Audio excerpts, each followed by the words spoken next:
Good morning to all. May I know any student in charge for this class?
Good morning to one and present all here. Can anyone let me say just my voice is visible or not? Can you see my slides so that it will be easy for me to share?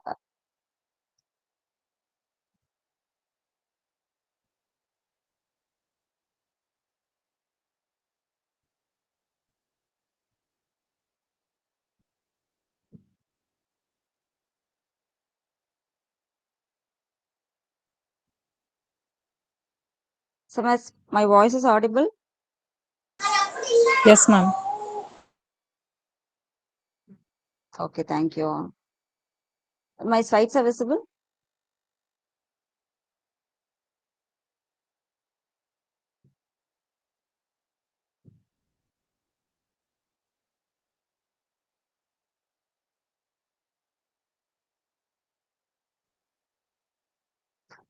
Okay, visible. Okay, thank you all. So today I'm going to discuss about like patient care management. So myself as Tekala, I have completed my M.Pharm, MBA and LLB, and I'm working as assistant professor in Department of Pharmacy Practice in Pharmacy College of in our college it is in Namakkal district, and we are working here, and actually we are working in the pharmacy college. We have much knowledge about like pharmacy, and we are having a training of students like internship, and we are doing like what on participation and whatever like patient care management. So it is like correlated in hospital management we are studying, and even patient care what we are giving. So overall from wherever the education system we are studying, just we are giving a patient care, the best care what we are going to give for the patient. So in that first topic today we are going to discuss about in this like in third sem. So the patient care management. So what and all it is having in the patient care management. So like patient centric management. So in that what is the concept of patient care? So we are going to discuss about this today.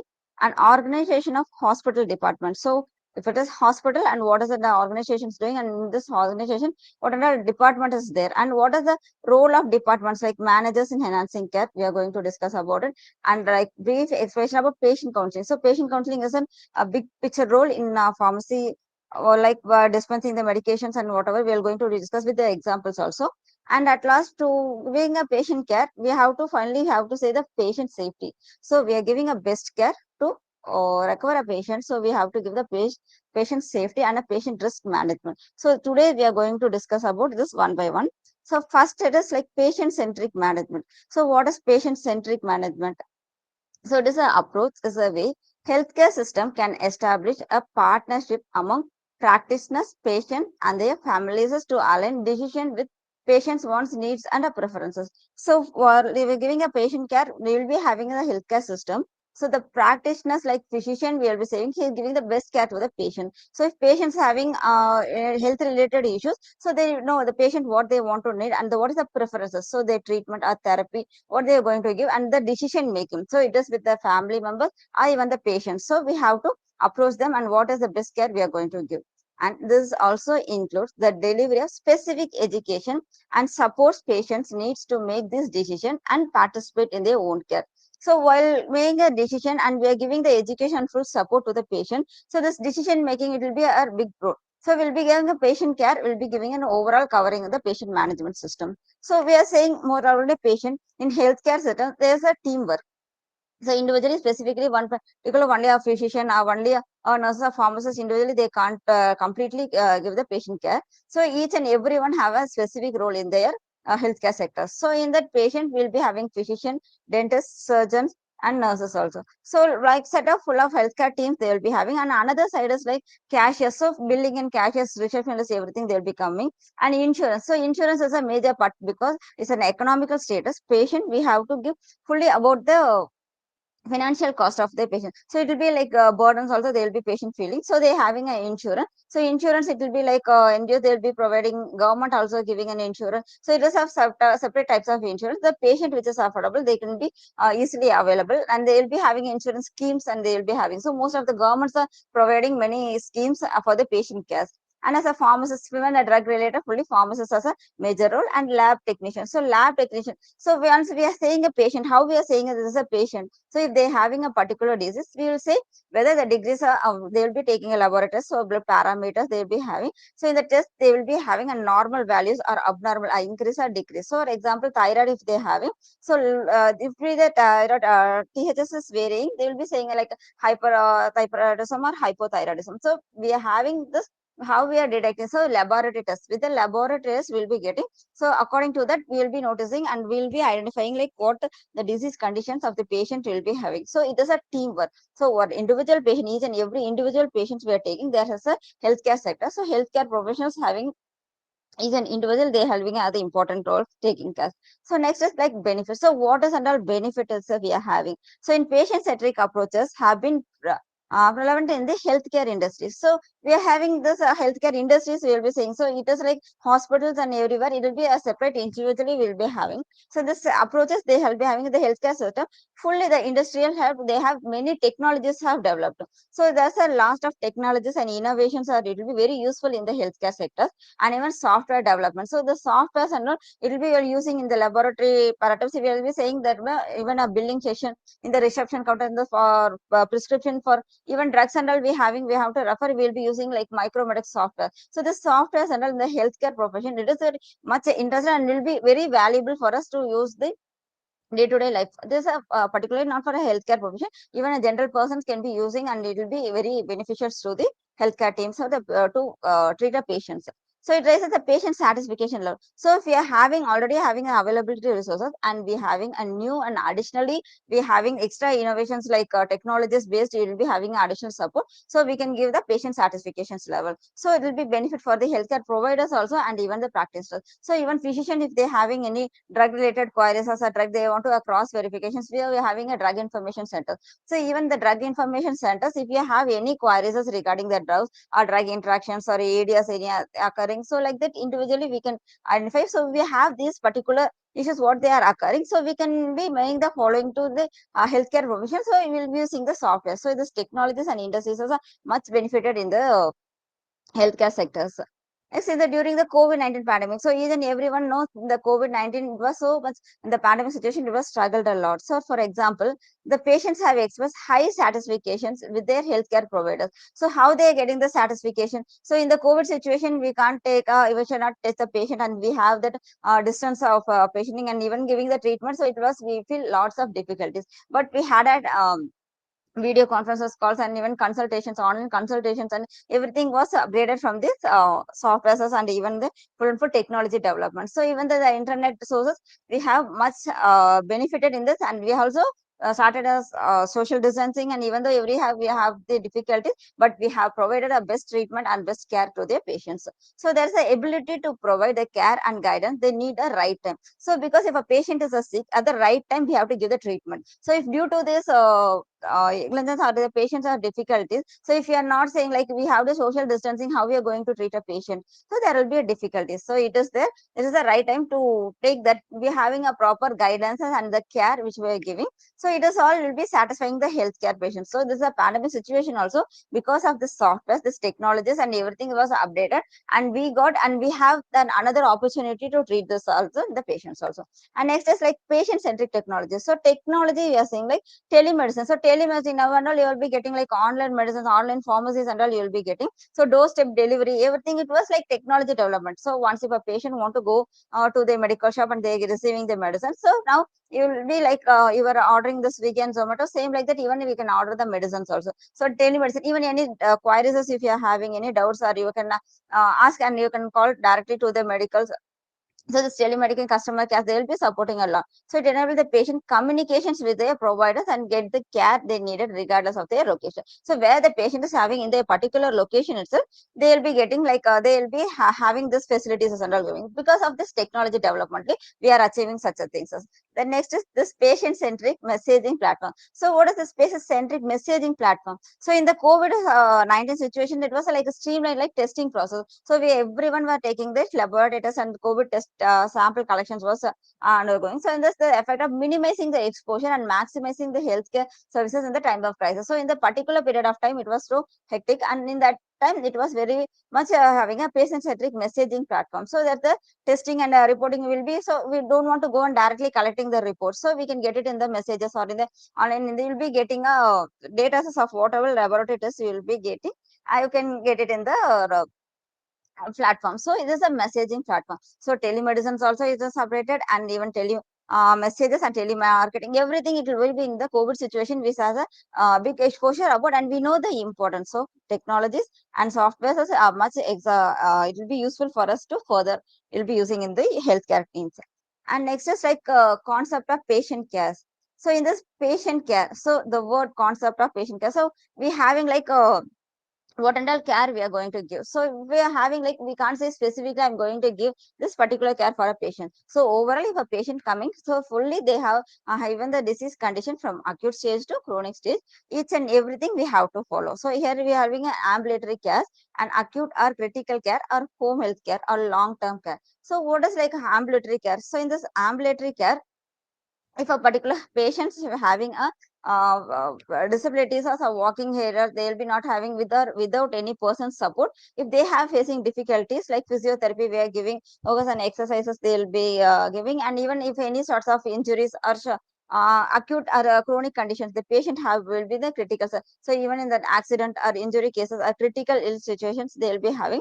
So according to that, if the patient's having so much difficulties, each and individually patient care we are going to give in the hospitalized. And home health care. So what is home health care? So it is not like only patient is coming to the hospital, then we are going to give a treatment and further following. Even the home health care also is there, and we are giving the best providers. So like telemedicines and these messages are happening only not for the only dispensing of medications also. Even the patients we are giving this home healthcare, it will be best options for the old age peoples. It will be very helpful for them supporting care also. And this is a long term care. So why it is long term care? So even if patient is going to an hospital, they will be having an outpatient or inpatient, they will be admitting and taking a treatment for their therapies, and after that they will be discharging and will be going. So what after discharging, how we are going to follow a patient?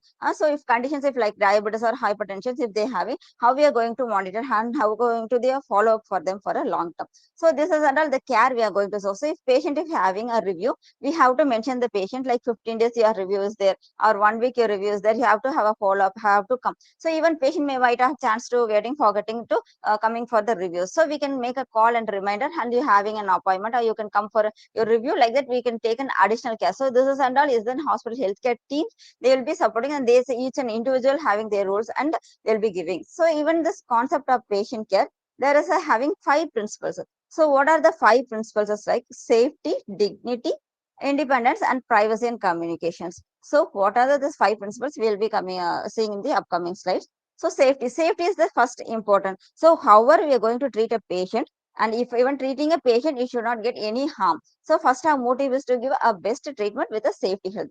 So healthcare profession is a teamwork. It is not like a specific individual person. So in this healthcare professions must keep a patient free from injuries. Like free from injuries, what is like if patient is having any injuries or if it is they coming for the hospital for the treatment. So because of taking a drugs or even sharp, obviously anything is injury can may happen. Even the places if you are not having keeping like water slippery areas also, they might have to chance of getting fall down. So even though that is we should not have to so make the patient safety first priorities, and such as like burns and brushes also you should not like. So this is a healthcare professions are main role, and they need to make sure the patient do not hurt themselves. So why patients going to hurt themselves? So psychiatric patient will be having, and they have been misbehaving. If you have they have a family issues or something healthy issues they will be having. So psychiatric patient we should give a separate care to comparative to the other patients. So it is not like going to treatment giving to a normal patient. So psychiatric patient we must give extra care. So for particular patients, what we are going to do? So such by walking away from the care or facilities are causing harm to themselves or others. So we should take extra care and we have to monitor them. So how the patient is behavior is having. So if we are giving a counseling or consultation session, if the patient is behaving vigorously or is in a normal state, so psychiatric patients regarding to this, we have to make according to their patient condition, we have to give the treatments. And this healthcare professionals like keeping patients safe by always washing their hands. So even after COVID, everyone knows like it from everyone will be saying like washing a hand. But our healthcare profession, each and everyone, those who are in the team role, they have to check and routinely they have to wash their hands thoroughly and taking measures to prevent infection. Because in the hospital zone, it is an infection prevention. Already patients will be coming with their fever and they will be having an infection. So if it is not, we have making an hygienic and our personal hygiene, and also in this hand wash, the infection is the chance of getting to spread at a white lung. So if there's chance to prevent it, so we have to take. So healthcare profession should take necessary action to prevent those things. And next is dignity. So in this dignity, all patients should be treated with respect. So why we have to give the respect for patients? So even everyone human we are giving the respect, but even the patients, there will be a patients of we should not separate the patients about their what they are paying the bills or even the financial status of the patient. We should not treat. So if it is a patient, it is due to condition, and if you are going to respect a patient, we will be giving a patient treatment. So in how basis are we going to give a patient treatment? So it is like first the patient of priority. So if patient is critical ill or if it is seriously injured, we are giving much important to the first critical ill patients, and next to the patient will be having the comparative to ill patient, they will be we will be separating the category. So to whom we are giving the treatment and the whom to give the first treatment. So this is the difference. So our patient should be treated with the respect. Will be like each an individual patient will be having, and we have to follow who we are like healthcare professionals. We are going to treat the patients. So healthcare professions can help to maintain the patients like dignity or a self-respect. So self-respect is even everyone is having. Even a patient should give to the healthcare profession. Same the healthcare profession give to patient. So there should be an equally mutual understanding. The patients to self-respect, it will be have to be, and healthcare sectors it will be having, we have to give. So when they interact with their patients every day, so when the patients is having interact patients well, so if it is an inpatient, the patient is admitted in the hospital, they will be having a ward rounds, a routine physician ward rounds, and they will be having and monitoring frequently. They will be having a patient consultation, and they will be having interactions with the patients. But if it is an OP or like outpatient department, the patient is coming and they having a consultation and they are going. So there will be interactions with the patient. But to patients who are healthcare sector professionals, they have to interact with patients. And next is healthcare professions can improve patients' self-esteem. So self-esteem by treating them an adult and taking with their patients about their care. So the patients of self-estimation is patients' conditions, how they're having and how we are treating and how we're giving the therapies for the patient. So it will be like adult or even the patients are about their care, how we are going to give. And next is like the can ensure their patients' dignity by making sure to keep their patients' bodies is covered when they're providing care. So we are giving the patients like compare. We'll be taking a blood sample. We'll be collecting the blood samples. So if it is widely mentioning like healthcare professions also need to cover the bodies as with their gown, and they'll be having a surgeon or a dressing. They'll be giving all the patients, and even the patients also we have to make sure that should not have any spoils or spills to be spread to the patient.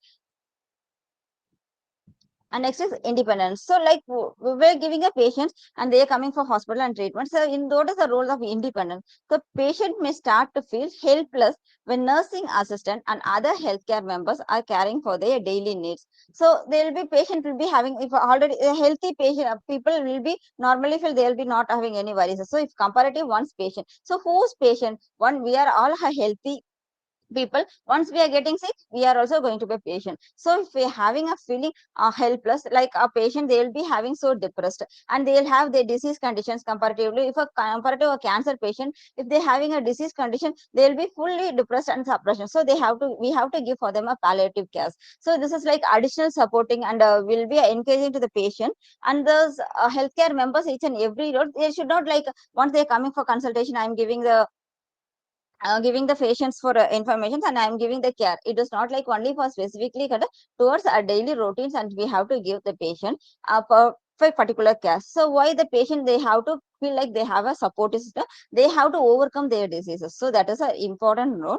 And healthcare professions can encourage this patient. So they having decision condition, we can counsel the patient. So like how long they're taking the medication, we can say like a particular period of time they're taking a proper medication, they will be from free of diseases, and their symptoms will be reducing. So we can give a positive thoughts, and we can encourage the patients, and what is happening we can give for the additional informations, and even the patient counselings also to the patients. So independence, when they have a patient, do as much as possible for themselves. So the patient we are giving like for healthcare professionals, for each and individual for themselves we have giving already the healthcare teams, it will be already they have the rules, and they will be monetarily they're following this. So the patient should try to stay as physically and mental health as their individual conditions allow, in order to prevent further declines of their health. So patients, they will be having like physically and mentally health affected. So the patients have to know about the patient conditions or the individual conditions how they have it, and how furtherly they're going to prevent. So they should have a plan, a strategy, and what and all they have to go for further declining of the health, how we are going to improve the patient conditions. And next is privacy. So privacy in the healthcare facilities, many people are living like sad God. So each and everyone they will be having communications and they'll be having like friends or relatives, they'll be having some working persons will be having. So if a particular patient is having a health issue, they're coming for consultation and they're having a treatment. So we should not disclose what is the patient's having the disease condition, we should not share to the another person. So healthcare profession should take it not to discuss patient private matters with us. So even the health conditions and even a private matter should not the other person. So it is a privacy is very important for the hospital zone we have to maintain. And next is communication. So you'll be having in a hospital there is a different types of languages and they will be having a language barriers also. People they'll be coming and they'll be communicating. That the communication is a very difficult task to fulfill our patient satisfactions and needs. So, like talking and listening to the patient is a large part of a nursing assistant job. So, if patients coming and we have to collect all the information like past medication history, current medication, what are they having the problems, each and everything we have to check for the individual patient. So, if like we want to get the information from the patient, so we need a communication. So, what we are asking the patient and patient have to respond. So, that is a large part. We have to collect all the information and then we'll be recording everything in the files and the patient case Kishet, all the informations we will be uploading. So, like the healthcare professionals must communicate daily with their patients and involve the patients on their own healthcare decision. Like patients, if you're having consultations and they are going, and even discharge if a major surgery have conducted for the patient, after that the patients how the conditions will be going, we have to each and everything we have to monitor. So it will be like we can use the video call chats or even the messaging or phone reminder or normal conversations also we can ask and we'll be having a patient routine communication bonding we can create it. So this is all comparative for the patients will be having hospital setups that we are giving. And next the topic we are going to discuss about like hospital and its organization. So hospitals, so comparative to hospitals and organizations we are saying, so what is hospital? So far we are giving like pharmaceutical care. So pharmacy, what and all we are giving and planning strategy we are having and we are discuss about it. And now we are going to discuss about the history. So what is the history of the patient? So how we are going to discuss about it? So if comparative to the hospital, even a patients coming to the hospital, so they might not know what is they have properly having. So as a healthcare sector and we have to know that what is in hospital, what is the specialization is there for what and all treatment is available. So this is and all we'll be going to say, and it is organization structures. What is it we going to have? I will be discussing in the further slides.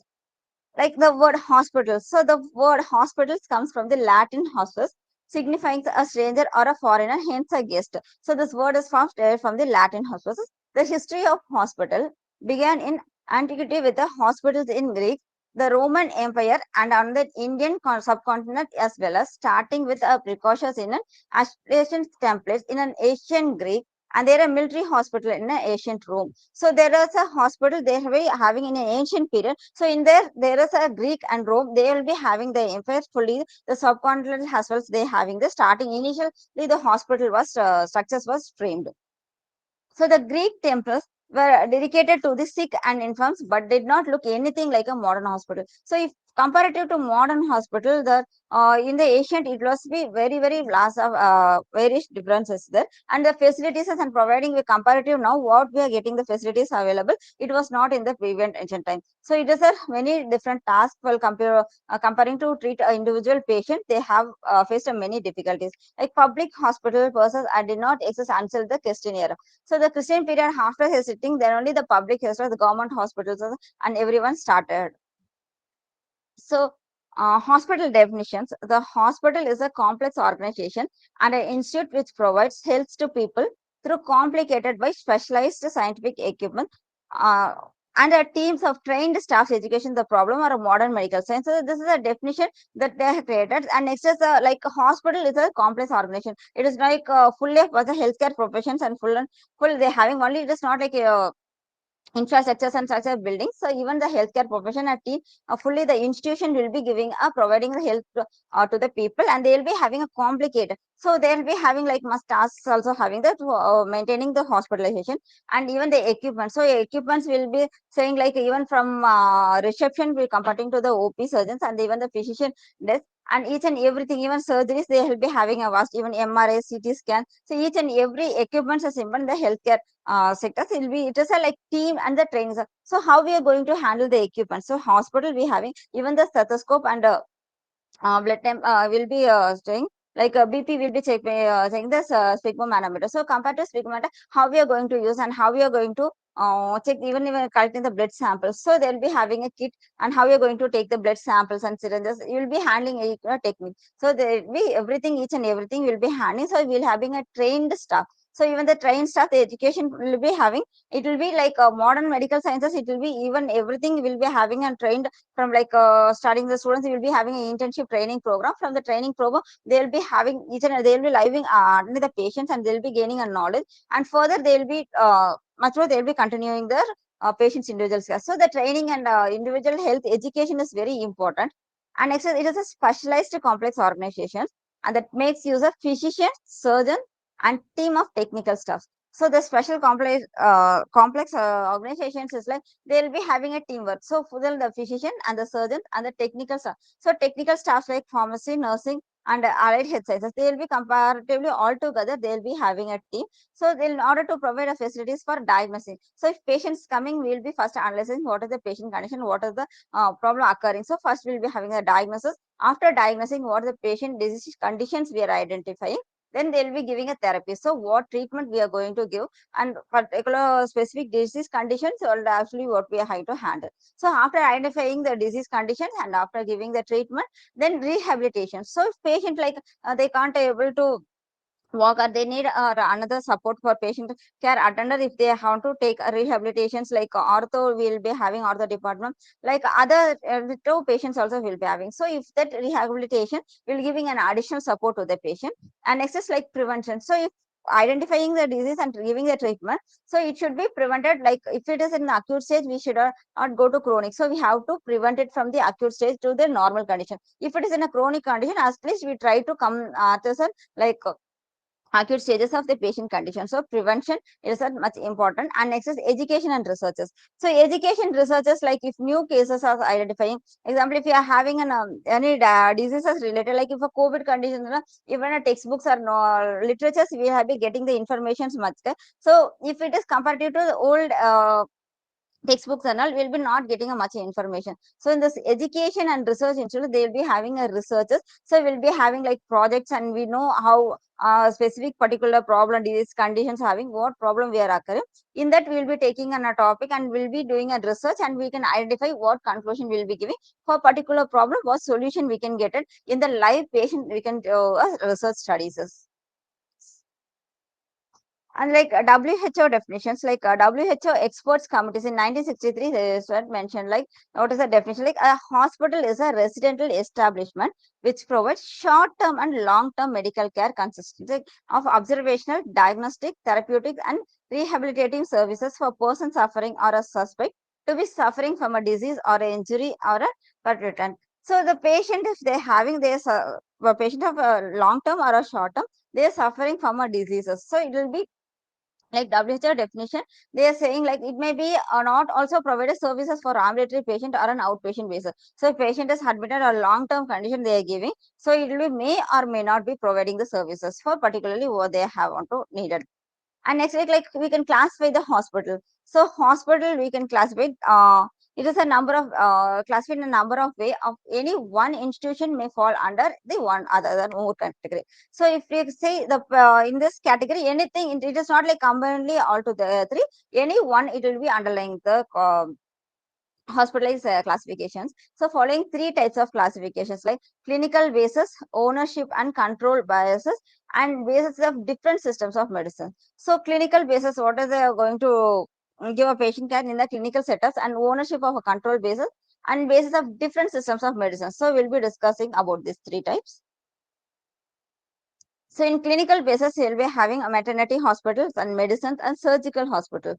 So in this, we'll having like a gynec, will be having a pregnancy category. Like then will be in the maternity hospital, will be giving the treatment, and in the medicines like general hospitals, like pediatric hospitals, communicable disease hospitals, mental hospitals, and drug addiction rehabilitation centers, like dental hospitals or cancer hospitals. So there will be having a specializations if altogether multi-specialty hospital, or even individually they will be focusing on one particular disease like cancer institution, and separately they will be having, and dental hospitals they will be having. Altogether they will be having each and everything for individual treatment for the disease condition the patient having. Most of the multi-specialty hospitals they will be having an individual clinical OPSs and other all combined departments all to be the club together. And next is surgical hospitals. So comparative to other medicines and will be having a surgeries. So even surgeries is a major important. So gynecological or orthopedics. So general surgeries like neurological like kidney hospital. So they will be having each and individually they will be having like so kidney center and the dialysis unit they will be having and even a repeated dialysis patient and even organ transplant you will be having a major surgeries as it will be done in the surgical hospital. So this is and all covers in the clinical basis. Next is ownership and control basis. So what is the ownership? Who is going to be ownership for the hospitals? Like government hospitals or non-government hospitals. So government hospitals will be having will be government providing their hospitals and non-government is like NGOs voluntarily are private or business partner each and individual will be taking their hospitals. And it's a system of medicines. So system of medicines like it is like if, allopathy only it is going to give the patient care and patient treatment. It is not like the other healthcare team they will be having and other team also like homeopathy, Ayurveda, Unani, naturopathy and Siddha. So these types of system of medicines also even treating the patients and they will be curing. So comparative to patients choices they're going to for allopathy or homeopathy, Ayurveda. So which is best treatment they are feeling comfortable. Patient will be choosing the other department.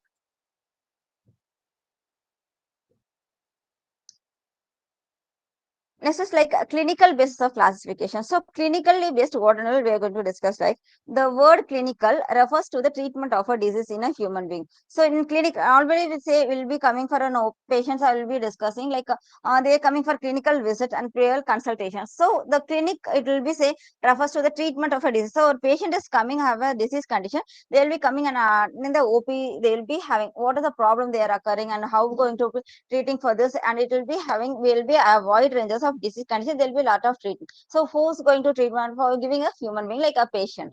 So different type of disease need different models. So it is not like one treatment is going to applicable for all diseases. So each and everything even other department there will be separate set of treatments. So comparative ortho it will be different and comparative cardio it will be different. So if cardiologic heart related they will be giving a full different types of treatments and comparative to ortho it will be like bones and joints there will be total which the most of difference it will be occurring. So according to hospital may be different types of clinical basis. So these hospitals are collectively known as specialized hospitals.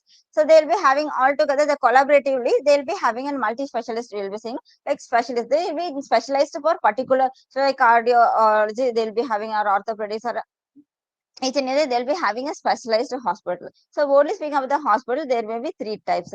So like maternity hospital, the specialized to provide obstetrics dealing with the childbirth. So gynecological having a pregnancy category and it is related to female reproductive system and services along with antenatal during pregnancy and neonatal and newborn. So even the maternity hospital they are having NICUs and ICUs or neonatal ICUs also for patient giving a treatment. So if it is like a patient the pregnancy category will be already emergency and critical care. So full providers facilities they will be having and they will be having a physician a proper set of treatment and the especially for the maternity hospital they will be full and full even the deliveries of the patients and they will be having a neonatal ICUs also. So if it is having patients and the baby newborn babies having any facing difficulties also they will be having a neonatal ICU and they will give immediate treatment to the patients. And next is like surgery. So surgical hospitalization. So even every always there will be OP and consultation. So surgery is a major surgery will always in the hospital. They will be having an operation theater. So which is special to perform surgical operations.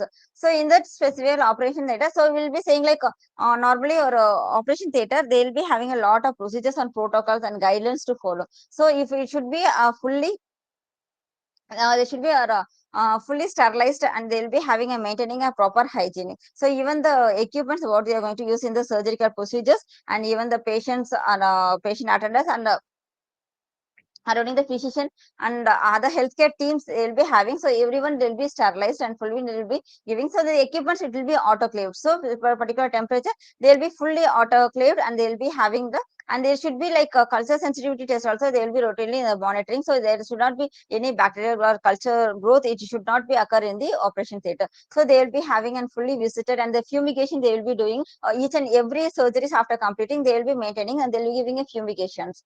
So in other words, they have an operation theaters and surgeons. there's a different types of surgical hospitals. So like what are the different types of hospitals we are having? Gynecological. So it is related to our female reproductive system. It is usually attached with maternity hospital. So gynecological for like female, whatever different patients are having, they'll be consulting even PCODs or pregnancy category, and they will be having health issues. They will be using use these gynecological hospitals and orthopedics. It is a like bone fracture. So surgeries related to the bones and joints. If we are having any problems, we will be consulting like orthopedics.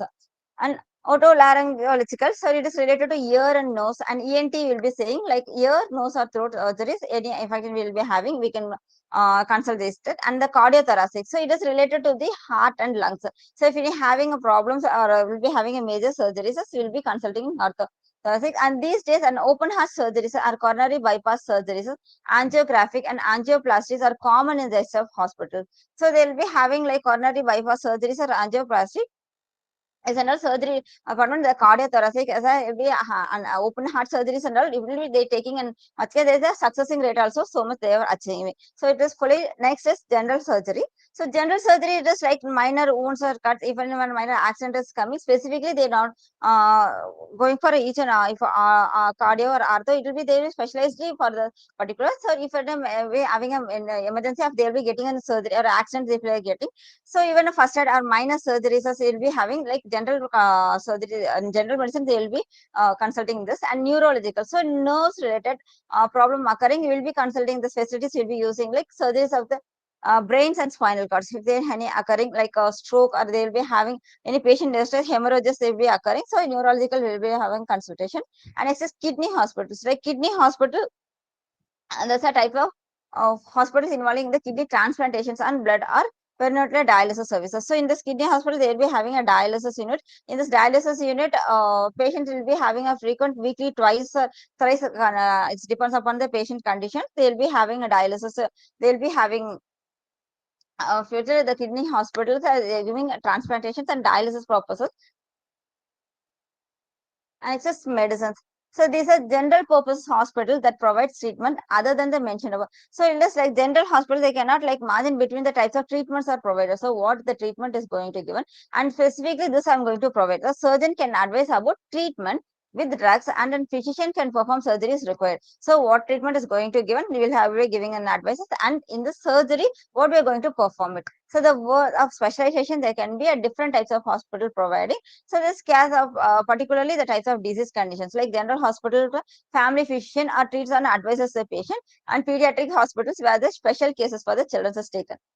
So in this medicine, general hospital like will be having normal opinion, will be having a consultation like hypertension or diabetes. If any having like a physician like family physician, they'll be having. So compared to our individual family altogether, they'll be having a family physician, and what problems they are occurring, they'll be having a consultation, and even a second opinion we can get from the consultation from the general physician. And next is communicable diseases. So communicable diseases hospital is a type of hospital that should be adequate space to prevent spread of an infection diseases and take care of the patient with such diseases. So yes, sir, communication, if the patient is having a disease condition, if comparative to other, this communicable infections you have to prevent alone. So in this, they specifically they'll be having in COVID and all, they'll be having a separate centers for this, and they monitored, and each and every their centers they're giving a perfect care, so that we can avoid the infection spreading over the world.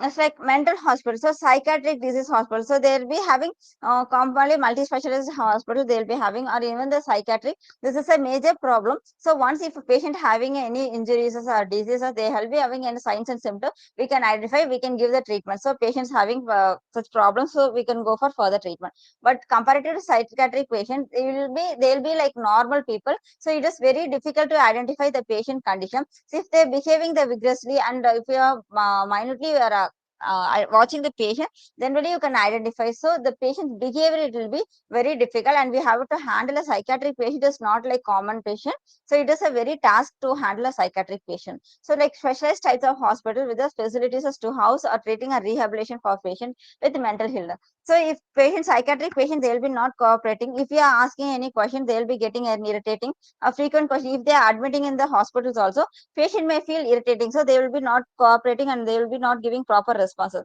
So it is a very difficult task to compare to other patient condition, psychiatric, it will be having our additional, we have to take a patient care. And next is drug addictions or rehabilitation hospital. So smoking and alcohol is a common, everyone is having daily rehabilitation centers they are having, and like addictions or drug abusers it will be having. So like attempting the making the patients are de-addicting from the narcotics. So if they're having a problems as a rehabilitation hospital, so if they continuously addiction for particular thing, so in this hospital they can treat for re-addiction to how to overcome the individually for their patients of individual drug addictions to make the patients to make a healthy as proper life. Next, like dental hospital. So dental hospital is comparatively mostly they'll be having a separately. It is not like collaboratively compared to other hospitals, but even they have a multi-specialty hospital, they're having a dental hospital, and altogether those individual hospitals also. So dental, even compared to each and everything, bones and joints, every specific department, even dental we having, we have to care our each and teeth, and they'll be having a disease conditions or plaque formation, they'll be having a toothache, most of occurrently having, they will be like inflammation, swelling, bleeding gums, and all common disease will be having. So this and all we can consult at the dental hospitals and we can take a treatment. Next is like cancer hospital. So it is a type of cancer surgical treatment is quite often given. So in this palliative care we will be giving. So patients will be within cancer. It will be having like breast cancer, lung cancer. There will be of right, various types of cancer. So even that patient particularly, they will be taking a long term of treatment, and even the particular stages which patient is in under which stages, and we will be giving according to that palliative care also will be given in the cancer hospitals. So apart from recommended types of hospital, there may be different types of different specialized, for example, skin and vulnerable disease hospitals. So higher hospitals having family planning hospitals there, and cosmetic surgery hospitals there, diabetes and obesity hospitals. So comparative so specialization, even this and all additional part of this we are having, and we are having the consultations also. And next is ownership and non-clinical and control basis of classification. So according to the ownership and the administrative control, hospitals may have two types. So government hospital and non-governmental. So in this government hospital, like public health service centers or a civil hospitals. So All India Institute of Medical Science like New Delhi, Postgraduate Institution of Medical Education and Researchers like Chandigarh, Pondicherry, all these hospitals may be associated with the teaching institutions like medical colleges. So they're having a government hospitals like public health services. They want to give a best care to the public. And next is military hospitals. So for Army, Air Force, and Navy, these three persons they will be having in military hospitals. And next is non-governmental hospitals. So non-governmental hospitals they are having a private run hospitals, and for it is like profit and service based also they are having. So profit hospitals you can say like Apollo, other private hospitals. And next is charitable trust hospitals. So every hospital in the under the name of trusters hospital, they will be having like service providing. There will be Christian missionaries hospitals at Vellore and Ramakrishna Mission Hospital at Kolkata. So they will be full and full trusted hospitals. They will be giving treatment for free of funding problem. They will be giving an very economical friendly, and it will be depends upon the patient conditions and which they is going to choose as like government hospitals or non-government hospitals. But the facilities and providers and the treatments is comparatively altogether are same. Only the patients are affordable, and how they are going to treat individual patient condition. The choice is patient about they are going to choose the government hospitals or non-government hospitals. It depends upon the individual patient what the best providing care we are giving to the patients. And next is system of medicines based of classification. So this medicines in India a part of allopathy system of medicine. Other system like homeopathy, Ayurveda, Unani, and naturopathy are also follow up. Since there could be a classification of hospitals on the basis of system of medicine such as homeopathic hospital, Ayurvedic or Unani hospital, naturopathic hospital. So each and individual they having their own type of hospital. So allopathy will fully use asking medications like drugs will be having, and homeopathy with their own, and Ayurvedic full and full with the herbal they'll be using, and Unani and naturopathic also they'll be having like yoga and naturopathy side. They'll be treating fully with yoga, and with the comparatively they'll be giving like traditional medicines or herbals like that. They'll be giving the treatment. So individual disease patient conditions is upon their specialized hospital which they are going to choose. And the hospital may again be subclassified according to the clinical basis on the ownership administrator, and this mentioned above. So, like miscellaneous basis of classification, the hospital may also classify like accredited and non-accredited hospitals. So, based on whether they have aggregated from the contemporary authorities or not. This system exists in USA and other countries, but not in India. So they having like aggregated or not aggregated hospitals. They having a classified in this hospital categories. So another method of classifying hospital is the basis of bed capacity. So it will be having a patients will be having like large, small sizes. It will be comparative. Like example, 50-bedded hospital, 100-bedded hospital. So it will be like medium. I will be saying a small bedded to large bedded hospital. So around 500-bedded hospitals, 1,000-bedded to large bedded hospitals also available. Next is like grouping of hospital department within the structure. So in hospital management, we are having like this topic. There will be like a hospital departments of grouping in order to promote the efficiency and the facilities. So what are the efficiency and they'll be having the providing and the facilities which they are giving to us. So the grouping is generally done according to similarly of the duties. So comparatively to whom we are giving and how we are going to take this, it will be comparatively they will be having. So it is like structured. We'll be giving a grouping of hospitals where we are giving and how we are going to handle this. So what are the duties we are giving and how is the facilities we are provided. So hospital is going to provide the providers the facilities for each and individual department, and in this department of the facilities and the duties we are going to assign according to the each and everyone. In this, we having common categorical grouping. So in this common categorical grouping, like administrative services. So what they're going to cover in the administrative and informational services, therapeutic services, diagnostic services, and support services. So we can discuss one by one now. So next is administrative services. So you will be having an hospital and it is organization structure. So organization comes under the administrative purposes. The hospital administration, they are involved in the CEOs, they will be involved, and vice president, executive assistant, department heads will be, they'll be having in the organization or administrative level. And next is business people who can run the hospital. So they have to do a business or they will be having a for profited or non-profited, the service oriented. They will be having to run a hospital. They will be having a businesses. So overseas budgeting and finance. So compared to run a successful hospital, it is also a different difficult task. We can't say like even hospitals are having everything successfully they are handling. So the maintenance and patient treatment, they have to invest a large amount. So according to the small bedded hospital or large, they will be having the budgetings and finance. So how to handle and how to further running a hospital, they will be having the budgeting and planning financial schedule. They will be having a team or set of people. They will be having a collaborative works. And next is establishing hospital policies and procedures. So hospital policies, they will be having like guidelines and protocol. So they will be establishing if they have their own individual hospital, or they mainly have like a governmental, they'll be following the established already previously available. So their own policies or protocols will be, or available protocols they will be using, and the procedures how to handle and they'll be having. So this, because of this audit and they'll be having a, it's an internal inspection, they'll be having this procedures and they'll be monitoring whether they have checking, or most oftenly they have following these guidelines or protocols, they will be checking. And often performance of public relation duties. So performing public relation duties we will be having. So it will be all covers under the hospital administration. Next is information services. So information services are like information that we are providing the services like document and process information. So what are the documentations we are going to do in the hospitals? So in particularly in one hospital, if you are going to discuss about what we are going in the processing information like admissions and billing collection, medical records, computer information systems, health education, and human resources. So in this main is admission. So if patient is coming, they having an even coming for IP or OP, inpatient or outpatient. If they are having an admission, we have to register and they have to proper IP number. So OP numbers or MRD file they will be giving. So if particular file numbers we are assigning to the patient, so further reference of patient coming for further visit, it will be easy to assess and we can make sure that individual files, patient disease condition altogether, we can say, we can follow the files.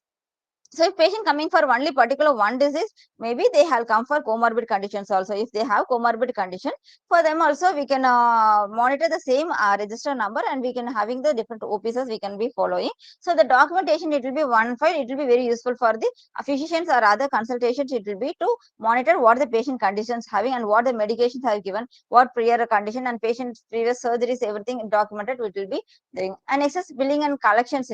So billing and collections, it will be like patients for details will be having a reception list, and they'll be having all together, they'll be collecting all the information, and they'll be storing the software, they'll be uploading all the details.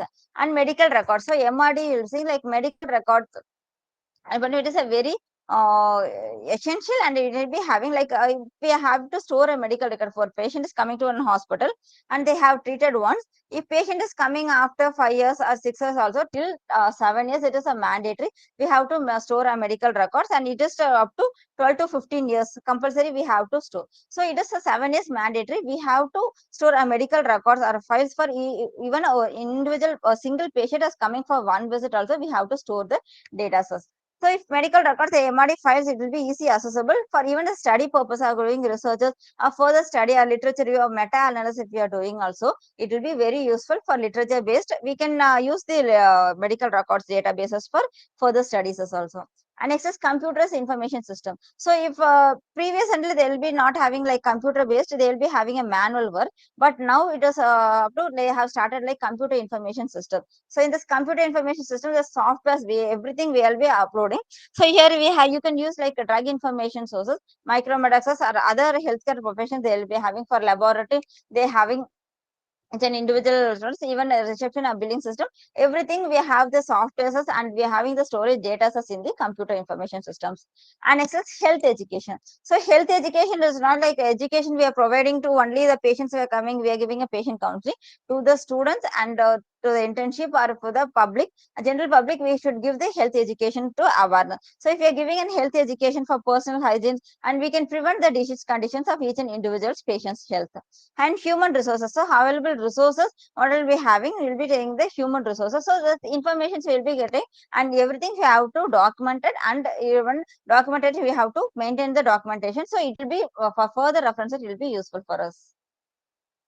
Next is therapeutic services. So therapy, what we are giving the treatment. So in the treatment, what I am going, and the treatment, what services going to provide. So providing treatment to the patient, including the following departments like physical therapy.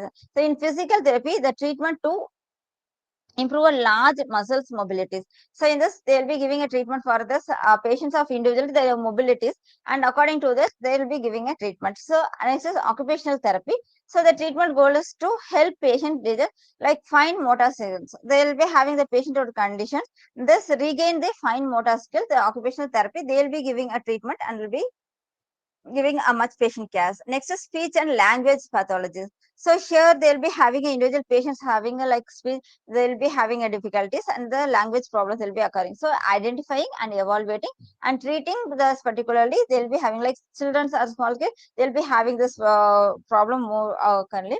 So more oftenly, then they will be giving like the speech or languages disorder. They'll be identifying, then they identify, they will be evaluating and giving the best care and best treatment for the individual patients.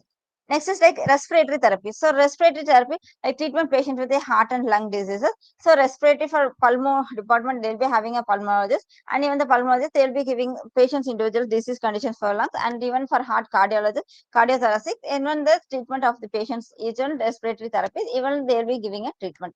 And next is medical psychological. So concerned with mental well-being of the patient. So psychological also another thing. If for the patient, we have to concern like their well-being for the patient. So there will be mental issues also, psychiatric patient you have to treat it. So this service and all provided in the therapeutic services. And next is social services. So comparative will be having always, they will be having a consultation for a treatment, will giving a patient. So the services provided connected to a patient with the community resources. So financial aid, like so services provided, they'll be giving like not for profitable basis. They'll be giving the patient to the community resources. So whatever available resources, and it will be giving in the services of socially to the general public for rural or community setup area. Their patient having, they'll be giving a best care for the patients. And next is pharmacy. So pharmacy, you can say like dispensing medication. So it is not like only dispensing a medication to the patient. So it is like a patient initially will be identifying like what problems are occurring, and patient treatment, even medication past medication history interview, what and all problem we are, can identify, because we will be consulting physician in or individual patient. They will be having a time like they'll be like maximum up to 5 to 10 minutes or half an hour for an individual patient. But compared to the patient feel hesitate, or they'll be feeling difficult to share, or they'll be difficult to say about the individual problems. So they having like this problems, they'll be have very difficulty to share their thoughts. So if comparative in this patient counseling, we'll be having interaction with the patient, and here this dispensing medication and we'll be giving a counseling. So here the patient counseling also if we are giving, there we can reduces the minimal errors like medication error, and like they'll be having lots of errors occurring in the medication stuff. So we can prevent and we can provide the much facilities as also. And next is like dietary. So dietary is another important role. So we can say it is like a diabetes patient or hypertension. Each a patient and disease condition, they won't have their individual diet concerns. It is not like common paper. Every diabetes patients have a common diet chart. Every hypertension patient they having a common diet chart. So it is not like, it is depends upon the patient height and weight and patient's individual condition, their lifestyle. According to the lifestyle based, the counseling, the dietaries, it will be differing. So it is not like commonly giving a treatment for the patient. So mainly nutritionally sound diet for the patient. So what is best health and what is nutritional value, they'll be adding to their dietary supplements. So because of their treatment, this dietary is also additional benefit for the patients. Next is sports medicine. So providing rehabilitation services to the athletes. So even athletes, they will be having many injuries in the while practicing in the games. So them also they'll be having a rehabilitation services to become require a normal and healthy person.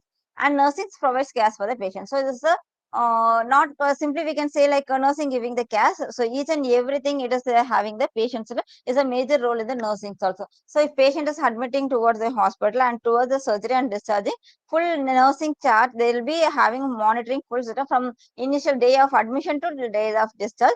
Each and individual, every individual nurses will be taking a patient the best care. So this is under the providing services which you are giving.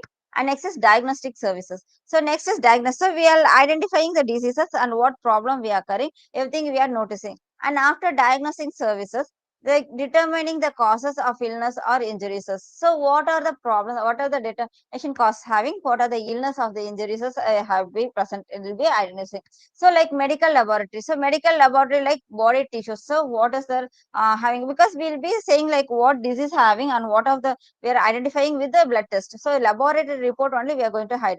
So the collecting of the blood samples and we'll be analyzing the report and will be identify who particular disease patients having or not. Are they having an so mass health checkup or general health checkup they will be doing along the diagnostic kits. Next is medical imaging studies. So in this like radiology, MRI, CT scan or ultrasound CT scan they will be providing. So in this they will be identify like particular patient's condition and what is the status of they will be having. So like stroke or hemorrhagic stroke the patients having like MRI, it will be more visible and we can identify exactly patient's condition where it will be occurring the problems. And it says emergency medicines providing emergency diagnosis and treatment. So in diagnostic centers, it is an emergency medicines like it is like for coming for poison information like poison disease condition, a patient have intentional or unintentionally they'll be having they have taken. So it is like emergency patients or even in the major accidents or sudden road traffic accident and road accident they'll be occurring the patient. So emergency treatment should be given for the first priority. So they'll be having every hospitals in India they'll be having an emergency unit. In this we'll be giving an emergency treatment for the patient. So particularly who was sick or illness they'll be having. Next is like supportive services. So providing supportive services for an entire hospital, like central supplies, orders are receiving stocks and distributing equipments and supplies. So what is the we'll be saying like support is hospital. We know we are giving a physician a teamwork, everything we are giving for patient care, but the providing the facilities and what are the equipments and supplies is another major task. And here it is a like a full entire hospital, the full supports of centering supply. They'll be receiving like orders, how many orders they have been receiving and what they got, the stocks what we are having, and distributing and equipment. So what and all facilities they need, and like medications or other equipments infrastructure they'll be having the supplies also. So all they should to give a proper support for the services. And it is biomedical technology. So biomedical technology like designing, building repairs and medical equipment. So the technology is having a biomedical they'll be having a technology. So according to that they repair their buildings, because if previously they'll be using always the lift and elevators they will be having the stairs, it will be individual patients not. So if the infrastructure is changing and they will be having an updated, so according to the patient's benefit and patient condition this medical equipment, and we have to build infrastructure. And next is housekeeping and maintenance. So it is a biggest source of the main safe and clean environment, because for hospital they having infection control, and we have to prevent from the infection. So there should be always healthy hygienic. So the maintaining safe and clean environment, and it will be a main visible task for housekeeping and maintenance. They'll be fully supporting for the even operation theaters or in the floors in the hospitals and every OPs. They'll be maintaining and housekeeping, and they'll be collecting the waste products also. They'll be giving the different colors also, like yellow, red and blue color. They'll be giving this different codes, and this different codes they'll be collecting the waste materials, the organ tissues also. They'll be collecting space and individual everything. They'll be having a separate color. They'll be coding, and the coding they will be separately they collecting the waste products.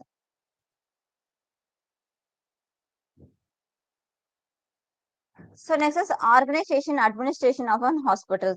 So in many hospitals, the organization patterns of hospital resembles very much with that of an industrial planet, and then apparent differences in superficials. So for example, a commercial entity that may be a general manager or an executive vice president. In hospital, there is a director or superintendent. Both are governed by either corporations and or a board of trustees. So they'll be having governed with or a corporations or a board of trustees. The number of administrative persons, however, depends upon the size of the hospital. So if it is a small hospital or a large 100 bedded hospitals or 500 bedded, individually according to the size of hospital, they will be having the administrations of hospitals. They will be having the executive vice presidents or the managers or super directors or superintendents. They will be having. So this is the administration organization patterns of hospitals. So government of hospitals, like government or corporate, they'll be having, and in this government counseling boards of trustees, superintendent or directors. So here it is like personal or executive committees of the staff. Here administrative assistants or public relation. They'll be having like a split of critic. In this associated director or a head of clinical services. So in this director head of clinical services, what they'll be having like medical, surgical, surgeries, radiology, pathology, clinical laboratory, blood banks, and research laboratories. So they'll be having this particular services in the clinical associated in the head of associated directors, and next is associated directors are head of specialized services. So in this associated directors, they will be having like nursing services, dietary services, physiotherapy, medico-social and medical legal services, and central sterilizer services. So in this associated directors, they will be monitoring in this head of the specialization. They will be monitoring in the nursing and dietary physiotherapy according to this availabilities. And next is associated directors of the head pharmacy services. So in the pharmacy services like manufacturing unit, drug purchase and distribution, so drug information services, therapeutic monitoring, and medical record services. So these data and documentations, everything, it will be followed under the associated directors of the head of pharmacy services. And next is associated director or head of clinical services. So clinical services, they'll have grants and contracts, or credit services, telephone services, and housekeeping and laundry. So they'll be having like contracts also comparative other MOUs, the hospital they'll be signing, and grants will be available. What are the grants from the universities, also from other, so they'll be getting. So the credit services what they are getting, and telephonic services it will be. For the hospital, they'll be having intercom facilities as to communicate all the inside the hospital surrounding. They'll be having, and laundry services. So this and additionally they will be monitoring by associated director and the head of clinical services. So this is the administrative organization pattern of hospital. So for it is a government hospital or corporate hospital, they have a common setup, and each and individual they'll be having an in charges and managers the service providing. They'll be having an executives. They'll be following, and it will be overall they will be monitored and followed by the organization of the institutions. So the administrative staff, the hospital in general is managed by the board trustees or the governing council. So appointed by the government or corporations. So the delegate that active management and hospital to the administration along with the staffs or associate, assistant, supervisions or department heads. So it is a general hospital, they will be like board of trustees or governing council they will be having. So they are appointed by the governments or corporations. So they delegated their activities managers. So the administration with the staffs, they will be giving like associates or assistant as supervisions or department heads. So the main function of the administration is to enforce trust policies in daily routine. So they'll be having a daily routine policies. They should be enforces the policy. The administrative life, the function is actively functioning out. So in addition, he plans an active role in community public relation as well as in relations between the medical staff and the board of trustees. So they'll be having a plan And after community public service, they will be providing the medical staff and the board of committee of trustees. So the operation, the entire institution such as the highest possible standard of both services and the economic are assured to the medical and the scientific staffs and the trustees and the patients. So they will be having a possibility standard. The services of which they are providing for the medical or scientific staff are the trustees of the patient. So this are all covered on the administrative staffs. Next is like medical staff. So every hospital must have a medical staff. So each and every hospital they will be having a medical staff. So what is their responsibility for all medical care is to be provided to the patient as per the ethical conduct and professional practices of their membership. So they will be having a patient, they will be having a ethical, all right, and the profession. So they will be having ethical committee and ethical consideration, and the professional practices of their membership will be followed by the responsibility of the medical staff and the framework. So, our medical staff and they will be having the varieties of hospitals to hospital. However, in the large hospital, a staff may be divided into residential medical staffs or associated medical staffs or consulting medical staffs or honorary medical staffs. They will be having a different kind of, they will be having a medical staff, they will be categories, they will be splitting. So they will be divided into such categories. In that they will be having a framework and this medical staff will be coordinating. And the residential medical staff is available on 24 hours of services based and in the available round the clock and attend the patient. So in this residential, they'll be having and pro day shift and night shift, they'll be having a continuous 24-hour services into the amount of the patient shift. They will be having a work under the shift basis. So they also involved in the organization and administration duties pertaining of the medical staff. So they'll be having the organization both and administrative. So both the duties already they'll be having covered to the medical staffs.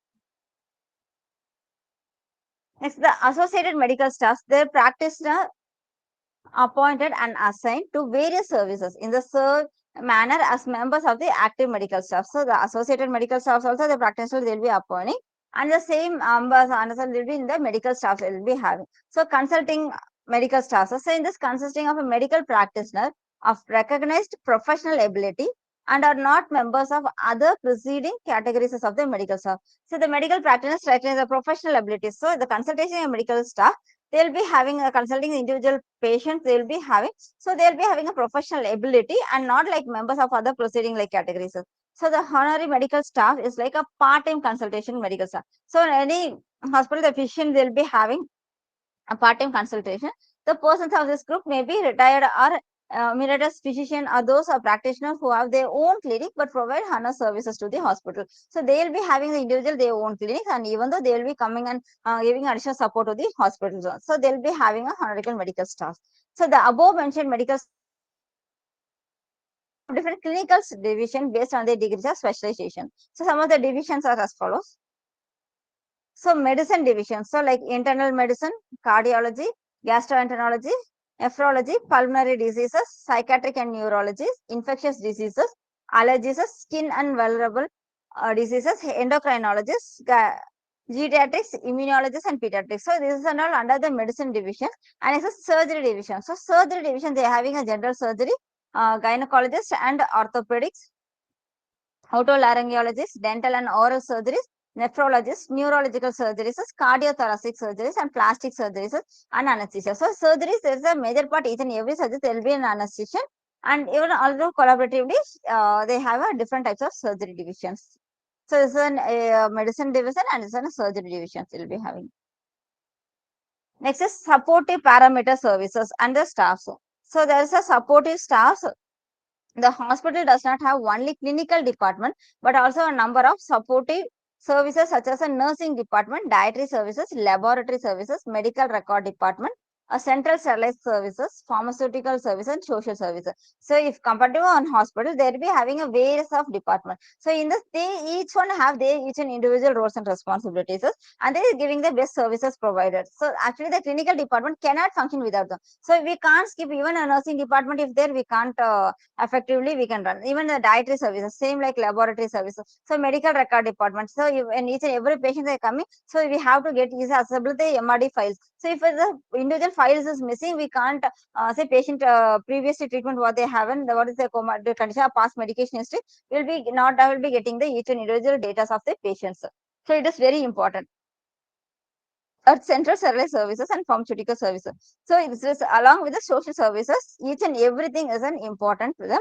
So some of the other important non-clinical services including maintaining an engineering department like was of mechanical, electrical and glass building. So there's an comparative to healthcare sectors. It is not like only healthcare team also. So this is a electricians is a major role, and even glass blowing, plumbing, everything. It is an each and a mechanical or civil engineering, everything. It is an additional support. It is like comparative to maintenance. They will be having a major role. They is also having a additional supportive to the hospital. So nursing services. So in the nursing services is a part of total health organization which aims at satisfying the nursing needs. So what and all they're having for the patient are community based, they will be satisfying the organization. The nursing services, the nurses works with the member of allied disciplines such as dietitians, medical social services, pharmacists, etc.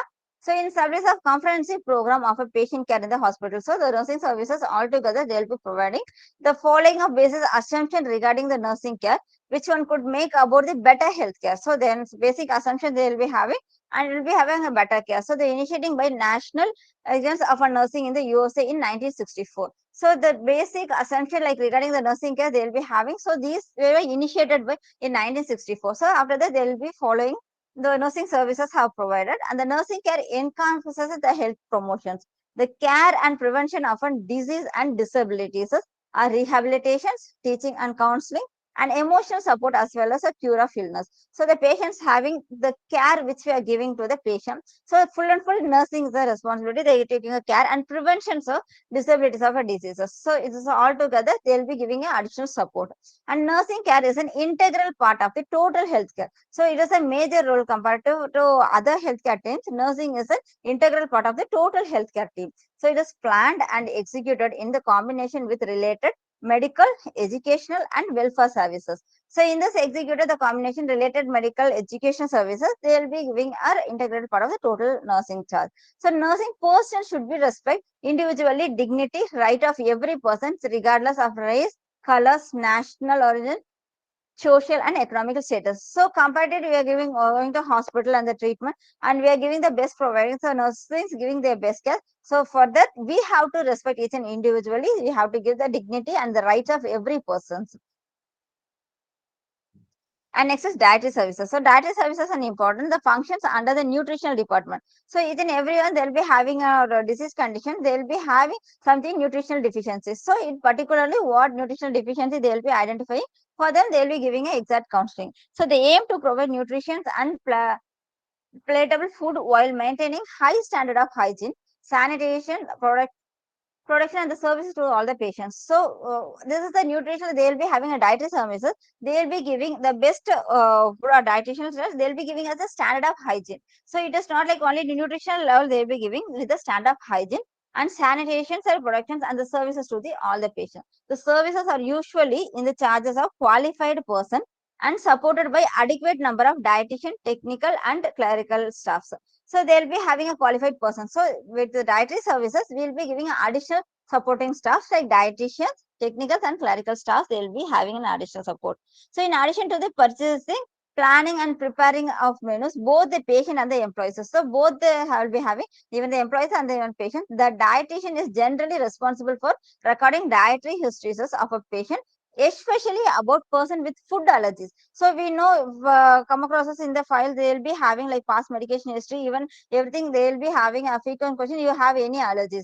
Like even drugs or medications are in the food allergies. So particular food allergies, if they are having our medicines allergy, if you know, we have to prevent, we should not use the patient. So we have to cross verify and double check it if they have any allergies regarding the foods. And those unable to accept limited diet schemes, interviewing patient and ascertaining their habitats. So it will be additional benefit to the dietary services. Next is they can also involve in counseling patients and their families concerning normal and modified pattern of diet. So it is not like only we are giving a counseling to the patient family or patient care attenders. For them also they will be giving a modified patterns of diet and encourage them to participate in planning their own normal and modified meal system and participate in appropriate war rounds and conferences.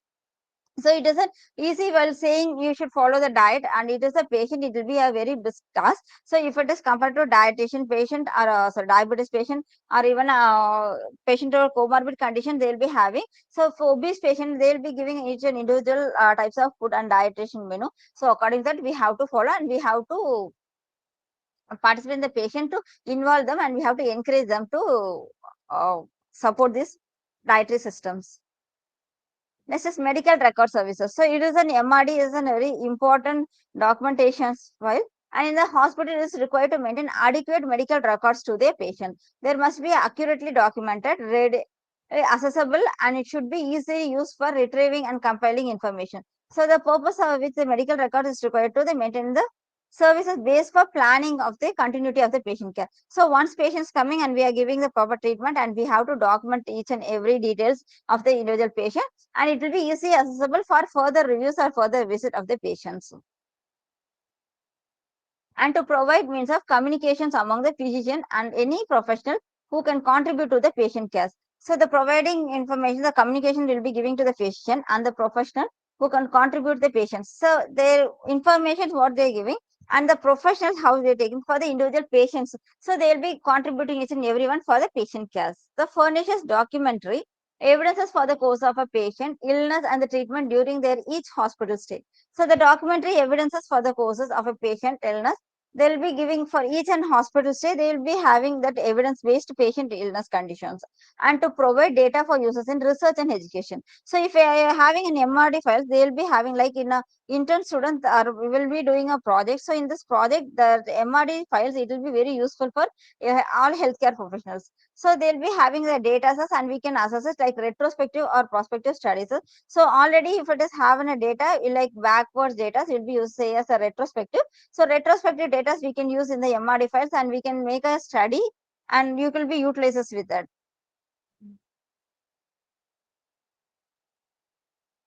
And next is a full and detailed medical records. So in this, the full and detailed medical records is one which included identification, sociological data, personal family history, history of patient illness. So this and all it will be in the individual case sheet file. So the patient of illness and physical examination, special examination such as consultation. So they are having a consultation, they'll be having various other consultations or department specialization. So clinical laboratory data and X-rays, what are the reports they are taken, the tests they will be taken.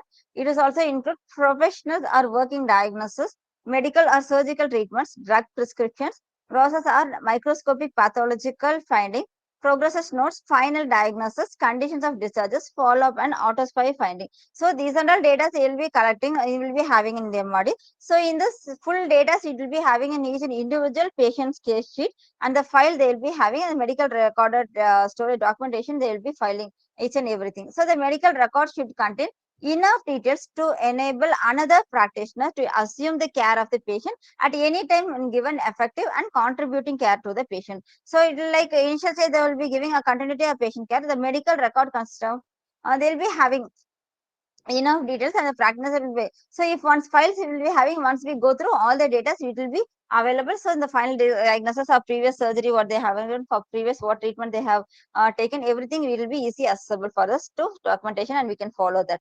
And the data of the identity of a patient and the administration chart are sheets.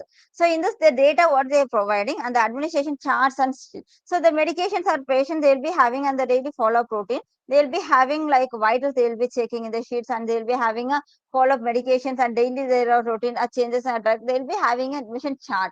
So in that they will be having the following, and they will be updating. So in general contain the informations like the name of patients, like unit services of the hospital to which the referred record number. So they'll be having a referral also. So the referred record number and address of the patient. So further communication, if anything we need to, we can be having a follow. So address of communication and telephone number and sex, date of birth, place of birth, and maternity status, marital status, and occupational referring doctors and names. So if specific conditions, the specific doctors, if they have the facilities are for the patient individual condition, they will be have a refer to some other hospital, some other clinics. So in that they'll be have mentioned, they'll be giving a recommendations letters also. They'll be having that referral letters. So you can address and even can document that also. Even a diagnosis or data and time of admissions and location within the hospital. So these are all documentations we will be having and will be storing. For example, the ward in which he is to be kept, and this sheet may also include a consent form of the authorization or the releases of the information to other physicians. So the purpose of the history at the time of admission is to record the patient chief complaints and the descriptions of this patient illness. So they'll be having like what is the purpose of history collecting, and they have chief complaint. So what is the current diagnosis? What is the problem they're having? So patient chief complaint and what is the present illness will be, and they'll be having asked the questions and will be collecting the data. Next is the classical history sheet. So it provides the information of past hospital admission within the subsequent diagnosis or operations or major injuries have been experienced by the patient. So if the patient is having a past hospital admission or the subsequent diagnosis, what is they having in the previous, it is not like current hospital, they'll be having a past hospital, the previous information, like what they have, the major injuries or so, they'll be having an operations, they'll be experienced by the patient. The history of the childhood and the adult infection diseases, pregnancy with the details about the date, result, and complication, immunization data, and the history of transfusions with date, and the reactions and complications, if any, the current medication pattern, sociological data covering the habitat with alcohol, diet, height and weight, or date of birth.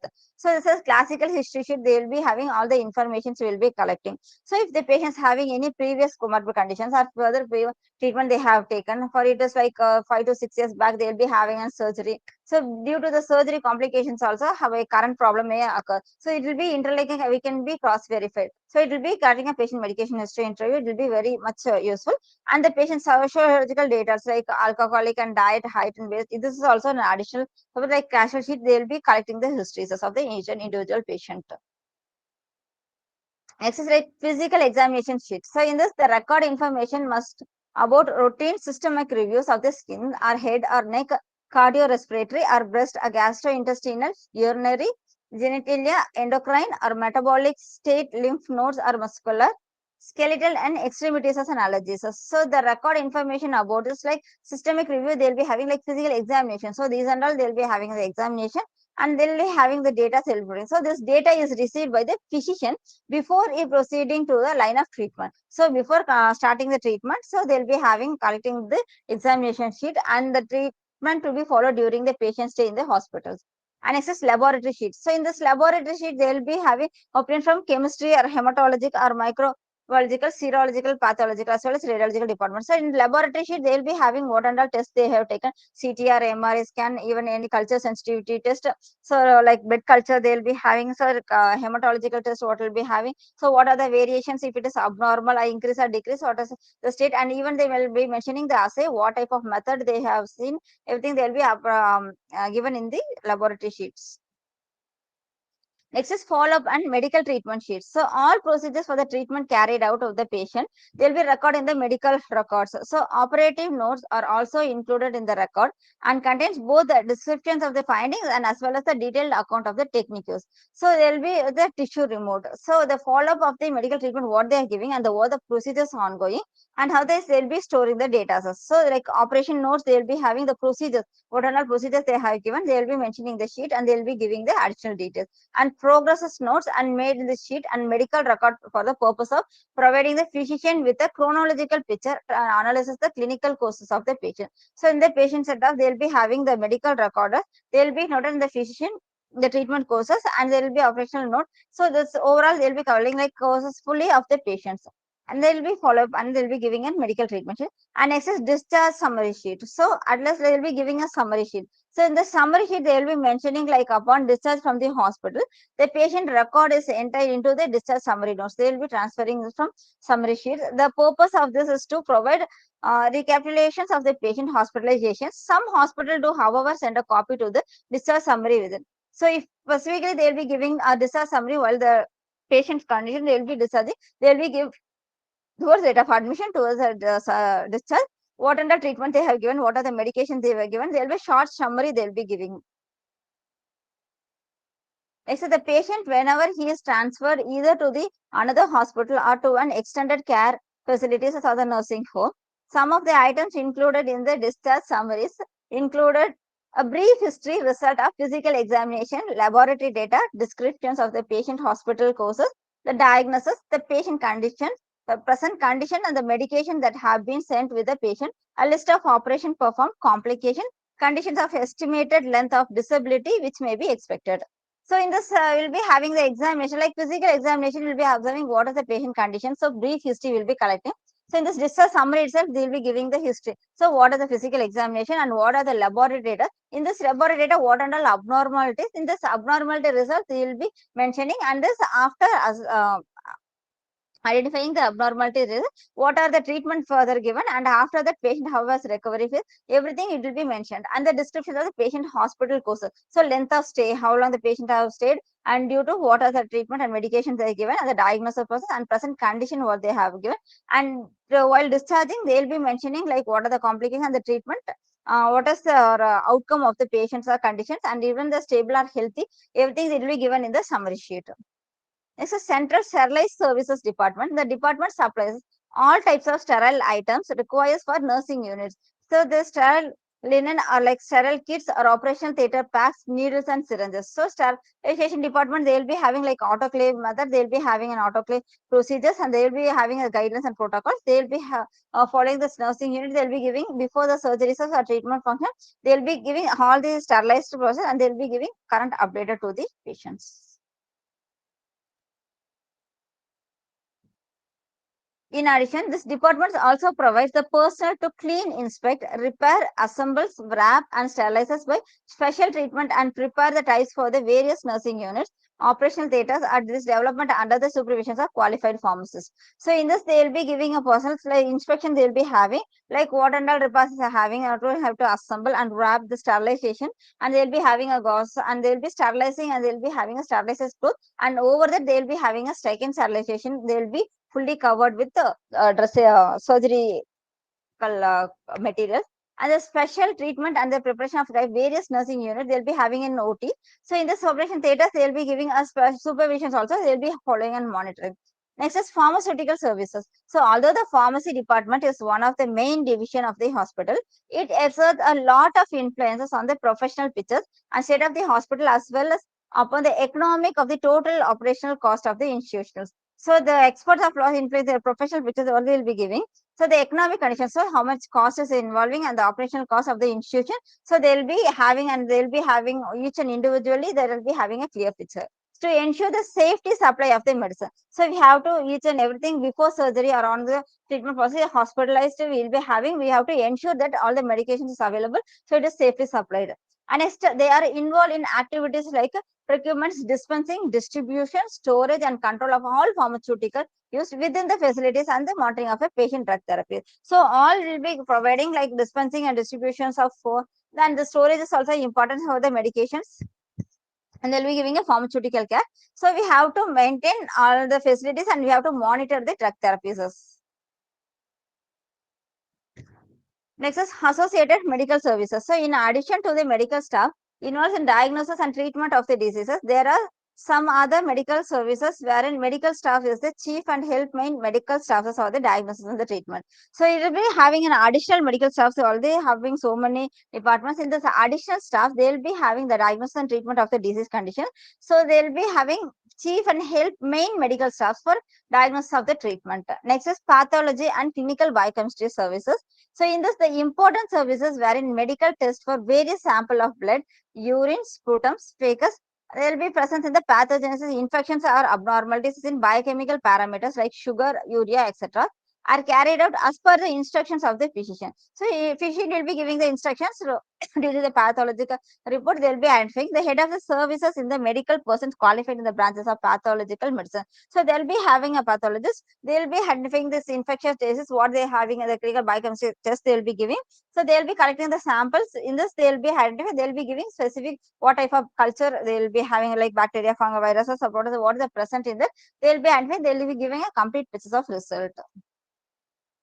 Next is radiology, one of the most important services. It is the branch of medicine which deals with diagnostics and therapeutic applications of radiant energy. So chiefly in the form of X-rays and radium. The services are provided only the of the written orders of the members of medical staff. So the therapeutic use of radium the sealed radioactive sources in the hospital is limited to physicians who can permit it in the consultations with the considerations of recommendations of the radiologist. So this department generally consists of physicians who are trained as radiologists. So it is not like other comparative, the radiologist department they'll be having a trained radiologist, a physician, technician, and radiotherapist, pharmacist, nurses, and essential persons. So they'll be having for treating the therapeutics, so radiological, the X-rays, and they'll be having so much preventive measures. So the modern radiological departments also consider facilities of sonography. So computer tomography, so CAT scanning and MRI, there's advanced technologies they have developed. So they're having a SCAT and MRI sonography equipment departments also. They'll be having a modern radiological departments having. And next is blood bank. So in this blood bank, they'll be processing the blood supplies of product. Like they'll be filtering like plasma and platelets. There'll be filtration centrifugation process. So in the separation, they'll be collecting the plasma, RBCs and WBCs. They'll be having. So the patients are in the blood bank. They'll be storing in the. They'll be having the storages of their storage condition. They'll be having, and they'll be having a chain link system. So they'll be, if emergency, they will be having for whom particularly blood sample they need to collect. They'll be giving, or other hospitals are from outside places where having. They'll be having a physician prescription. They'll be giving the collected blood banks to the individual patients. And the medical social services department. So in this department, providing an important connection between the hospital and the patients and this relative, the qualified social workers represent a discipline who professional focuses on the social aspect of the patient and his family. So they'll be having like the hospital and the patient relative. So they'll be having respective disciplinaries or professionals they will be focusing. So social aspect of this patient and this family, they'll be having the generally provided information to provide regarding risk and benefits related to the medical and surgical treatment. So once we are going to suggesting a surgery or treatment or the patient will be having, we have to say about the risk and benefit ratio. So comparative, if it is risk is more or benefit is more. So it is a decision maker authority is a patient really. So we have to mention like what is the risk is going to be for the complications we will be having, and an informed consent before we will be saying, and we will be getting an informed consent, and then when we will be starting the surgical procedures. Next is anesthesia services. And anesthesia services of an hospital is generally directed by a doctor member of the medical staff who has got specially trained and is responsible for the administration of anesthesia. He is also responsible for the following, like quality of anesthesia care rendered by the anesthetic and the surgical and the obstetrical care, availability of the equipment necessary for administration anesthesia for related effect of resuscitations, development of regulation concerning anesthesia safety, evaluation of anesthesia care retrospectively. So they will be having an anesthesia services. So even every surgery, major or minor surgeries, anesthesia is a major role. They will be giving for the surgery process. There will be a continuous following monitor, and anesthesian will be from the start of surgery to the end of surgery. He will be monitoring, and it will be available. It should not be any misuse of the anesthesia the medication. So there will be documentations and everything. They will be properly monitored, and there is a responsibility for a specialized anesthesia. They will be following.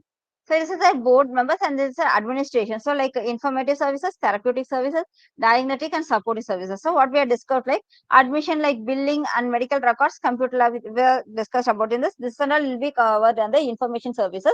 And this is therapeutic services, like therapeutics and OT, speech and languages, respiratory therapies, pharmacy and nursing, dietary. It will be coming under the therapeutic services. Diagnostic services like medical laboratory, radiology, nuclear medical emergency department, cardiologists and neurologists will be under the diagnostic services.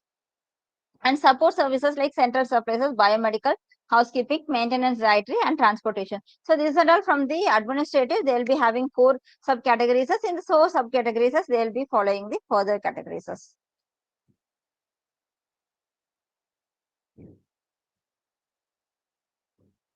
Do you need any break for 5 to 10 minutes, or shall I continue the session? Can anyone unmute and say?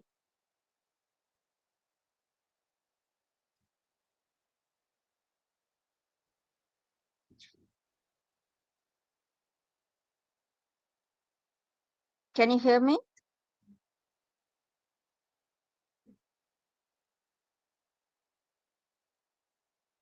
Do you need a break, ma, Lavanya, or shall I continue?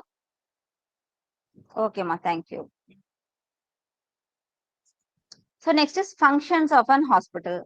So to uplift quality and general standard of medical practices. So we'll be having in a hospital, we'll be having a normal function, how the qualities differs from hospital to hospital. So one hospital compared to another hospital, there will be a quality, it will be a very vast differences about it. So if it is a quality improved only, we'll be suggesting and we'll be going for one individual hospital. So there should be a quality, we have to uplift it. So like a general standard of medical practitioners. So from each and everything, we have to make and in a medical practitioner, the standard have to be uplifting. Next is like to provide facilities and guidance by which person can work in a group with an intention of a betterment of hospital department or patient and community based. So the providing facilities is what we are giving. So the facilities is with, so far we have discussed. So this facilities is we are giving to the patients or to the hospital management we will be giving. So which person can work in the group. So it will be effectively, their quality will be improving. So the intention is betterment of the hospital department. It is not like as usual work they are going. So there should be a hospital department, there will be betterment which they are giving, providing, and the patient and community setups they will be giving. So this and all you will be having a like quality improving. And next is patient care. So patient care involves like diagnosis, treatment of illness and injury, preventive medicines, rehabilitations, and dental care, personalized services. So here how patient care we are giving a best care will be. So even identifying the disease conditions and what the best treatment we are giving. So it will be patient should be our disease free condition. So this and all will be giving a quality improvement and they will be running in the hospital, it will be involved. Next is educational services. So the educational services in the two form, medical and allied health professional educations and patient education. So medical and health professional educations like a teaching of a physician, nursing, pharmacist, medical technologist, and a medical social services workers. So in every courses they will be having in healthcare sector, they will be having an internship duties, they will be having a training session. While studying itself, they will be having the opportunity to train, they will be interfere with the patient interaction, and they'll be having consulting towards they'll be having a journey towards, they'll be mingling with the patient. But if comparative to the healthcare professionals, each and every they'll be having an internship duty. So mandatory they'll be have 1 year internship. In this 1 year internship, each and every, even the physician they'll be having, and pharmacists they'll be having, allied health sciences they'll be having a technician, lab technician, cardiac technologists, even each and individual they'll be having an internship program. So in that they'll be having a learning process. In that 1 year, they'll be completely learning. I'll be is accessible. I'll be teaching hospital. It will be useful for them. And next is like patient education. It is not like only the healthcare team professional is learning and we are giving a knowledges and we are giving awareness. The patient also should be educated about their disease conditions and how to overcome it. So like children's are general education, social education, and rehabilitation, healthcare, and also for patient counseling. So in the patient counseling is a major, we can cover all the patients, how to come, and the information all we are providing and how we are going to overcome it. So the best quality of operating standards will be like functioning the, so we'll be having like services providing, we'll be giving a best care. And to estimate need for facilities, so we are be having always the facilities we need upgraded also. So the supplies and the equipment and the utilization of evaluation, control, and maintenance. So utilization of evaluation, like what are the medications they will be having and the treatment using and the drug, how their utilization. So everything utilization pattern also we have to understand. So antibiotics which will be having, so we'll be giving the patient and what is the treatment, so we are having a follow-up. So the facilities is we are given the supply and we have to do the utilization of evaluations and to estimate departmental necessities. So departmental necessities is like each and everything, when a departmental will be having even a common will the hospitalized zone they'll be having. So we need to provide the necessities and to provide a common link between a general public and a policy makers. So there is a policy maker. So insurance policy in a hospital zone they'll be having like, so in case accidental cases or insurance, like they'll be having a like policy maker. So it will be, they'll be having, there should be a bondage between this general public and the policies, and to suggest for policies and procedures to maintain adequate and competent staff. So it is suggesting, so we are proposing that maintaining the adequate will be available facilities, and they should be having, we have to promote like policies we will be having and the procedures how we are maintaining adequating we have to suggest it. And to develop and maintain an effective system of clinical and administrative records and reports. So we'll be developing like the system will be having like effective maintenance system already will be having the clinical or administrative. So this recording and the reports how we are maintaining and documentation is very important. So we have to develop and we have to maintain it. And this is public health care. So overall we are giving and treatment for the patients and to the public society. So what we are going to see the public society. So public society, like public health is important to assist the community in reducing chance of illness and to provide general health populations. So we are giving the importance of the assistant community and reducing the chance of illness. So this is our goal, to reduce the illness and disease conditions, and patient should be a disease free state. And to harm next growth of medical science by proper training of doctors and nurses in the large training hospitals, and to create a developed financial plan for the operations of the hospitals. So there should be have a financial plan. So we have to know particular surgery, how we are going to handle and what is the cost and all involving.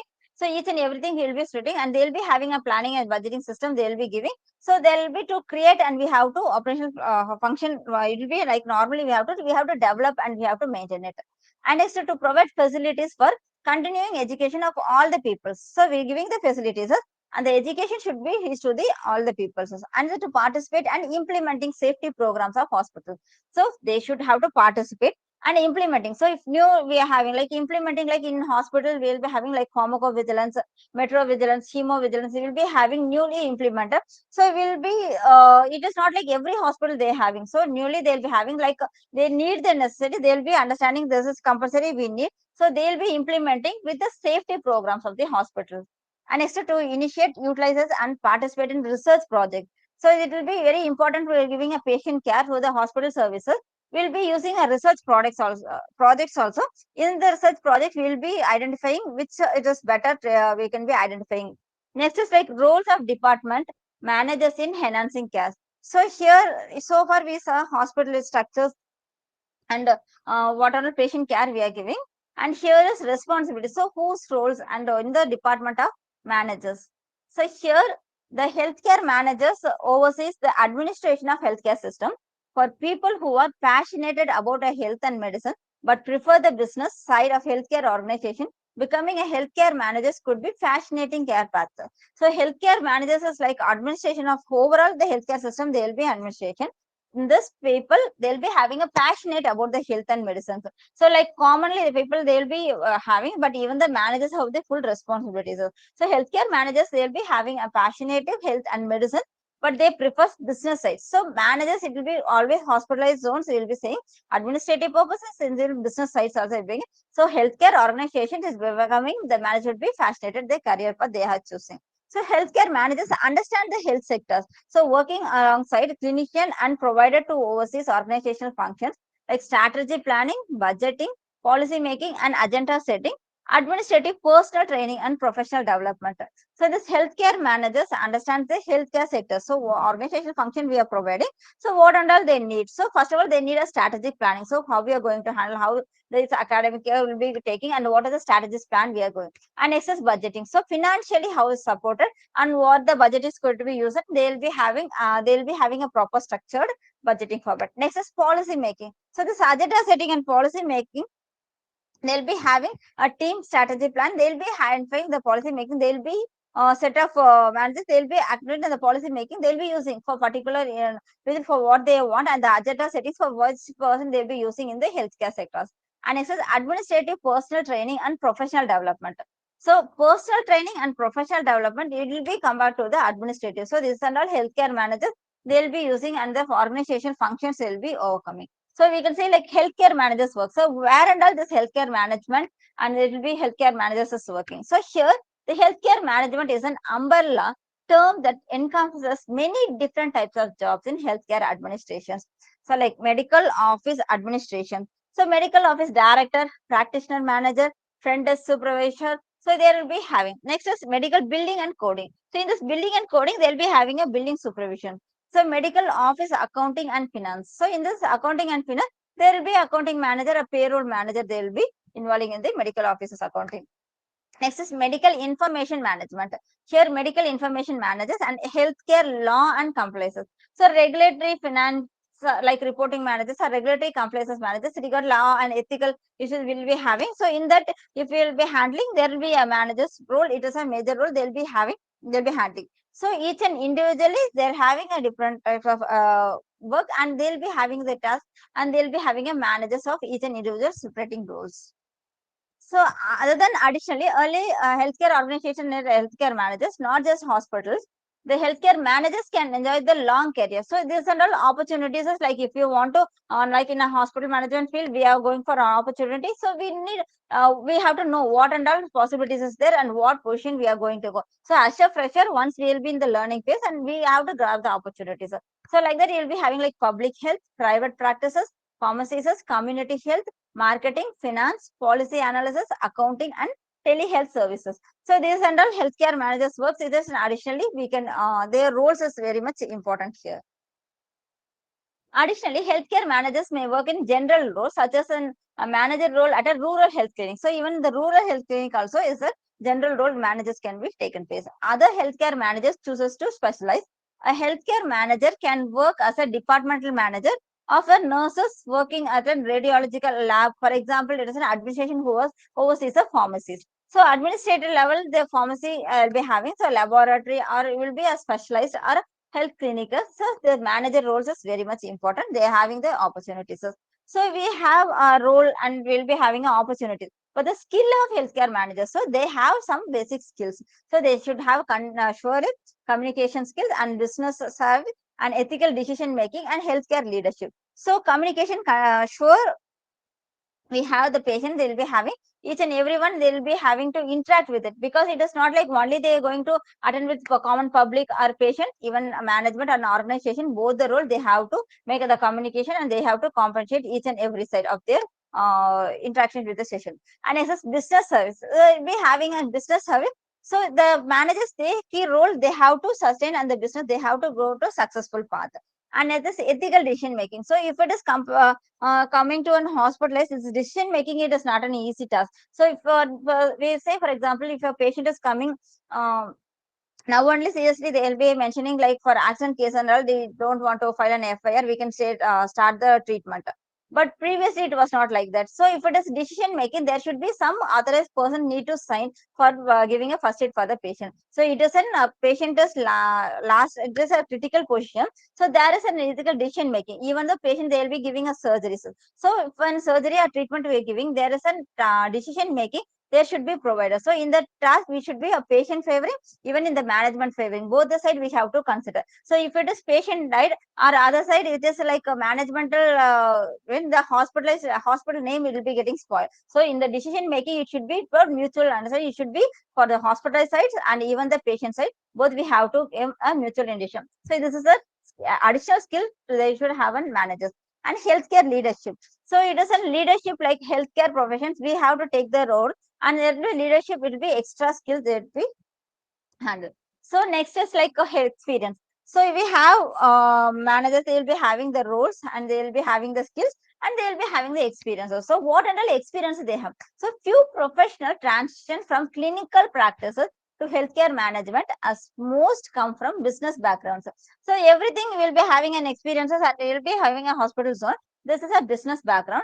To thrive in healthcare management, business professionals need to gain experience working in the healthcare setting. So how we can get the experiences? We have to work there and we have to train and we give a dedicated to the work, and you will be getting and gained experiences in the healthcare setting. So some example of the way to gain professional experience working in the healthcare on the administrative sides are. So working in data entry or a data quality site, especially with social services clinical tracking. So whilst initially will be having the quality like oversight, they'll be having the social services and the clinical tracking, they'll be having experiences while working in there. And next is working in healthcare policies for the government agencies. So we'll be having like insurance, we'll say like governmental, non-governmental funding agencies, they'll be having NGOs will be here. But here on the government agencies, policies it will be having like we have to work there and we have to gain the knowledge. And legislative teams are healthcare related non-profit. So because it is government agency, they'll be not going to run for profitable base. So non-profitable bus, they'll be giving a service provider to the common people and the public. And working in financial billing or compliances to the healthcare organization. So even we are working in the financial billing status, we can know what the organizations, how to run and what to healthcare professions. We are the merits and demerits we can overcome. We have to analysis and data. So everywhere we can working with this with the experiences in the healthcare role. And assist most healthcare employees seek healthcare managers with experience managing in a business setting. So everyone they want to seek their be having a some they'll be not taking like pressure. They need a experience. So So the role of healthcare managers must constantly adapt to change in the healthcare organization structure. So there should be an organization structure. We have to adapt it, and hence the need for flexible healthcare manager. So it is not like I'm going to do specific this kind of work, I'm going to only like time schedule, I will be working for only 8 hours, 12 hours, limited work. If a manager job role, it is not like they should be a flexible with their patients, even an organization and even the patient side, both they have to managers and who can keep up with the new technologies and demands in the healthcare. So well, experiences managers, this is under roles and skills and experiences we have to like. So next is very important is patient counseling. So far we have discussed about like patients will be having a what under patient care. We have given like what of the concept of patient care, patient centric management and organization of hospitals and other departments, and in this roles of departments managers in care. So next is we are going to discuss about the patient counseling. So the patient counseling will be having with an example patient centric management and will be giving. So it is a very important and very useful, and we'll know everyone now we are unhealthy people. So once we'll be have my chance get to be a patient. So if it is I'm healthy, sure I can't say I'm not going to be a patient. So I can't say always I'm going to be a patient. So whatever it is at the patient's decision. So once I don't want to be a patient, what I have to do? So I need to know about the disease condition, why this disease is occurring, and how we can overcome it. So in if you will be getting the chances, every hospital they will be having a patient counseling. I mean, wardens they'll be having, like pharmacists, students they'll be having, they'll be mandatory, they'll be having. There's a chances you can go and interact with them. So many of them they don't know, like patient counseling and wardens patient counseling, they'll be having a separate drug information centers. So they'll be having a drug information and poison information center. Whatever you get, so like even customer care, if you have any problems, like in Just so in Just if I'm having any doubt, I will ask them. They'll be giving like 5 to 10 numbers of contacts. What nearby? What is my query? They'll be answering my queries. So same like that in a medical related, we are having a drug information center. So every standardized hospital, specialized hospital, multi-specialized hospital, and even universities, they having the drug information center. So this resources we have to utilize this opportunity. So why we have to use this opportunity? So regarding the drugs, I'm having a dose medication. I have to go and consult with the medical professional, not to common people, or generally I'm seeing in the YouTubes or Chrome. Generally, I'm having the social media. I'm getting the information. So we should not go blindly black to it, because if it is any biases or errors, you can't make it as an authenticated. So we have to go for the drug information query. You can ask any details, even it is a we having drug information related or even anything regarding medications. So if it is doubts regarding drug information, we can call drug information and we can ask their queries, and they will reply through way of replying, like they'll be having like communications for which way we will be asking in the phone call or even in the mail or in the texts, how we are asking, they will be replying according to that, and we can say how reply we need. They will, if you are, I'm texting a message and I'm asking I want to reply making a call, sure they'll be will giving a number, they will call and they'll give the reply. So we have to utilize this, and we should make this awareness. This drug information centers it is having, and like this next is patient counseling. So in the patient counseling, we after getting a medicines, what we'll do, most of the patient from morning till they'll be consulting opinion, they'll be taking laboratory tests, they'll be having a second opinion, everything they'll be completing, they'll be in a rush up to get the medicine, they have to go to home, they having waiting for taxi, and they'll be having some other reasons, long distance traveling, everything they'll be having. But towards overall, they are spending so much time in the hospital, but last sadly the patient is not spending extra few minutes for their individual care. So it is going to be best for the patient benefit, not for the public benefit. So if as a patient individual, they need to get a counseling. So if they're getting the medication, what are the medication they are given? So what in this medication they have taken in this basically they'll be mentioning like before food and after food. So they'll be having a follow. They have taken the proper medication, proper dosing. If we can check the medication error is there or not, we can identify. While once cross checking, we can extra will be additional. So they'll be in the hospital, they will be having a patient counseling. So in the patient counseling, I say the patient counseling is one of the major duty of pharmacists other than the dispensing of drug. So it is not like only the dispensing of drug, it is the pharmacist role. So patient counseling is another major duty for responsibility of the each and every pharmacist.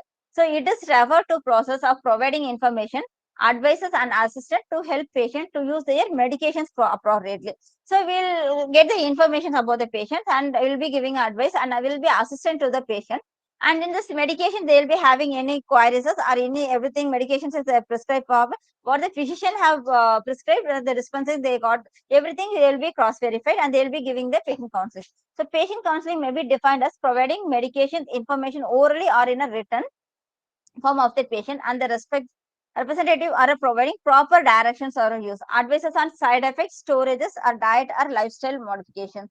So these and all will be given in the patient counseling. So patients how to direction of the medicines using. So if for example asthma inhaler is there, how to use that inhaler, they will be giving a live demo and they will be using the making the patient to practice it. I mean even diabetes insulin they will be having a pen type cartridges, how to use this cartridges, how to refill it per particular unit, how much you're using, or even the vial type, they'll be having syringes, how to use everything. The live demo they'll be giving in the patient counseling section, and advice of side effects. So if taking a medication, the side effects they'll be having patient, most of the patient will be occurring a side effect. So we have to advise the patient. So if they having side effect, what they have to do? So they should not stop the drug, or even they identifying particular this drug they are causing, they have to immediately stop and they have to come and report it.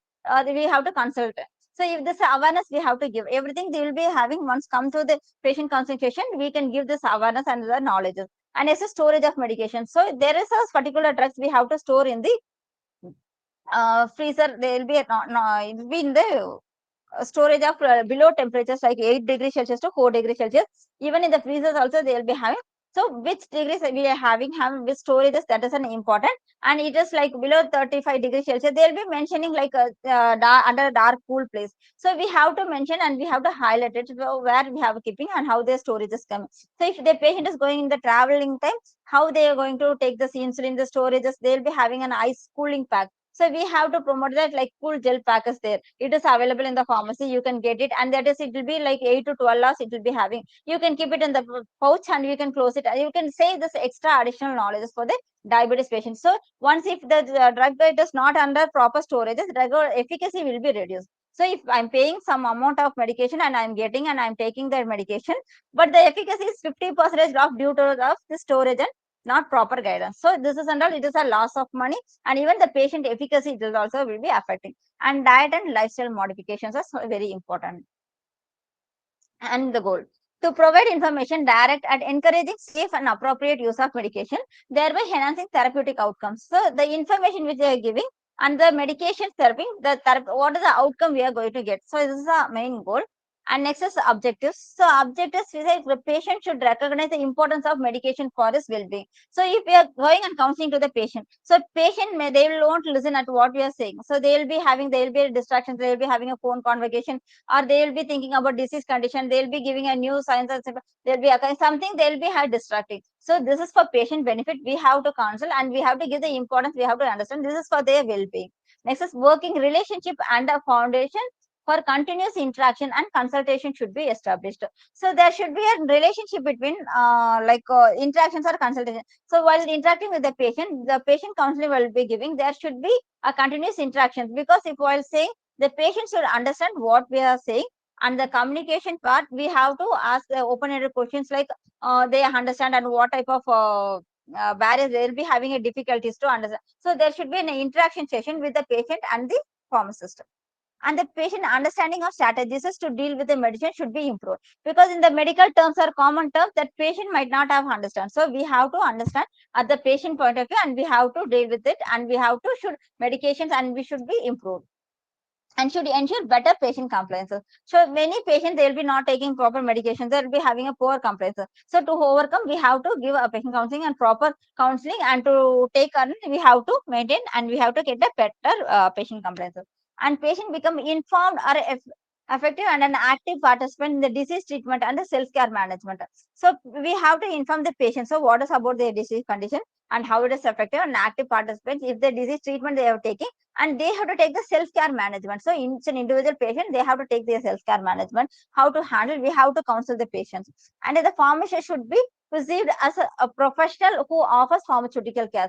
So next is like drug interaction and adverse drug reaction should be prevented. So in the pharmacy patient counseling, if you are coming, only there you can identify the drug interactions, because physician they will be having many officers and they have not much time. So while coming to patient counseling, they will be checking if they having, if you are having a comorbid condition, or even 3 to 4 drugs for each individual patient they will be prescribing. In that prescribing drug, they will be having any drug interaction or not, they will be consulting, they will be checking. So here we having a drug interaction checker app. So even you can also use in Google, you can just you can use drug interaction checker app. In that app, if any family members they having taking a medication, so you can mention it is like brand name, only the drug name you have to mention, like atorvastatin, propranolol, what the drug they have given, you have to mention it. So it is like multivitamin, most probably it will be not coming, but major of the drugs, antibiotic, what they have given, amoxicillin or potassium carbonate, what is the drug name they have prescribed for you. You can add the drugs one by one, and at the end they will be showing with specific drug they will be having some particular drug interaction. So they will be giving a drug like so once daily, OD once morning, and another drug like BD. So you will think like I have taken this drug only morning, another take is BD like morning and night. So this morning taking one drug and another drug may chance possibility to get that interaction. So if we identifying this drug, particular drug, we are getting the interaction. So we have to stop or we have to change the alternative route, or the drugging means we have to change it. So this interaction we will be checking. The pharmacist is a major role. They will be checking the drug interactions. And next is adverse drug reaction. So if patient is taking medicine, even thousands or hundreds or many few, even lakhs of patients, any one or two or few will be getting the adverse drug reactions. So it is not like that only one patient is coming. So what it has happened? So it is our role to identify and monitor any drug interactions. We have to say the patient any new signs and symptoms is occurring. So you will come and consultation, and you have, because you have to notice it. Patient might not have that any disease or complication before. After taking this medication, there is a new chance of getting that complication. So if in case further it is occurring like that, we have to come and consult with this, and either we can check any adverse drug reactions is having. In case if we are not monitoring, we are not checking it properly, patient might learn serious adverse event, even the patient death also may possibilities to get. So it is a pharmacist a major role, patient counseling role. They will be giving each and awareness to the patient. So it is a patient responsibility for their well-being. We are giving such a information. Patients should come and interact with this. And this is some few prescription abbreviations I have mentioned. So like this is I have bolded here. This is like AC, they will be mentioning. Mostly the prescription says the healthcare profession team, they may know, but each and everyone have to know. This is a mentioned the prescription what they have given. So if it is AC, like it is a before meals, so before food we have to take. And BID, so it is a twice a day. When BD will be saying and BID saying, both will be saying a twice a day. GT, it is a like drops. So eye drops, ear drops will be having. HS at a bedtime. So HS is they mentioned, it is at night, 9 o'clock they will be taking, at bedtime they have mentioned. So OD, it is right eye, OS is left eye, PO is by mouth.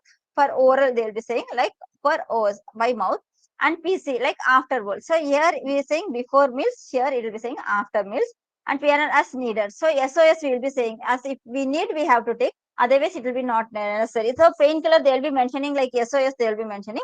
So as if we need we'll take, if not necessary we should not take. It is not like compulsory have to take that medication. So same here Q3H. So it means every 3 hours. So here we they will like the Q6, Q12 they will be mentioning. So Q3 or Q6 now every 6 hours or every 3 hours they will be taking this medication. And QD is every day, and QID is for 4 times a day, and SCG means right, and TID is a thrice times a day. So here they will be mentioning here. So some medication they will be mentioning, they will mention the drug name, they will mention start. So it is right, we have to take immediately. So it is not like I want to take in the morning or afternoon, before food, afternoon. Once the medicine is start, they mentioned I have to take it immediately. Once if I'm consulting, I'm getting a medicine around 12 o'clock in the pharmacy, so I have to take it at immediately. It is not like I'm going to take in the after food, I'm going to take another medicine in the night time, so I'm going to continue taking like that. So if they mention the start in the prescription, you have to take it immediately. And OMS means every morning, and ONS every night. So this is under medical prescription. Mostly they are not using, but we have to know this is a prescription. If it is that, we have to identify what they have prescribed and what we are going to take. Next is step during a patient counseling. So counseling session will be, they will be giving like the interaction between the patient and the pharmacist essential. So before preparing the session, so if I'm going to give a paper patient counseling to the patient, I have to prepare the session. and open the session and counseling content and closing the session. So preparing the session is what is that? So if I'm going to interact with the patient, so patient might come with any diseases, not specifically they are coming for only cardiology department and cardio patient is coming, or orthopedist only ortho patient. It is not like that. Patient counsel session is for open on for all. So preparing the session, I have to intro myself properly to the patient. So as I'm a pharmacist, I'm giving a patient counseling. So far for disease condition, we have to properly say ourselves, and the session of opening the session is what disease condition patient have given, what medication they have given.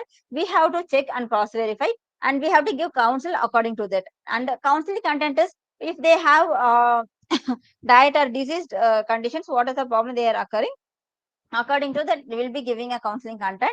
And after the closing section is like just I have completed the closing the session. It is not like that. We have to recheck the patient what we have said, and the patient have understand the session, and we have to double check. And we should ask the question. So if I ask the question, it is like one open-ended questions or close-ended question.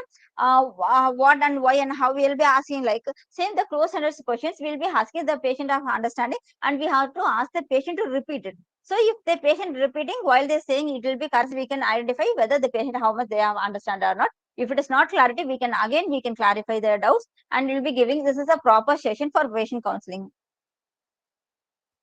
Next, I have given a case study. So it is like Mr. JR is a 45-year-old who consulted his physician for nose bleeding. So 45-year-old patient, they had a nose bleeding. They have come for consultation. So they had already having a morning dizziness and increased frequency of maturation. So they had a maturation and they have increased frequency. So like maturation, do you say like urine frequency, they will be having irritations like so. Like they say maturation. Thus doctors order a range of lab tests. So they have given the lab test. So they've given an outpatient prescription. So patient have already come and consulted here, and they has given an outpatient prescription the following test. So the previous patient they were taking it. So enalapril 5 mg, 1 tablet OD. So they have mentioned OD is once daily. Glimepiride 1 mg, 1 tablet BD. It is twice daily. Metformin 500 mg, 1 tablet BD. So this is enalapril uses for anti-hypertension. For BP they have given. This glimepiride and metformin they are given for diabetes. So in interviewing, I would open a question to ask the Mr. Devan, how have you been taking this medication previously? So patient have given already they have given the medication, then only he gave. So have you been taken medication? Previously he was taken. So as if he has replied no, then this is the first time. Next usual question could be, what do your doctor tell you about this medication? Because physician might have said what to take, how to take, the physician would have given. So we have to take our next question, how to take this medication. Based on this answer, we have to counsel. So as it is, this is my protocol, how I'm going to prepare the session. I'm going to, you should not say like this. According to the patient answer, we have to take it and we have to counsel the patient. So here they have mentioned 3 drugs. So enalapril, so lowering the increases BP. So if BP is increased, they will be giving for the enalapril. After taking it, it will be lowering. So dose is 5 mg, 1 tablet daily they advised. It is advisable to take the first tablet at bedtime, as first dose can causes dizziness. So initially patient is not taking, suddenly if they are taking the tablet, it may get the possibility to get the dizziness. So if they feel dizziness, so it is night time, it will be safer side. So from then on, it should be taken once daily at fixed time when it is convenient for you. So it is convenient for you. It is like OD. They can take it in the morning time or in the night time. So it is upon the first dose they will be mentioning. So must be taken on regular basis. So every day to be effective. Sometimes causes dry cough or chance to taste. Then to inform your doctor. So because of this medication, they get possibilities. Will be having a side effect like dry cough. They will be having some time. It is a new possibilities they take. So it is not like to fear the patient. If you are taking this medication, you might got out. So if we say like that, patient will not have confidence. They will be not taking the medication. We have to say this is a chance of getting this dry cough. So of this, there we have possibilities of chance. This is an like information.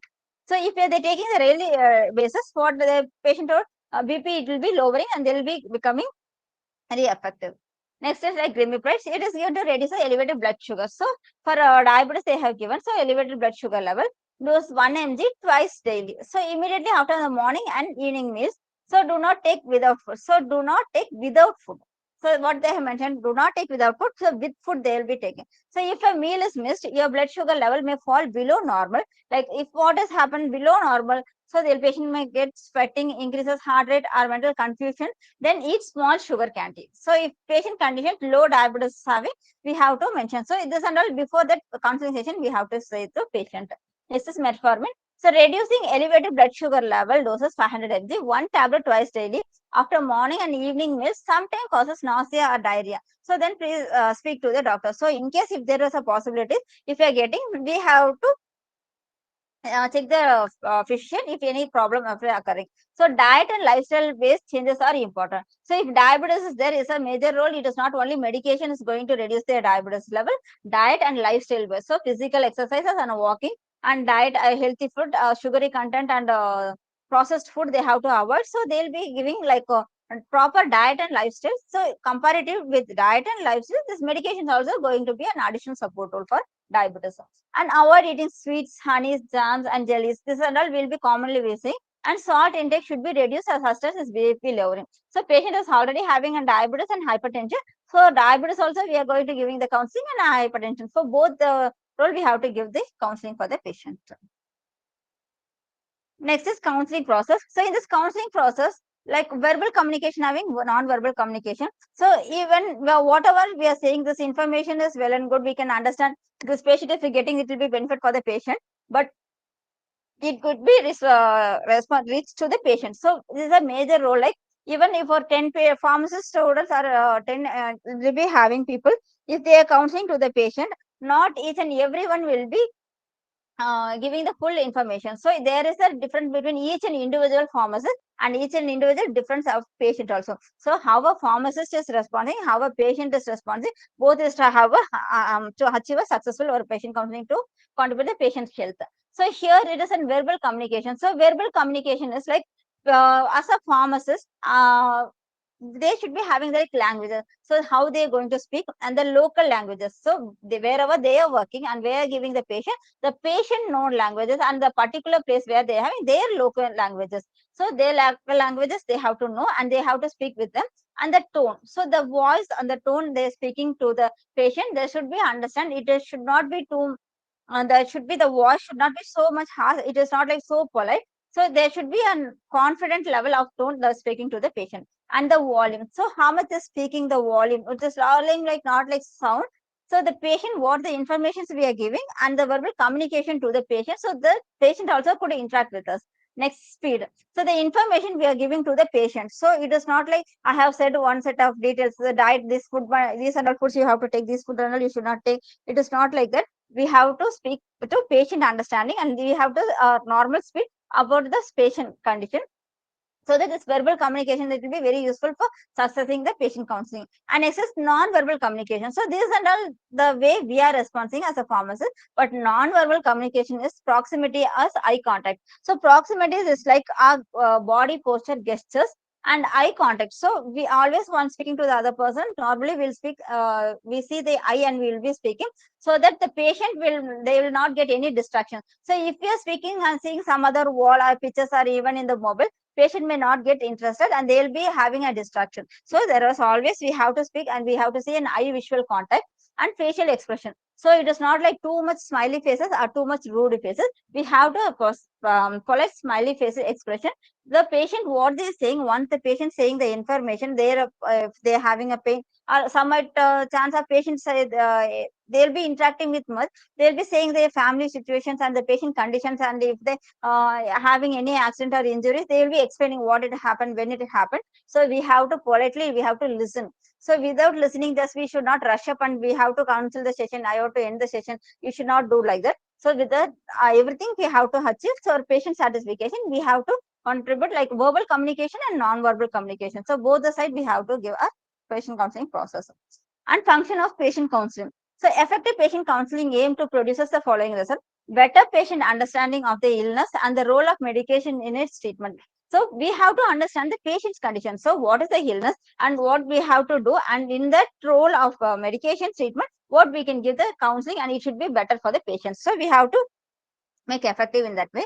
and improving medication adherence. So what are patient medication adherence? So we will saying the patient like you have to take the medication. So you have to take your BP medication, diabetes medicine. But patient might go to their function, they would have not taken the medication, or they'll be suddenly they will be traveling, or they will be skipping their food or skipping the medication. So this is under they'll be affecting the patient. So the medication address out the possibilities to kill. So we have to say patient about this, and what if they missed a dose, what we are going to get. So we have to give them awareness, and we have to take like we have to improve the medication adherence and more effective drug treatments. And it reduces incidence of adverse effects and unnecessary healthcare costs. So if it like we'll be saying like they will be having like we are be having multivitamins or vitamin supplements you have to take. So mostly you will be seeing the prescription, each and every prescription they'll be having a multivitamin supplement. So if it is exactly the patient they needed, or if it is not needed, so there is a chance if for specific patient they voluntarily they need a multivitamin supplement, they'll be asking like psychologically they think like we take multivitamin they'll be healthy, like that patient might have think. So we have to counsel and we say if it is necessary or it is an unnecessary, and we could reduces the cost, because if once if patient having any adverse effect we are identifying in the starting stage or initial stage, sure we can stay we can cure the patient of within a comorbid condition and other the healthcare cost also. If it is not we are not identifying on ADR adverse drug reaction, what it has happens, so it will be coming like mild to moderate to severe, and if severe patient going to bedridden hospital in the hospital, and after that patient might get possibility to chance of death. So many critical and complications is there. So avoiding to this preventing, so initially how we are taking and we are follow, it will be very useful in the patient counseling, and it will be beneficial for the individual patient, and actually improve quality of life of the patient. So how to improve the quality of life patient? So we are giving patient counseling, we'll be giving a diet counseling, and we'll be saying patient medication adherence. I will be preventing each and everything we will be giving, and one we have a follow up, and patients will be having and monitoring a regular checkup, so whether the medication patient are taking or not. So many extra services we are providing to the patient. We can improve the disease conditions, even patients we can reduce the disease condition, and even the patient or healthy lifestyle we can change to the better life for the patient. Next is better coping strategies to deal with the medications related adverse effect. So they'll be having a strategy. You can have there's having a pharmacovigilance ADR reporting, and like I said, metrovigilance and hemovigilance, everything they're having a reporting, ADR reporting and a monitoring centers like that, pharmacovigilance PVPA. So even you, everyone can easily accessible. Even the patient or common people can report the ADR, and in the healthcare team. So there is a two forms for healthcare, another one in general public they'll be having. So if I want to identify, if I notice any ADR is occurring, so I can mention this ADR. I have even in the hospital healthcare sector, I will be mentioning that to the physician. I will go and say, so this particular drug is causing ADR. I have a suspected, or because of this, I will be having. So literature reference sources I will be taking as a proof of a documentation, and we will be consulting to the physician, and we will interact with the patient. So what type of drug, and what the drug batch number, expiry, lot number, and next is like any other comorbid conditions, and even patient might have taken like Ayurveda, Siddha, Unani, any other treatment also patient might have taken, or any food may chance of possibilities to get the interaction. So we will be having so many cross verification. Even in the form we having a PPI form, we will be entering all details, and we will be submitting to pharmacovigilance center. So ADR reporting monitor center is there. We will be submitting those documents. So further that they'll be taking the first step. And next is like improve professional rapport between the patient and the pharmacist. So there should be a patient and pharmacist rapport. Then only we'll be giving and what the patient and the physician we can understand, and we can have a professional. We can improve our highest. Next is qualities. So qualities as a patient counseling, we should be a good listeners, because each and every patient they'll be having an each and every their character will be differ one patient to another. If they be hyperactive, or they will be not even responses for your queries, and they'll be an introvert. But we have to, patient is saying, we have to be a good listener and be flexible. So what we are saying, it's just like I'm a pharmacist, I'm going to this. It is not like that. If we are going to give a healthcare team, as a healthcare team, we are giving a best pharmaceutical care to the patient. So we have to be flexible, and be empathetic and non-judgmental. So we should not judge before this patient is coming, or should this is the disease condition, it is going to be like this, or without the assumption we should not be. So we should not be non-judgmental and be tolerant. So it be psychiatric patient, it is a really very hard to handle the patient, but even though we have to take care care, and we should have tolerate and communicative confidentiality. So communication will be giving provided, and we have to say, because if I'm going to say to the patient, to the form into about the drugs and medication, if I'm not having confidence and saying such a thing, sure no one is going to accept it. So I have to confident, and I know what I'm going to say and what the medication is. So particular drugs stay,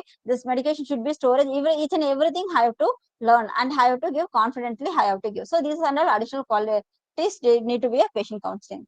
So this and all we have seen, but there is a slight of barriers. So barriers of the patient counseling. So we will give always our best, and we will be providing, but there is a problem of occurring a patient counseling in the barrier community. So lack of time. So if I'm giving a patient counseling, patient should have to listen, and they have to take their time. So it might take 10 to 15 minutes, even half an hour, depends upon the patient condition, how many medication they are taking, and in that medication any drug interactions is there, any ADR is there, even diet, even counseling. We said like there are three types of diet based counseling, drug based counseling, disease based counseling. So always we will be split up into the three categories. So diet based for disease condition, what are the medication taking, and this disease condition, what foods they have to take, and vegetables or even fruits or not, everything healthy will be giving. And next is the disease condition. So what disease condition, what we have to give, and physical activities, and because of that. So next is drug counseling. So drug, we know as I said, there will be prescription, they will be mentioning like before food, after food, on well, they'll be taking like you have to follow up for 15 days or 1 month. Patient might not have for the revisit, they'll be not giving a follow up, they'll be taking like 1 year long term tablets medications also they'll be taking. So this and all we have to say in the counseling part, they have to split up. So many information I'm going to give, so there will be a lack of time. Next is lack of knowledge about drugs and patient history, so and lack of confidence. So if it is drugs, we have to know it is drugs is not like a comparative specialization department. We can say like cardio department, they will be handling like cardio related. Ortho, we can say like cardiology, and ortho they'll be having orthopedics, same emergency, even individual specialization department physician they will be handling. But pharmacy, it is not like that. Overall entire hospital, they'll be having, or they'll be coming to the pharmacy. So everything, each and every drugs, and even skins and allergies, food, diet, drug, disease, each and everything, knowledge, drug knowledge, we have to know. So if it is drug knowledge is lack, there will be another barrier for them. And patient history, so patient must we know all the information and patient history about their comorbid conditions, whatever they are having, issues they are having previously having. So we have to know, because of this patient history collection, we can know whether further complications is there, or further anything related to current diagnosis to previous. And lack of confidence, and next is poor communication skill. So if we know knowledges, and we know all the information regarding medication, drug information, queries, everything using, but the proper communication is not there, we can't successfully achieve. So poor communication skill is another barrier. And language barriers, because some other people, they might have another languages they be coming. So only specific languages or local languages we can't handle. So if depends upon the patient, there should be a translator, and we should counsel for that patient also too. We can make an intermediator, so that mediator we can say convey, they will be conveying. And now and all, there is a translating app also is there, so you can use that also. And lack of awareness by the patient and need of counseling and its availability, because many of them, they don't know there is a patient counseling. We can go and get the counseling from the available hospitals. So many hospitals, there is a counseling section. Even Tulasi pharmacy, it is like chained pharmacy, even the chain pharmacy, they having this patient counseling facilities, but many of them, they are not going and utilizing it. But if any doubts regarding, we have to go and interact, we can ask why this disease has come, so what I have to do, so what it will be might useful for, we have to prevent the disease from acute stage to chronic, and before going to chronic, we can prevent it. So we have to take a counseling session, is very much useful. And next is physical barrier. So what are the physical barriers I will be facing in the counseling the session to the patient will be handling? Then economic consideration and poor patient perception of their pharmacist, and administrative barriers, negative attitude, and poor patient perceptions of the pharmacist. So these are all barriers which will be facing on the patient counseling. So these are all supporting by the management. So or a hospital and an organization, they will be providing all the facilities in that administrative levels, and will be having any difficulties. So this patient poor of the pharmacist, it will be lacking of each and everything. So this is and all affecting the patient counseling sessions. And last is patient safety and patient risk management. So in this patient safety and patient risk, in the word itself, they have mentioned safety and risk. So for patient, what is our safety and what is the risk? So it is a very vast topic, but only I have mentioned few points. We'll just have a general discussion. So what is the safety?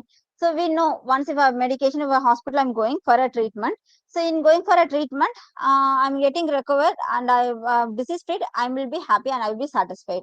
So that is my safety. So what if happen? I'm going for the same treatment. So because of an ADR, a side effect, I'm having another symptom, a newly diagnosed disease. I'll be having one disease and I'll be getting two diseases like comorbid conditions, and I'll be bedridden for another 10 to 15 days. And after that, it will be making and affecting the patient's individual conditions, financially burden and cost, everything it will be affecting.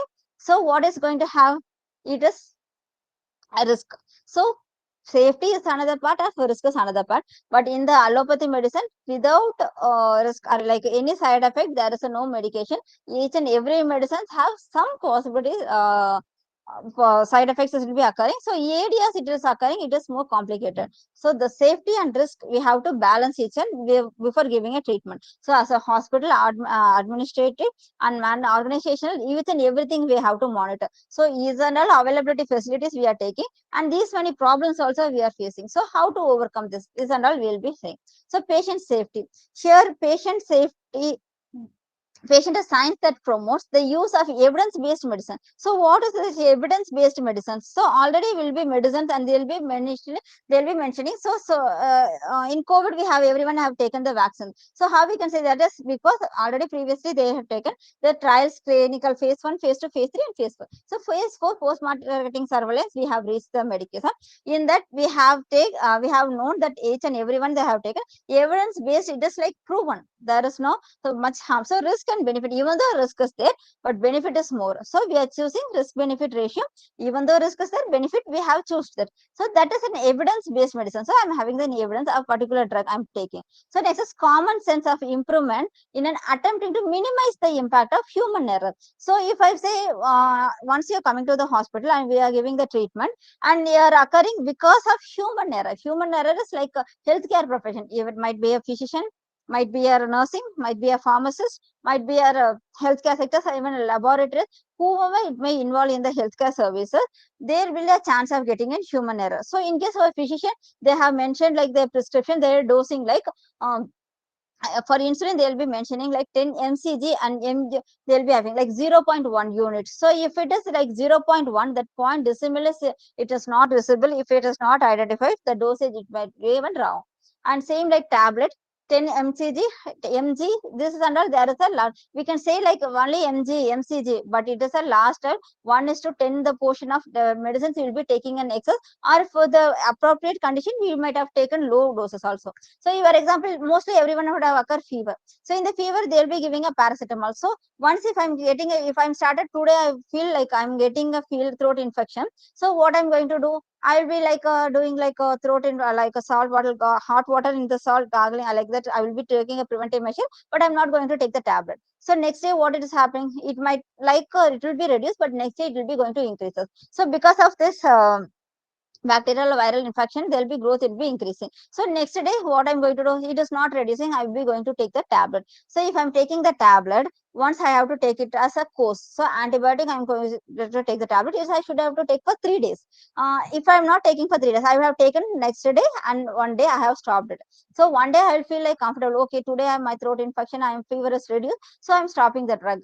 But there is a no use. Even the next day, it will be getting an affecting. So if I'm going the next day, same problem, the fever is not reducing or my throat infection is severe, it is getting increased. So there is a complications it will be incurred. So it is errors due to human. So it is my behavior, but what are the medication address I have not taken. But in the hospital zone, they will be prescribed the medication, even dosing in the dispensing also they might have get the possible. The same patient name they will be might have given to the another patient. Even the drug dosing 10 mg they have mentioned, they will be given her 20 mg. A same look like sound like they'll be having a like same drugs, and the packing labeling they might have get confused, and they'll be giving some brand values also, it will be differing. So generic in brand they'll be having whatever available, something stock is not available, they will be changing and giving. So in that combinations and dose we will be changing, everything we have to check. So errors occurring because of human, that too in the hospital zone. So this error we have to stop, and now we have to prevent it. So if we once medication error, we can prevent it. It is not like we can't prevent it, but you should take extra care to prevent and into each and every errors. So our main aim is to first do not harm. So first I'm going to treat a patient. So if I'm treating a patient, I should not harm them. So my treatment is first, but I should do treatment before it is not going to harm them. So they said develop and implement an integrated system of helping employees, ensuring the quality of services. So program, they'll be having an integrated system. Sorry, they'll be having a quality services. Each and everything they'll be developing and implementing. So new versions are coming. So the hospital zone they'll be having. So new structure infrastructure they'll be having something be integrated for the patient safety they'll be having. So the research programs, the webinar, conferences, seminars, so they'll be implementing, they'll be giving in much knowledge about that. They'll be continuing to ensure that the quality of services will be increased. So that first we have to identify, managing, reducing hazards and risk of undesirable or adverse event associated with the service delivery throughout the organization. So first of all, I need to identify what are the problems occurring and how I'm going to manage it. So identifying the problem, how I am going to manage it, and reducing the hazards. So risk if it's going to occur, of risk it is like undesirable or adverse event, anything is associated with the service delivered. So service delivered in the hospital. So within the hospital, to the organization, what the services provided, in that if it is coming, so we have to reduce it. Next is what is safety. It's like safety, sense the error, act to prevent it, follow safety guidelines, inquiry into accidental or death, take appropriate measures, your responsibility. So safety is our responsibility. So these all we have to follow. So here you can see the left side is like prescribing safely. So every year almost 7,000 prescriptions die due to bad handwriting medical prescriptions by doctors. So we can't say this, simply we can blame. So what is that they have mentioned, this tablet they have prescribed. So here you can see, so this it is a really accessible, even the pharmacist, you can say only the physician writing prescription, pharmacist can handle, they can understand. So but even though there is a dosage this weekend, they'll be having a many colors. So they have mentioned antibiotics, so Rantac here will mentioned. So what the drug they have mentioned, so lubic gel they have mentioned. So gel, it is like ointment or syrup or mucin gel, they'll be saying. Mucin gel is like gelusil syrup, it is like antacids they'll be giving. So that is also they will sell gel, and ointment based gel also they will say gel. So which it is, so you'll be having a confusion. So there is like, it will be handwriting, due to this it will be having a many errors occurring. It is most in the hospitals and every clinical will be facing the difficulties. Now it is like e-prescription online, they will be having even system build typed printout prescriptions also, it is available. Many hospitals are following, but still although prescriptions is following, they will be having getting the chances of getting a error. So here this is an prescriptions, we will be having an RX I have mentioned, or the treatment they are giving. So first patient name should have to mention compulsory, and date, because patient name and when the patient has taken the treatment. So in case further see future there for references or any areas are affecting, we can identify when the medications have taken, and even the patient follow-up will be very useful. Next is the medication. So what is the medication have given, and the strength. So dosage is very much important. So if it is like 100 mg or mcg, if it is not clear, there will be another errors occurring possibilities. So they have mentioned the strength, and there is an amount. So one tablet going to take. So one tablet going to take. So what is PO? We already said like post oral. So post oral we are taking to. So QHS.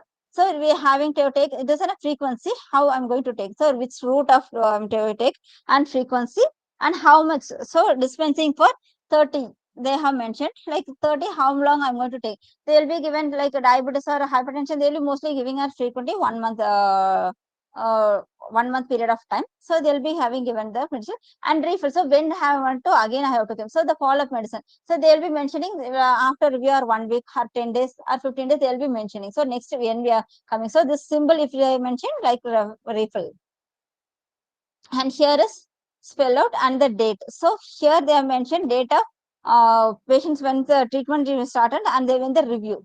So here it is like I'm consulting here today, I'm having a consultation, and I have to review when I have to mention the date here, and the sign. So sign is mandatory. Without signature, this prescription is not valid. So physician sign, it is a mandatory. If in case if a physician sign is not there, the pharmacist, they should not give any medications. So this is a proper prescription we have to handle, and here is we face the difficulties. So if we have to minimize the errors. Next is safety of female patient. So male and female patient should not be kept in the same ward. So room except ICU. So because ICU can't separate male and female like separately, but in general wards and even a room, there should be we have to not keep in the same patient due to this privacy. It will be affecting the patient. The female patients are supposed to be informed the procedure of the treatment well before an actual treatment takes place. So for female patient, whatever treatment they are going to give for the patient, even nursing following the procedure of physician, first of all, we have to inform the patient. So I'm going to do this treatment for this patient. We have to clearly inform to the patient. And in the female ward, no male staff should be allowed to work like nursing or housekeeping. In a female ward, mostly female staff should be worked as a in the hospital. So during the routine examination by male physician, he should be accompanied by the female nurse or a round. So if the physician is not available or specifically physician only consulting a female patient, then there should be a female nurse on this rounds. Next, the patient safety belongs. So if the patient comes to a casualty, accident and an emergency department, it is a duty to the nurse attending the patient to keep the jewelry on his or other personal belonging to the safe place. So if one's coming to the hospital zone, patient will be coming for it will be casualty. They will be coming for emergency. It is my accident or they will be having a giddiness. So it will be like critical condition. They will be coming. So for them, they will be having a surgical. They'll be having a treatment. So in the treatment procedure, like jewelries and accessories, it will be available for the patient. So that should be a responsible for the nursing attendant who's the first patient they are taking care.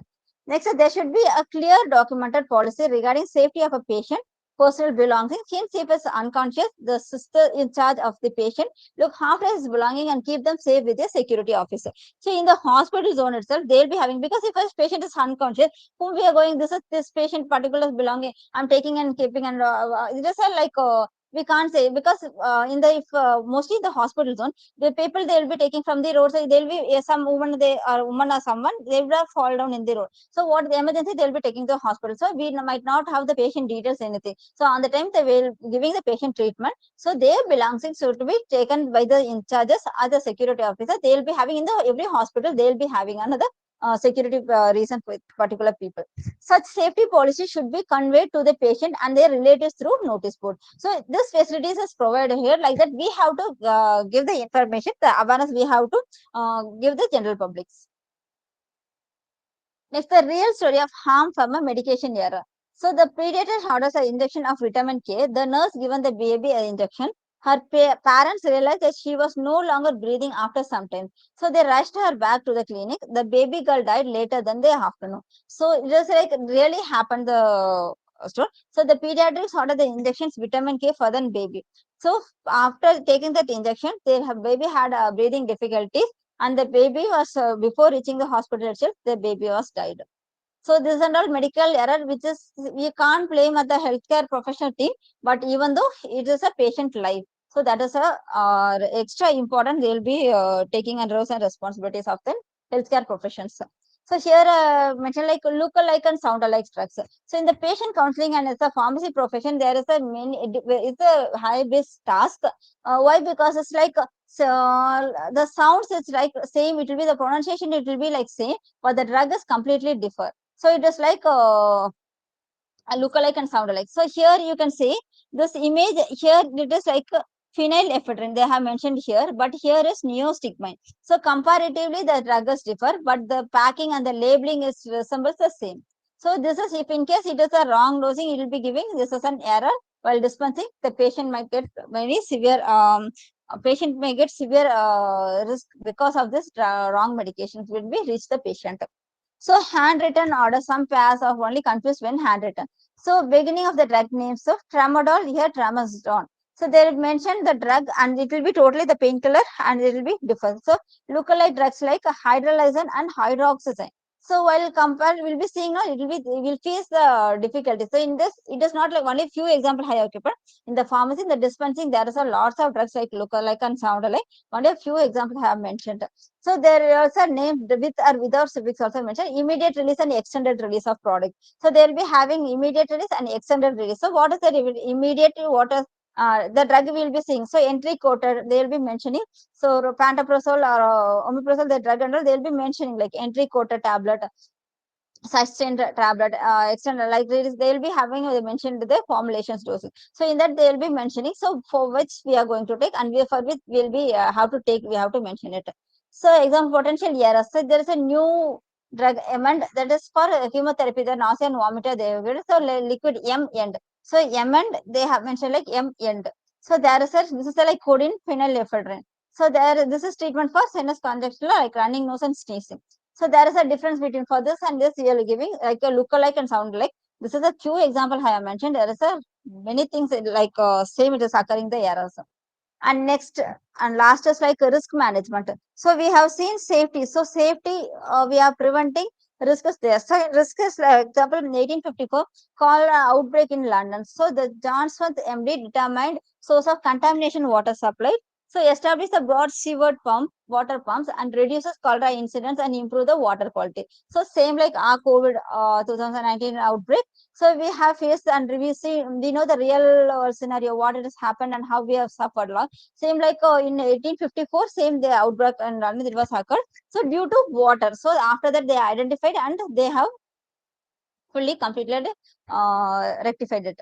And traditional areas of losses. So patient care related risk and medical staff related risk. So here and all there is a possibilities just like traditional areas as having a employee related risk and property related risk, financial related risk, public relations are related risk, so safety related risk and other related risk. So these and all the traditional areas of losses, where the risk is occurring in the set of areas.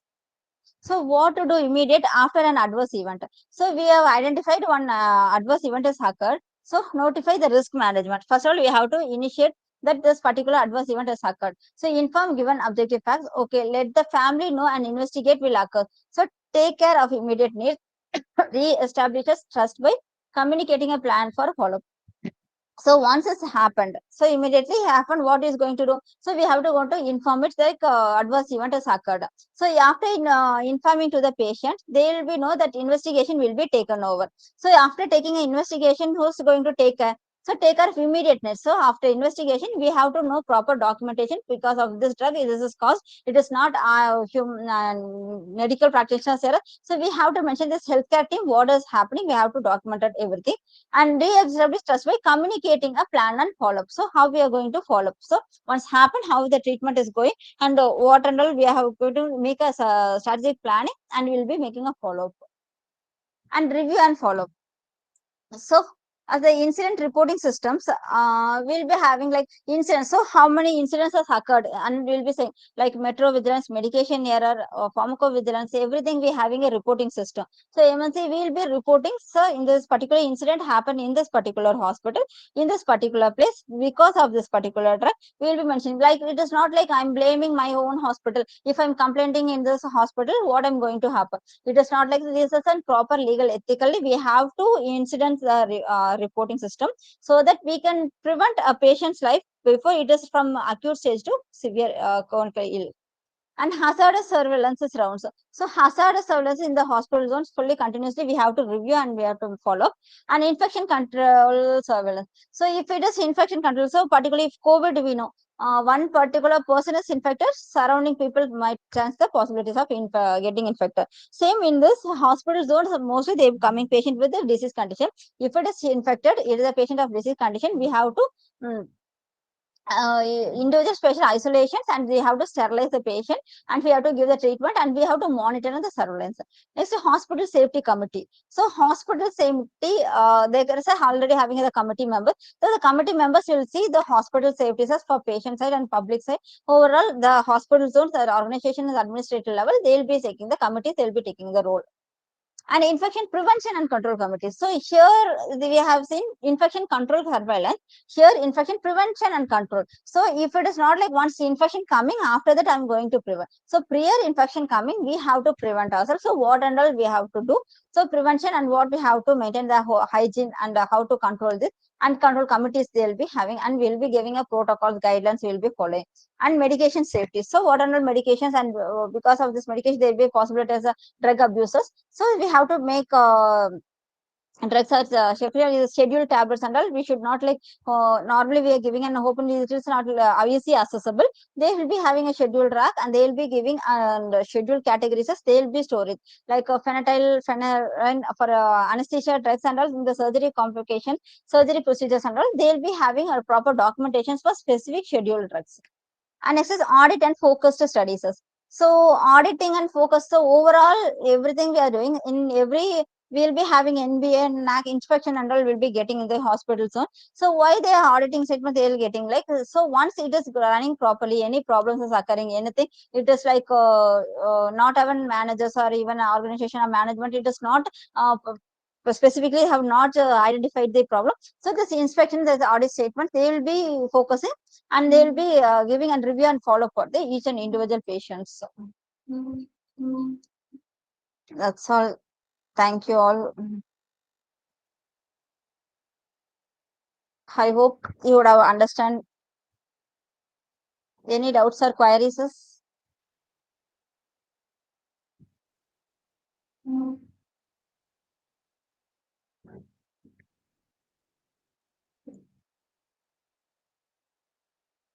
Thank you, Arulmoli. If you have any doubts, you can ask me.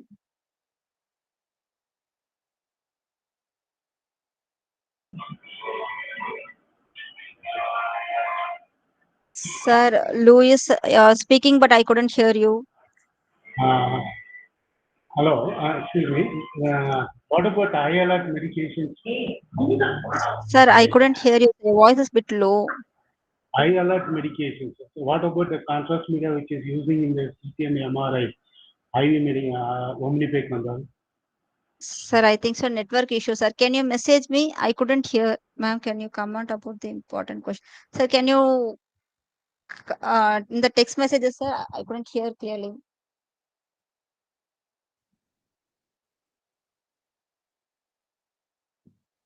For exam point of view, one second, I will mention it. So, in the patient counseling is a sure question. It is not like for a pharmacy profession or a healthcare settings, a hospital side, and roles of departments. That is an expected questions. And patient-centric management is a common. We can say like it is whatever we are having the patient medications, we will be a team for healthcare professionals we will be taking. But in the share roles and departments of managers is an expected question, and next is patient counseling. So this both are and patient safety is also important. Only I can't say that is not like important, but we have to know. So this is like we have to know only for exam point of view, but you have to know. So as I'm a patient, I should know each and everything. As a public, I have to know each and everything. So if a patient, I know only my disease condition, my individual patient counseling, now they will be giving. But as a my knowledge, I have to learn it. You have to go through each and everything. So in the patient counseling is important. Patient safety and risk management is also important. Next is, sir, what about high alert medications?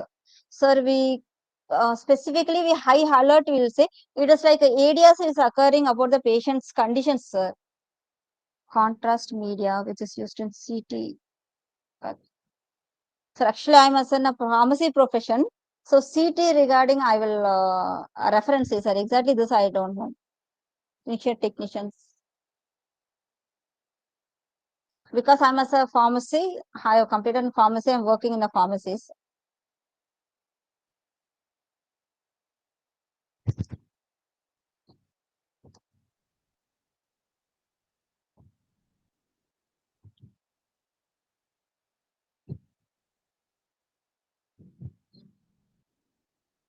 Okay, any other doubts?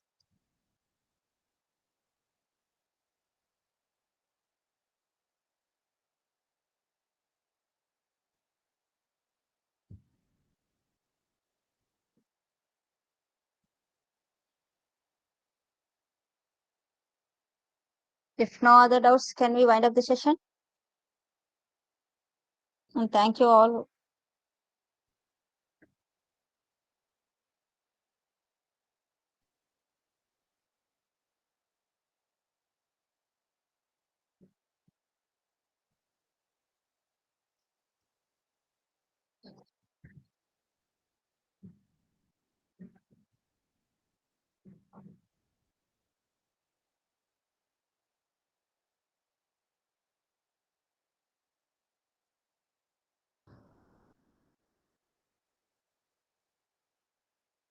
Sir, can I wind up the session? If you have any doubts, you can ask me.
Hello. Hello.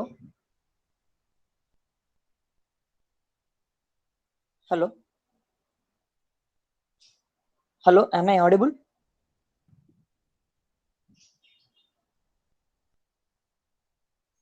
Hello. Am I audible? Yes, sir. Hello, anyone? Anyone can reply? Am I audible? Hello. Yes, sir. Audible, sir. Anyone kindly reply? Am I audible? Yes, sir.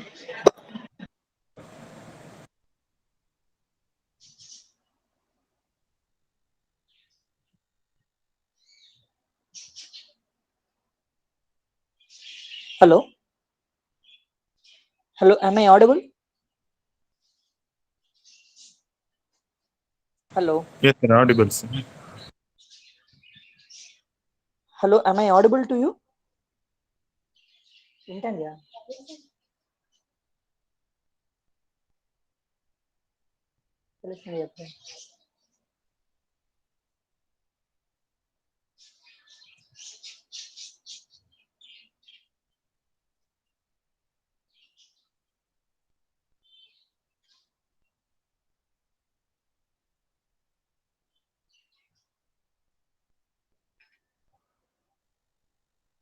Audible message వేసారు audible గా అందరూ చెప్తారు అట్లా నాకేంలే వినలేని అవుత వింటే నా దీంట్లో అట్లా మాట్లాడేసారు ఇప్పుడు వచ్చి ఇదనే rejoin దనే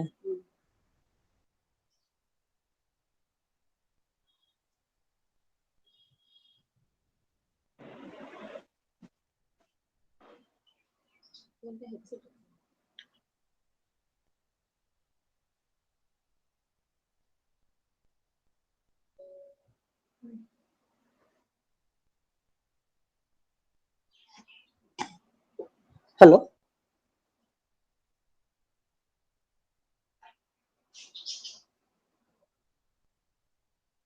good afternoon good afternoon everyone. Sorry for a short delay.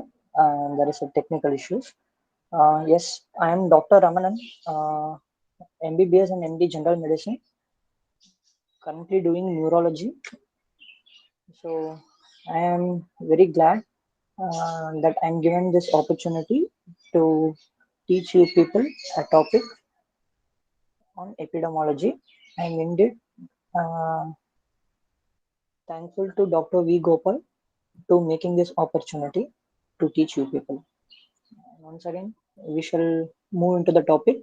Yes, today we are going to see a topic on epidemiology, its aims, principle, then various methods involved in epidemiological studies like descriptive, analytical, experimental studies, and its advantages, disadvantages, as well as uses. Yes.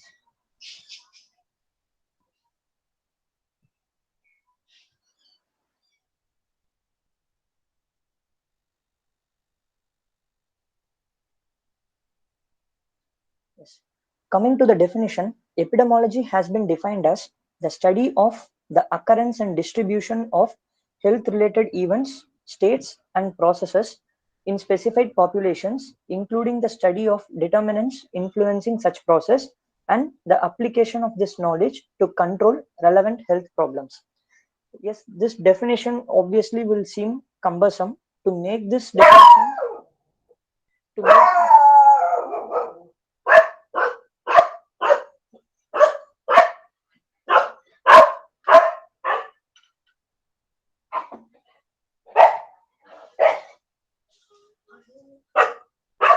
To make this definition easier, I have put forward an example. Yes, everyone, we are aware of COVID situation in 2019. Yes, when there was COVID, initially the breakdown was in China. Following, there was a huge breakdown in Italy. So our Indian news channels started publishing country-wise COVID statuses. Like this country is affected, so much people have been affected. and the mortality rate is like this. Then if we see a national television, there will be like state-wise distribution of cases.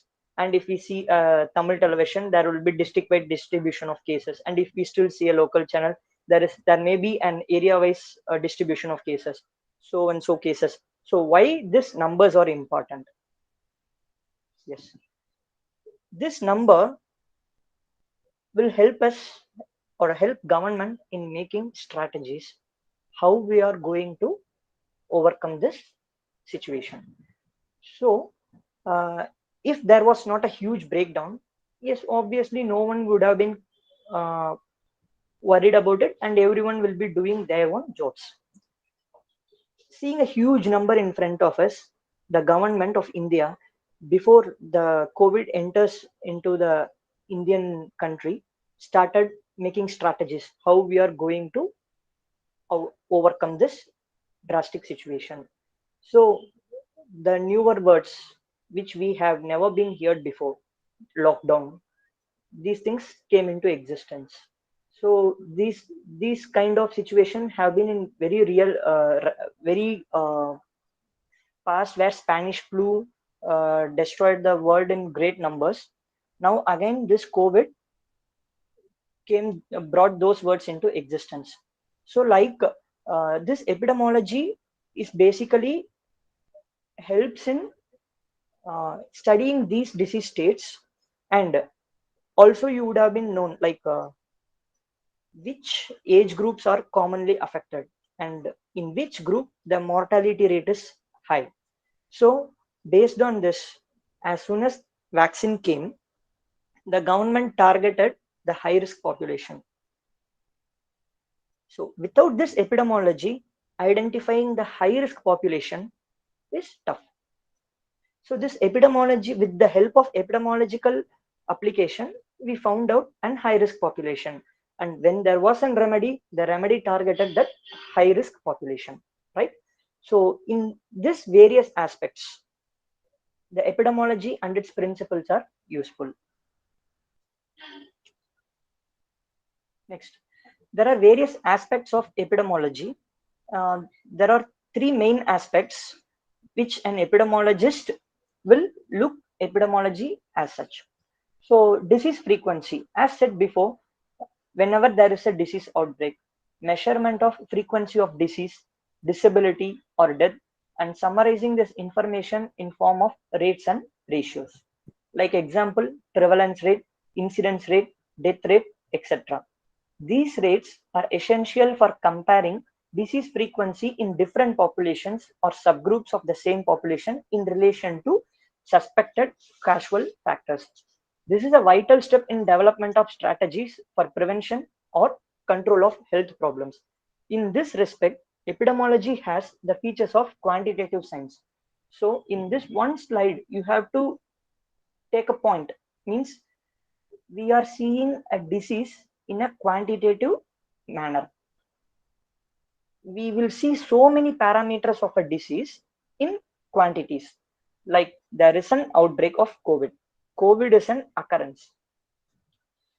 Country-wise distribution, state-wise distribution, district-wise distribution, male-female distribution, age-wise distribution, comorbidity-wise distribution, like type 2 diabetes, COVID, hypertension, COVID, malignancies, COVID. Like this comorbidity-wise distribution, then morbidity rate, mortality rate, most common signs of COVID, most common symptoms of COVID, and which vaccine is doing good. In India itself, we had 2 vaccines, right? Similarly, there are etc. vaccines like Pfizer, Sputnik in other countries also. When there was a 2 vaccine, which vaccine is better among each? So how we will assess the better of one? Again, we have to quantify the outcomes of vaccine quality. Okay. Then post-COVID vaccination, like people will have a chronic cough following a COVID infection. People will have generalized body ache following. People will have voice change. So there are etc. post-COVID illnesses.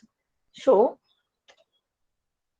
And whenever we come across any topic, always we will be fond of reading most common, most common, most common. How that most common came into existence? That is only because of epidemiology and only because of quantitative measurements. That is the ultimate view of disease frequency, right? Then distribution of disease. Distribution of disease occurs in patterns in a community, and that the pattern may lead to generation of hypotheses about risk factors. An important function of epidemiology is to study these distribution patterns in the various subgroups of the population by time, place, and person. An important outcome of this study is formulation of etiological hypothesis. This can again be explained with an example. A vector-borne disease. Take a vector-borne disease. The vector-borne disease very much prevalent in Tamil Nadu. Say dengue, malaria. A vector-borne disease in Assam. Take it is Japanese encephalitis.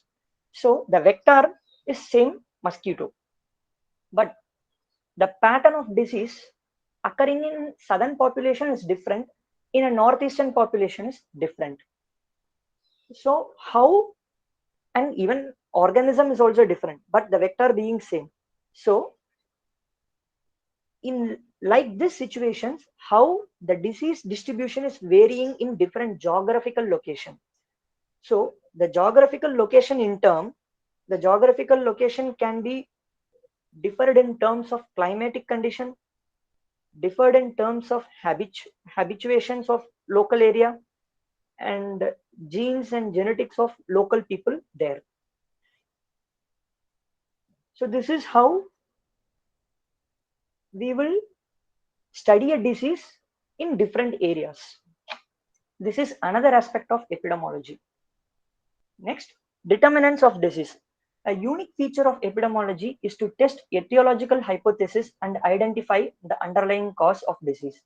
This requires the use of epidemiological principles and methods.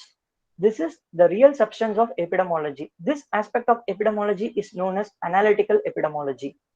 Analytical strategies help in developing scientifically sound health programs, interventions, and policies. In recent years, analytical studies have contributed vastly to our understanding of the determinants of chronic disease, example, lung cancer and cardiovascular disease. This is basically simple, a causal association and an outcome, right?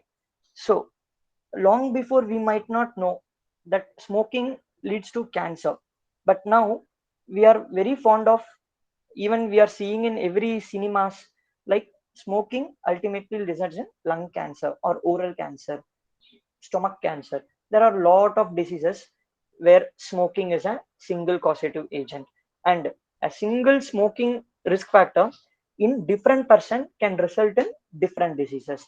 So now how we are knowing that smoking is causing a cancer, be it with lung cancer, be it with oral cancer, whatever it may be. But now we are telling, right, smoking is causing cancer. So this is been a follow-up study. Okay, by doing this, we are able to tell that something is responsible for causing something, right?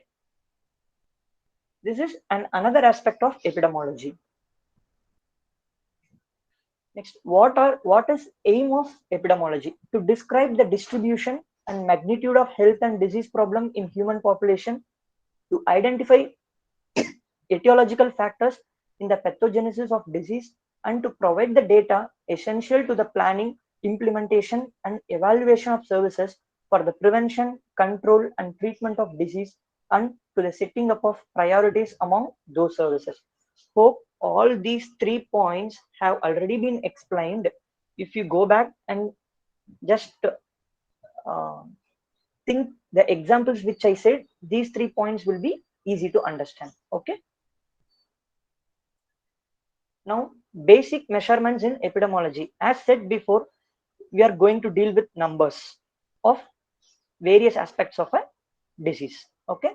So the various measurements included in epidemiological studies include measurement of mortality, measurement of morbidity, measurement of disability, measurement of natality, measurement of presence, absence, or distribution of characteristic or attributes of the disease, measurement of medical needs, healthcare facilities, utilization of health services, and other health related events, measurement of the presence, absence, or distribution of the environmental and factors suspected of causing the disease, measurement of demographic variables. Now, you might have a question. I am doing MBA in hospital management. Do I really want to know these things? The question may be valid, but see, the raw substance is different, but we have to apply those raw substance in our topic. Like, suppose you are a HR in a corporate hospital, say. Now, in a corporate, there will be multi-departmental, okay, that is multi-speciality corporate hospital. We will have a gynecological department, we will have a pediatric department, we will have a general medicine department, general surgery, orthopedic, then say specialty department like neurology, nephrology, ICU care, etc., etc. Now, suppose you are working in a corporate hospital. You are taking census for 1 month. Okay, number of inpatient in each department, number of outpatient in each department, number of inpatient mortality in each department. With these three examples, say, suppose we have in X department 50 inpatient, and the mortality rate, mortality numbers in that 1 month were 10. Another department we had 150 admissions, and we had again a 10 mortality. Then we have another department where there is 300 inpatient, we have 20 mortalities. Okay, now after taking 1 month analysis of these numbers, we can really focus where there is a huge mortality, where there is huge inpatient numbers, where there is huge outpatient numbers. As a HR of a hospital, corporate hospital, now your job is to indulge more manpower in those areas. Say for a general medicine, we have 100 OPDs per day, but we are having only 2 consultants. In obstetrics department, we have 50 OPDs and we have 4 consultants. So manpower adjustment is important. So if the 2 consultant is holding a large number of cases, then your job is to add a consultant. If a department where the patient doctor ratio is not helping the corporate setup, either you have to promote the department for making more cases, or you can decrease the number of consultant, right?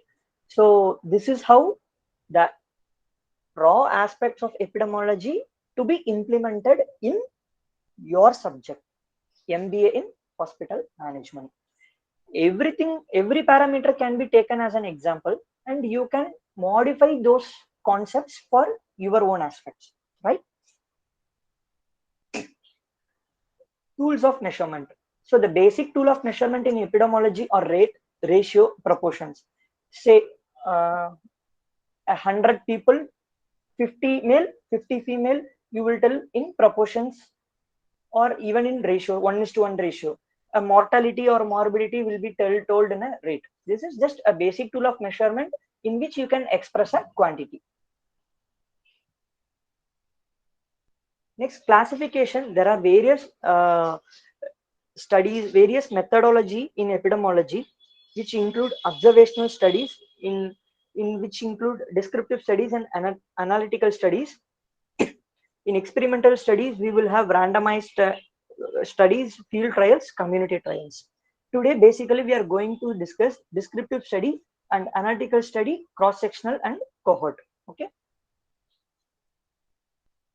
So this is a short tabulation as a whole. In analytical studies, we are having ecological study, which is also known as correlational study, where the unit of study is population. In cross-sectional study, it is also known as prevalence study. where the unit of study is individuals. Case control study or case reference study, the unit of study is individual. Cohort study, or also known as follow-up study, the unit of study is individuals again. In experimental studies, also known as randomized control or clinical trials, the unit of study will be patients. Field trials, the unit of study will be healthy people. In community trials, also known as community intervention study, the unit of study will be communities. Someone of your mic is on.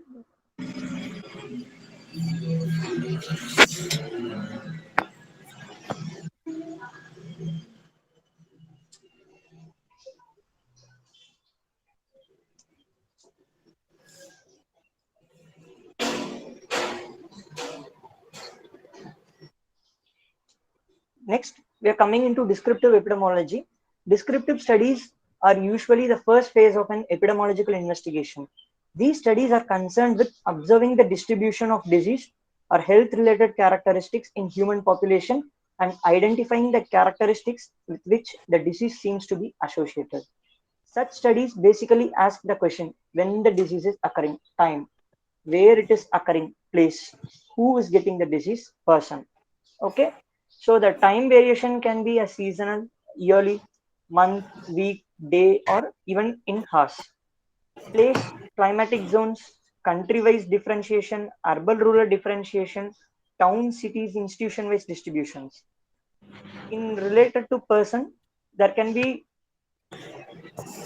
differences studied in age, differences studied in sex, marital status, occupation based, social status based, education based, comorbidities of the patient based, BMI, height, weight related patient, physical properties of the patient person based also.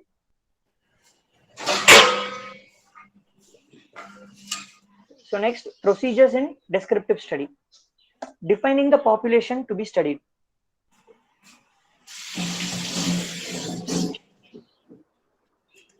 So defining the population. Descriptive studies are investigation of populations, not individuals. The defined population can be the whole population in a geographic area, or more often representative sample taken from it.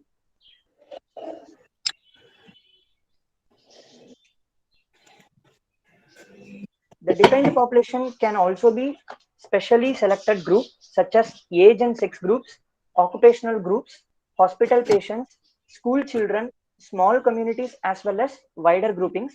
In fact, wherever a group of people can be fairly accurately counted. To have an example for this, we can study hypertension, or even like, yes, we can go for an example of this. Iodine levels. Okay, iodine levels of students studying in school A and studying in school B. Let the school A be in a plain and let school B in a hill. So this is how we will represent a study population as a group. Either that group can be representative of population or the whole population. The difficulty in taking the whole population is tough because we can't go and assess the entire population. So in Tamil, we ஒரு பானை சோத்துக்கு ஒரு சோறு பதம். The simple example, we can take it here. So in a hilly area, we are taking a school where a different age group people can be studied from age 4 to age 18. Similarly, another school in plain.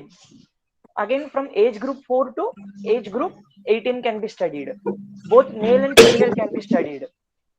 So the data extrapolated will be not in individuals, the population.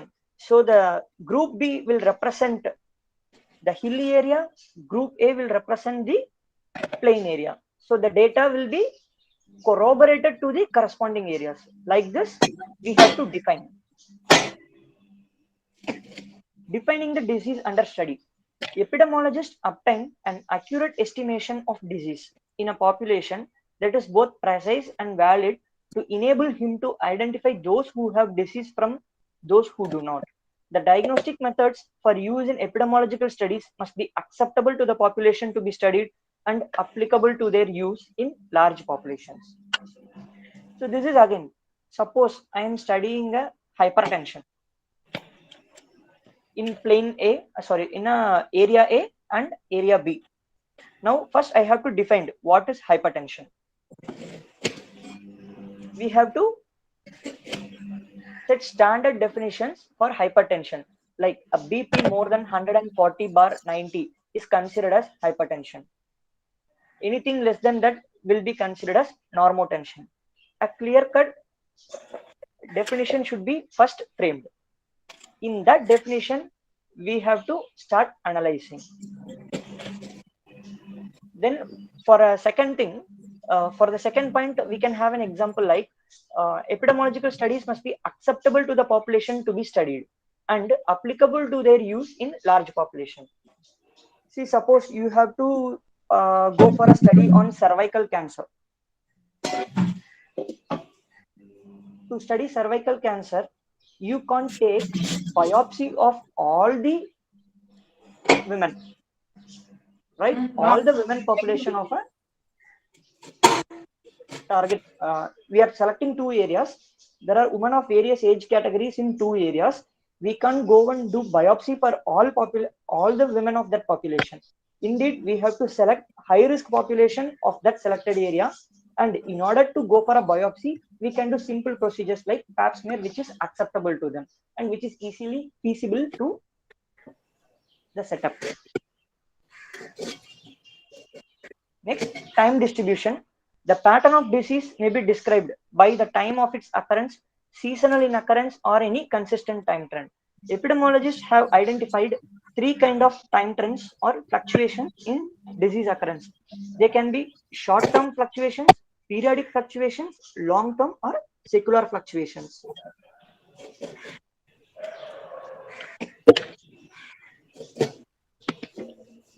So short-term fluctuation, the best known short-term fluctuation in the occurrence of disease is an epidemic.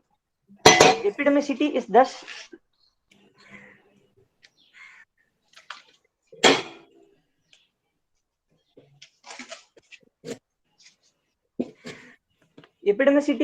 relative to usual frequency of the disease in the same area among the specified population at the same season of the year.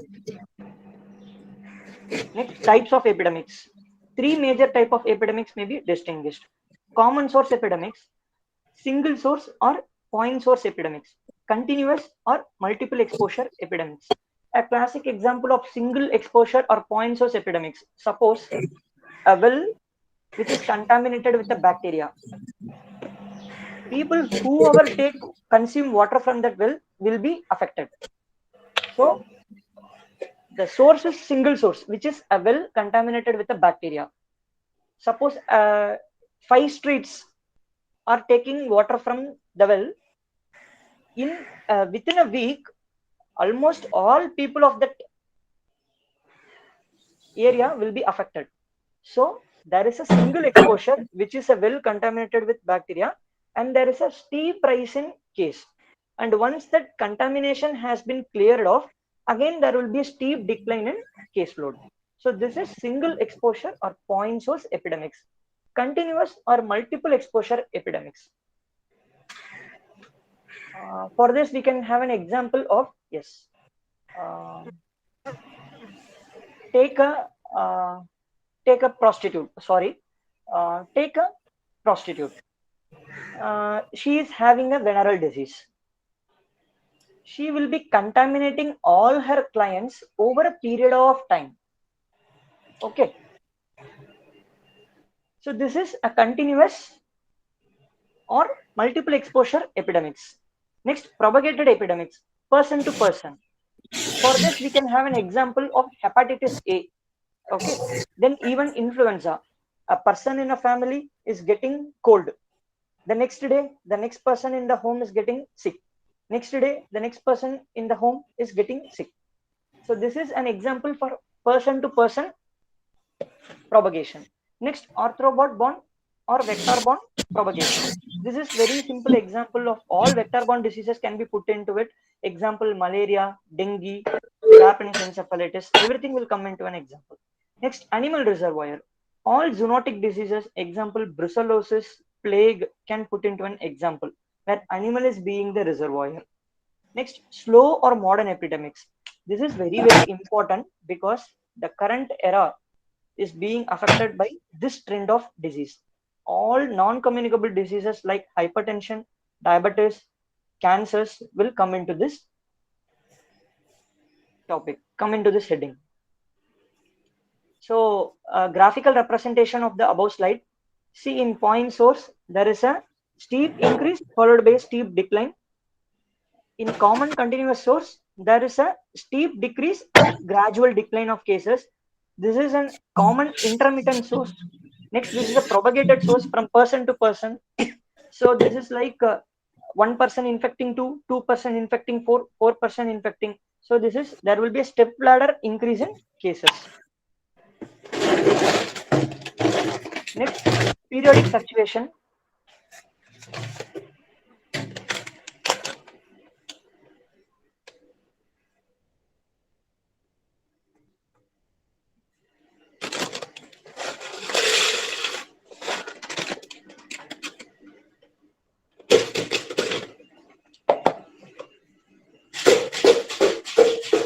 I think someone has to switch off their mic. Kindly do it.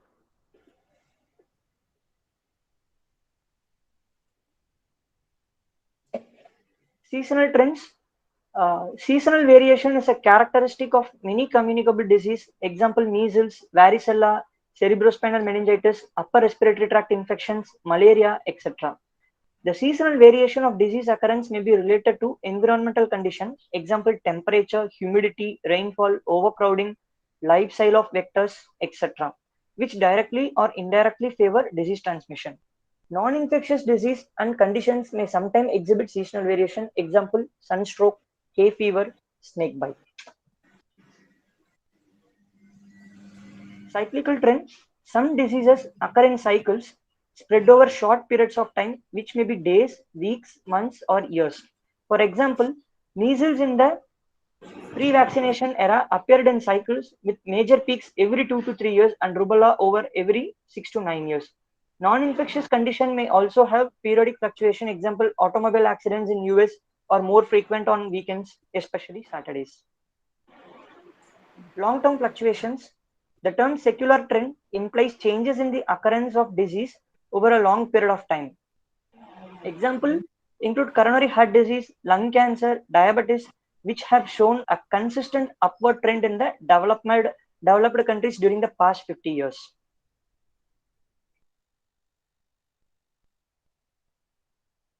Place distribution. Study of geography of disease is one of the important dimensions of descriptive epidemiology.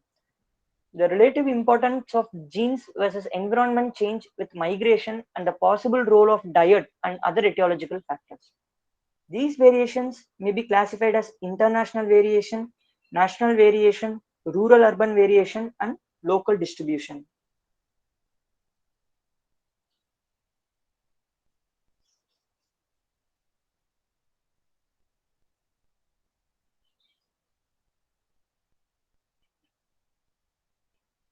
Person distribution. In descriptive studies, the disease is further characterized by defining the persons who develop the disease by age, sex, occupation, marital status, habits, social class, other host factors.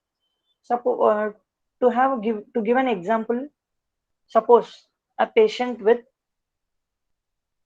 a chronic cough, means a prolonged cough, fever in a young age, say around 10 to 12 years of age. Another patient in 50s. In the symptoms are same, prolonged cough and fever. But I will suspect a chronic infection in an younger age population. I will suspect a chronic infection, and also I wanted to rule out a cancer in an elderly population. So based on age, for the same symptom, the differential diagnosis will differ. Similarly, sex. We can't suspect an X-linked recessive disease in a female population. Similarly, we can't suspect a mitochondrial inherited disease in a male population.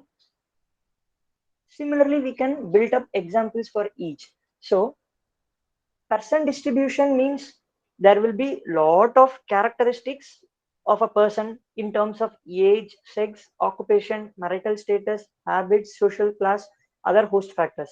So based on this characteristics, there will be differences for a same thing. Measurement of disease. It is important to know the amount of disease load in population. This is available in terms of mortality, morbidity, disability, and so on. Measurement of mortality is straightforward. Morbidity has two aspects, incidence and prevalence.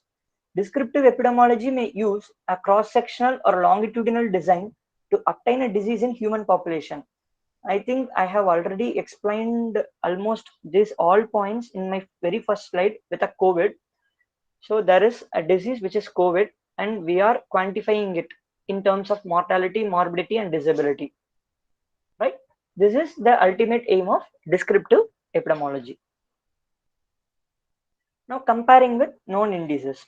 The essence of epidemiology is to make comparison and ask questions. By making comparisons between different population and subgroups of the same population, it is possible to arrive at clues to disease etiology. We can also identify or define groups which are at increased risk for certain diseases. So again, this can be explained. People in Italy were dying like anything. For their population, mortality was outnumbering. For Indian population, for some unknown reasons, the mortality was not very high as compared to an Italian mortality ratio. So it was postulated in an Indian population, every individual is being administered with BCG vaccination. This BCG vaccination has some safety factor to prevent from a COVID mortality. Everything was postulated, but none has been proven. We need so much trial studies to prove a factor. Okay, so this is what difference between comparison between different population and subgroup of the same population. Now, an younger age group and an elderly age group.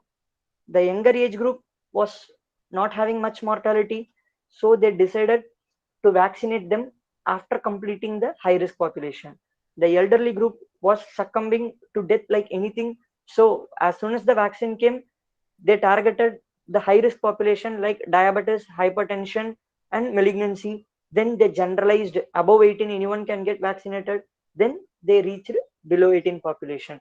So in this way, we can strategize a government policy to be formed. So strategies can be built so that it will help the government to frame a policy helpful for the population. Okay.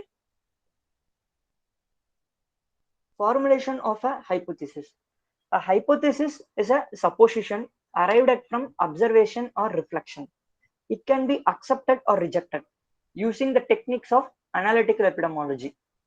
An epidemiological hypothesis should specify the following: the population, the characteristics of the person to whom the hypothesis applies, the specific causes being considered, the expected outcome of the disease, the dose response relationship, the amount of cost needed to lead a stated incidence of the effect, time response relationship, the time period that will elapse between exposure to the cause and observation of an effect.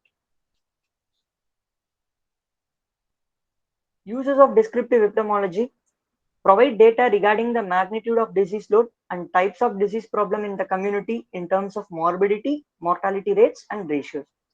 Provide clues to disease etiology and help in the formulation of an etiological hypothesis. Provide background data for planning, organizing, and evaluating preventive and curative services. They contribute to research by describing variation in disease occurrence by time, place, and person. Hope everything has been explained in bits in prior studies. Just by reading the sentence and taking the examples from previous slides, you will be Understanding all these 4 points. Next, moving on to analytical epidemiology. It is a second major type of epidemiological study. In this study, the subject of interest is the individual within the population. Analytical study comprise 2 distinct type of observational studies, which is a case control study and a cohort study.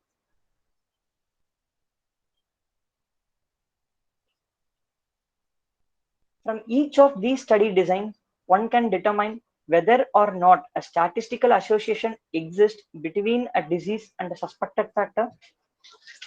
If one exists, the strength of association.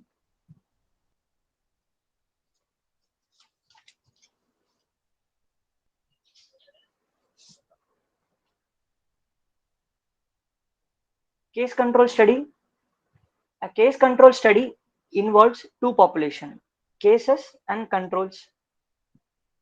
In case control studies, the unit is the individual rather than the group. The focus is on a disease or some other health problem that has already developed. It is a retrospective study.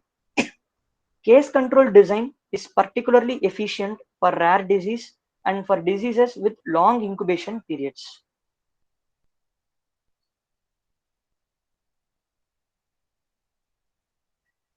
The case control method has 3 distinct features. Both exposure and outcome have occurred before the start of the study.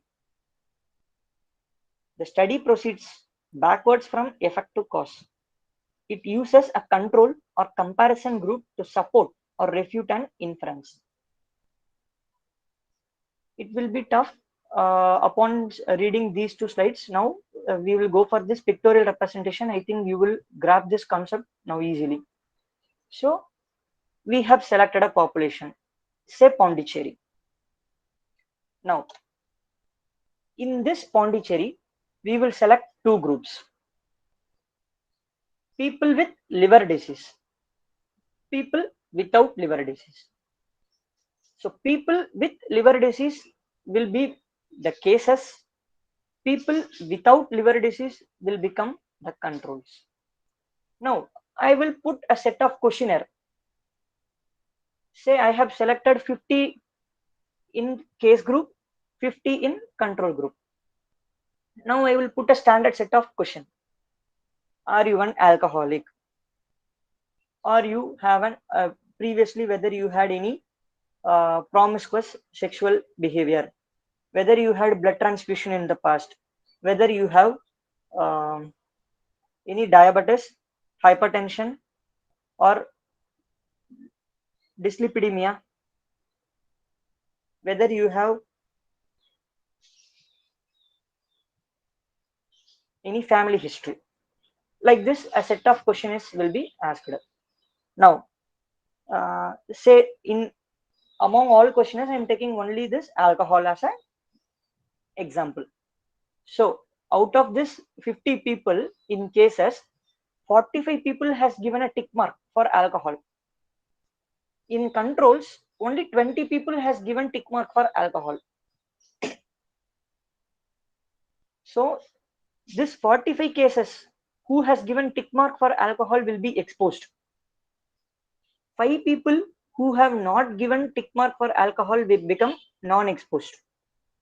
Similarly, 20 people who gave tick mark for alcohol will become exposed. 40 people who didn't give tick mark for alcohol will become non-exposed. Okay. Now from this you can see retrospectively or going behind and analyzing a patient with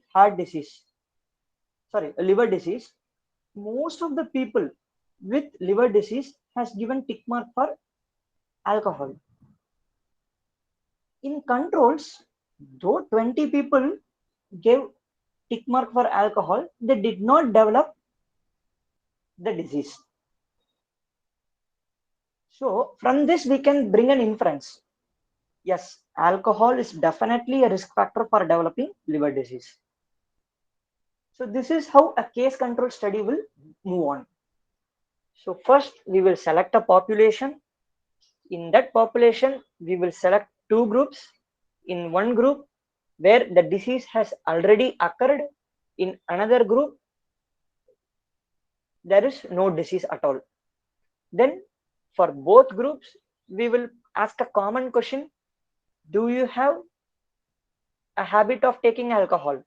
Do you have an habit of taking alcohol? Based on the number of ticks and wrongs, we are going to assess how much proportion has given tick in each group, how much proportion has given wrong in each group. If the difference holds significantly, then ultimately that factor will become the risk factor for the disease. Now, to have another example so that you will be becoming more clear, I will select a heart disease. 100 patient with heart disease, 100 patient without heart disease.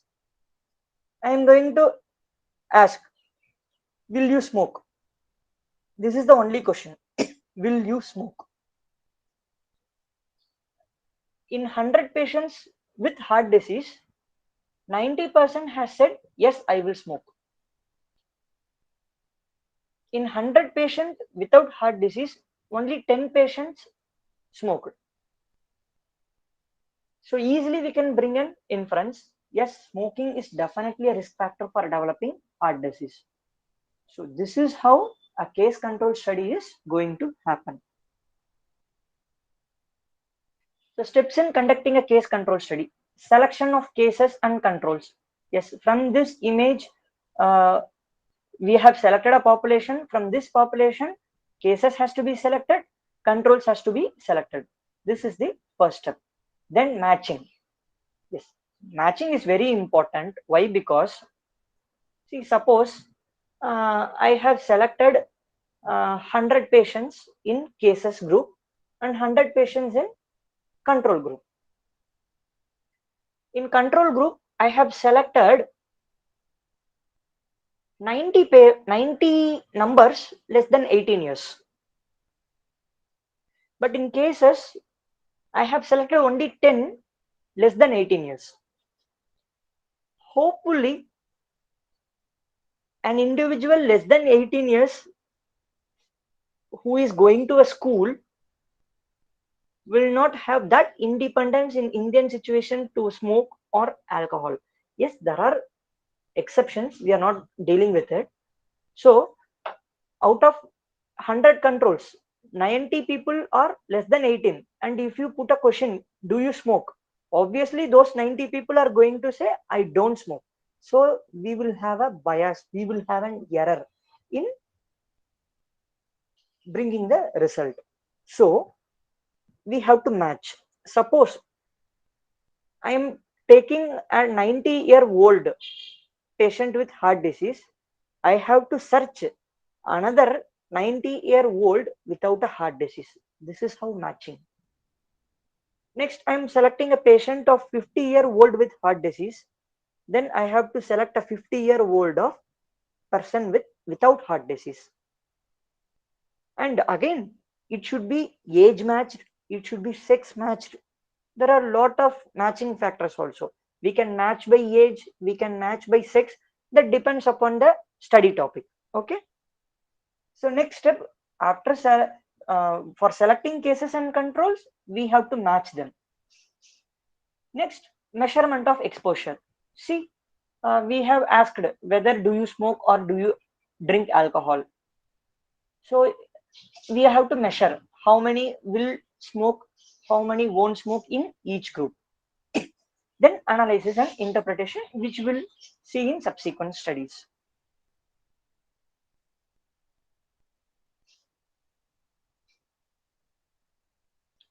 So selection of cases, the diagnostic criteria for definition of cases must be sensitive and specific. So it is not easy. He is having, if some patient tells I'm having heart disease, put this patient in this group. It is not like that. We have to have a diagnostic criteria. Either we have to have an ECG, we have to do echo. If this ECG or echo showing signs of a heart disease, then only we can brand that patient as a heart disease, not simply by making oral documentation. Suppose a patient is telling, yes, I am having liver disease, I am having jaundice. You can't term the patient as a liver disease. obviously you have to go for an ultrasound abdomen, or you can also go for fibroscan. You can take for liver function test. So based on that, you will have different criteria for different disease, and you have to select the case. So the definition for selection of case should be sensitive and specific. Next, we have to have inclusion and exclusion criteria for selection. Then sources of cases. You can select a case in a hospital setup or even in a population setup, like door-to-door survey. Now, selection of control. Controls need to be similar to cases except for the disease in question. Controls are needed to allow evaluation of whether the frequency of a characteristic or past exposure among the cases is different among comparable persons in the source population who do not have the disease under investigation. Sources of control can be general population, hospital. Okay, in hospital, how will I select a control? Okay, say any admitted patient will have an attender. The attenders who do not have the disease will behave a control. Or you can even choose a hospital working staff, be it with a nurse, a ward boy, or a sweeper, scavenger, or even doctors, or even office persons. Then relatives of the cases, as said above, and associates of the case. Next, matching.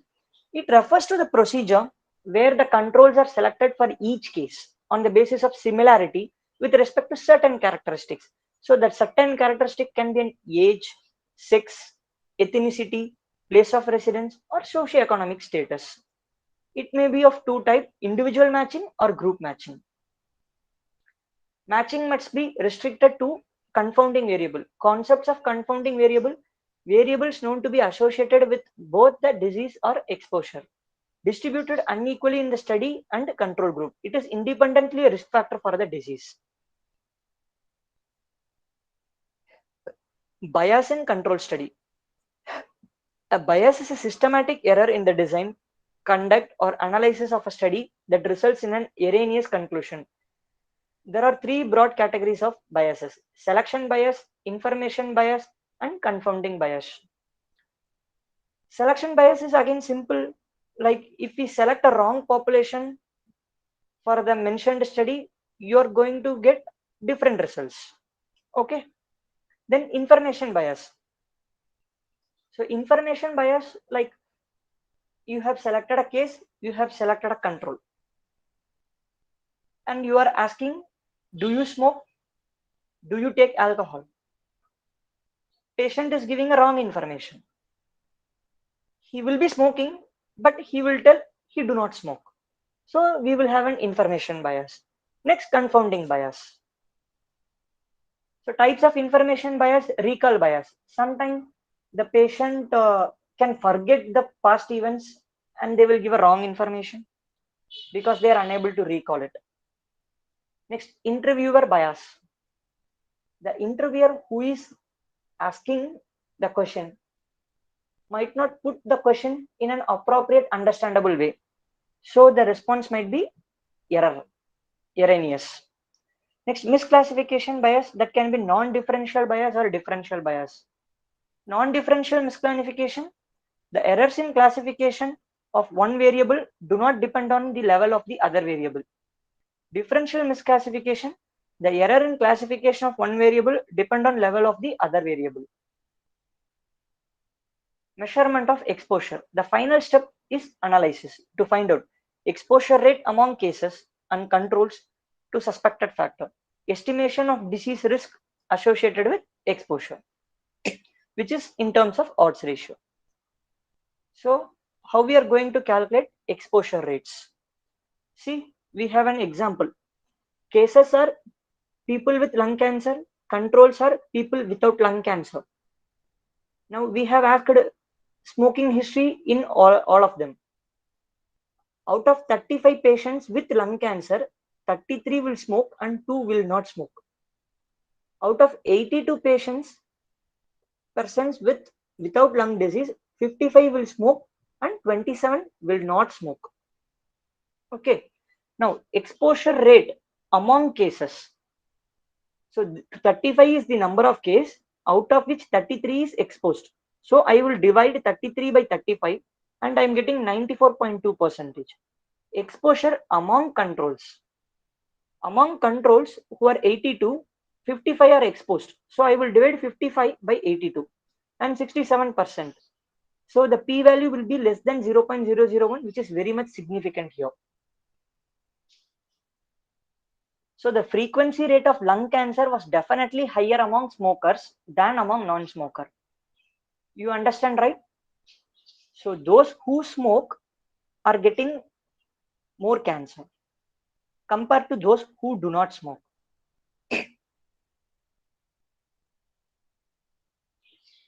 So the p-value is less than or equal to less than 0.05 is regarded as statistically significant. Smaller the p-value, greater the statistical significance. Next, estimation of risk.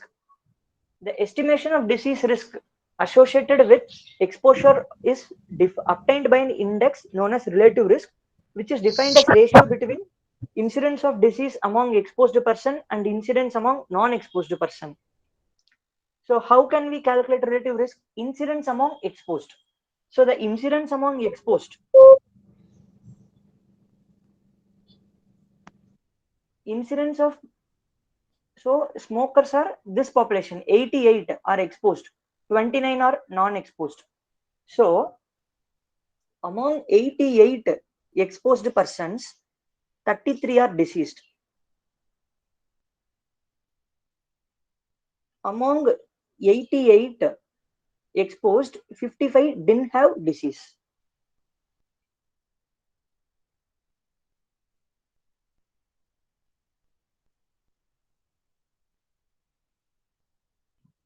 Next, odds ratio or cross product ratio.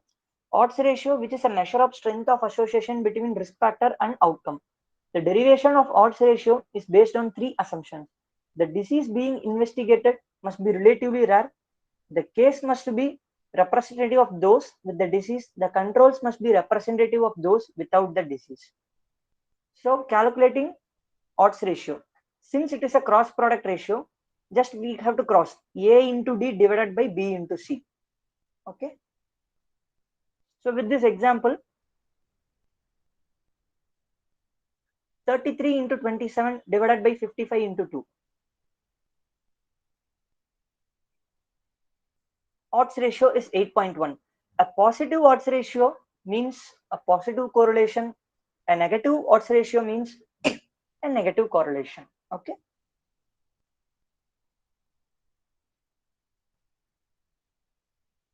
Advantages of case control study.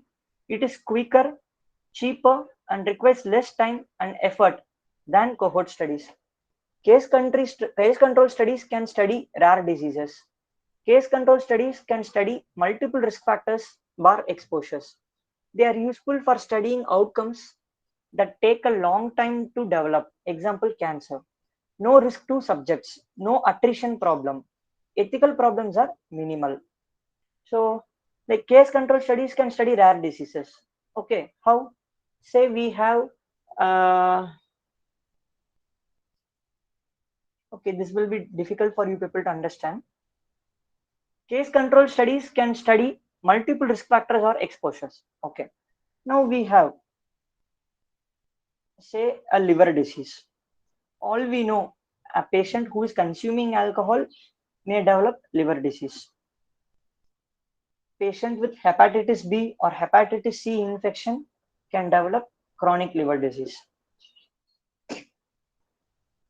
How many of us will know that a mushroom, a variety of mushroom, can result in chronic liver disease? So now we are going to check whether this mushroom is causing liver disease or not. So I'm going to test or ask whether this mushroom will be a risk factor or not. So again, in a similar way, I will select a population. In that population, I will select 50 patients with history of liver disease, 50 patients without history of liver disease, and age or sex matched, whatever, which is convenient for us. After matching and selecting cases and controls, now we'll put a question. Do you have a history of exposure to that mushroom? People will say yes, no. People will say yes, no in both groups. Then I will get a ratio if I'm getting less odds value, now I'm going to term, no, this mushroom cannot cause chronic liver disease. If the odds ratio is significant, yes, I will term, yes, this can cause, even this mushroom can cause chronic liver disease. This is how we can study multiple risk factors, multiple exposures. Okay.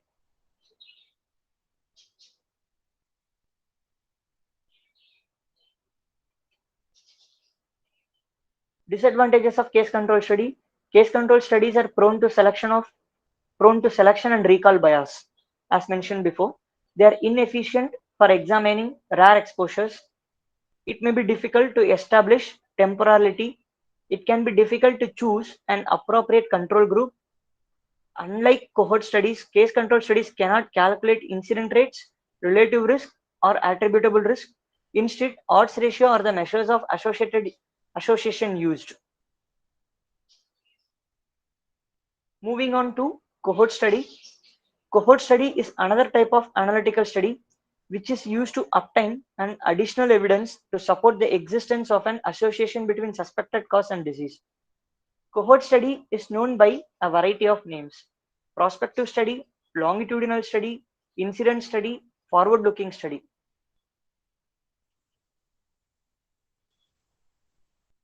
Since incidents can be measured from cohort study, it is also known as incident study. Prospective, that is, the study will move in a forward direction. So same forward-looking study and prospective study almost are in a similar synonym. The distinguishing feature of cohort studies are the cohorts are identified prior to the appearance of disease under investigation. The study groups so defined are observed over a period of time to determine the frequency of disease among them. The study proceeds forward from cause to effect. So again we move on to, okay, before that we will see types of cohort study: prospective cohort study, retrospective cohort study, a combination of retrospective and prospective cohort study.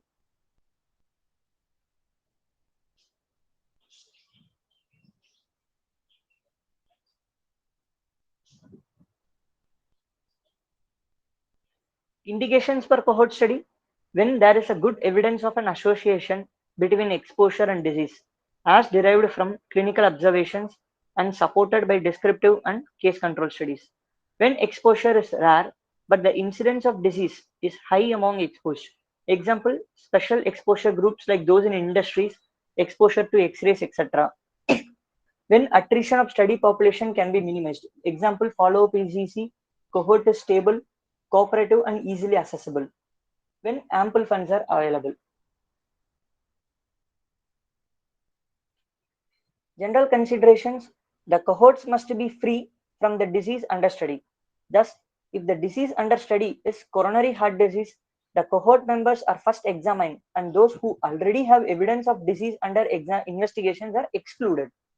Both the groups, study and control cohorts, should be equally susceptible to the disease under study. For example, males over 35 years who would be appropriate for studies on lung cancer.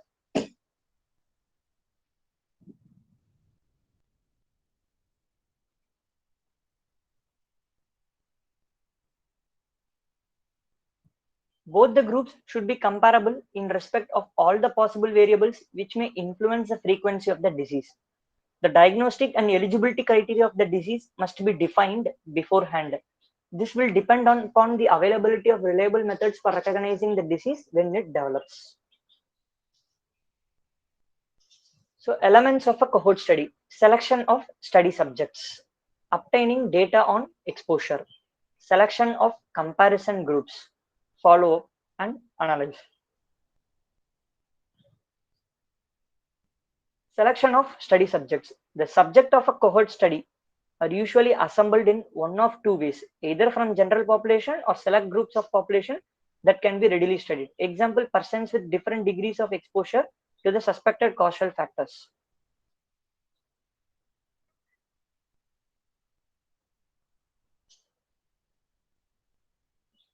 So what they're trying to mean here: persons with different degree of exposure to the suspected causal factor. Say, I am going to do a study on exposure to radiations and development of cancer. Now I will take my study population, people working in radiology department, because where there is exposure for radiation is more. Or I will take population in a nuclear power station, and I will take age matched samples from general population. Okay, now a 50% from a nuclear power station, a 50% from a general population of the same locality but not working in nuclear power station. I will observe these two populations for say 10 years, and I am reading occurrence of a lung cancer. So for lung cancer, maybe I would have set a diagnostic investigation of choice as a CT scan, or sometimes it may be a bronchoscopy, whatever, but it should be predefined. Say I am taking CT scan as a diagnostic modality of lung cancer. So after 10 years, I will take CT scan for all the 100 individuals, 15 people working in nuclear power station, 50 general population of the same district but not working in nuclear power station, and see how many of them are having lung malignancies in CT scan. So this is how, say 10% in nuclear power station, working in nuclear power station, are having malignancy. Only one individual in general population is having lung cancer. So we can 10 times there is high risk of developing lung cancer if we work in nuclear radiations. Another example, if we have to say, I am working in a factory, say a spinning mill or a rice mill, whatever be, where a continuous noise is going to generate. Okay, 100 people I have taken in a working in a mill, 100 people I have taken in the same district but not working in mill. Okay, now after 10 years I am going to check their audiogram. How many percentage of people are having hearing loss in this group, how many percentage of people are having hearing loss in this group? Say 70%, 70 workers in spinning mill are having hearing loss, mild to moderate or severe, whatever may be the severity, but they are having hearing loss. But here only 10% is having hearing loss. So see the difference. So definitely with this, if there is a drastic difference, we are going to put forward a statement. People working in mills are having higher chances of developing deafness or hearing deficit, whatever the term. Okay, so this is how the cohort study is helping. We are following up the people before the occurrence of disease.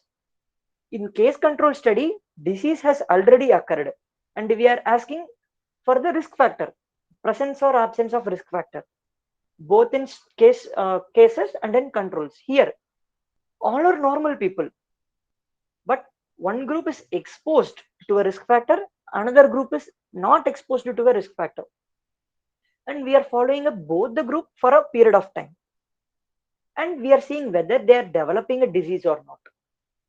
If so, we will put yes, that is a risk factor for developing this disease.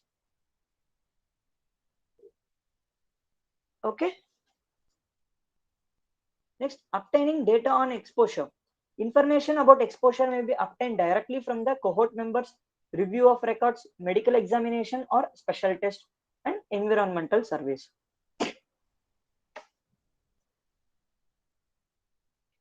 Selection of comparison groups. There are many ways of assembling comparison group: internal comparisons, external comparisons, comparison with general population rates. Hopefully, I have explained with this third, comparison with general population rates, with the two above examples.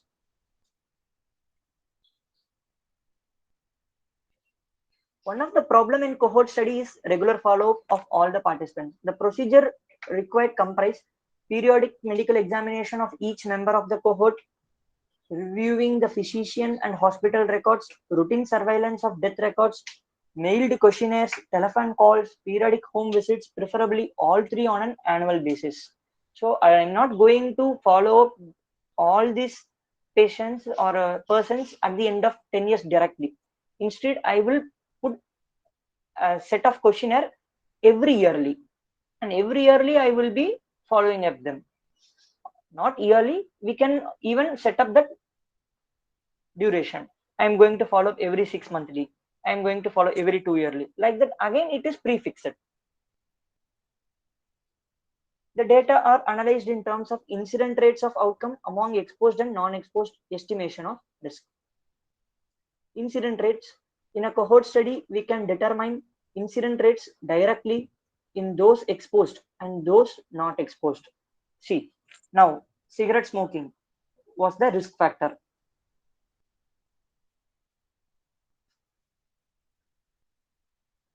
7,000 people smoked. 70 developed lung cancer. 6,930 did not develop lung cancer. 3,000 cohort who do not smoke were selected. Out of that, 3 people developed lung cancer and 2,997 did not develop lung cancer. So among smoker, 70 is the lung cancer. Among non-smoker, only 3 people developed lung cancer. So 70 by 7,000, 3 by 3,000. So 10 per 1,000, 1 per 1,000.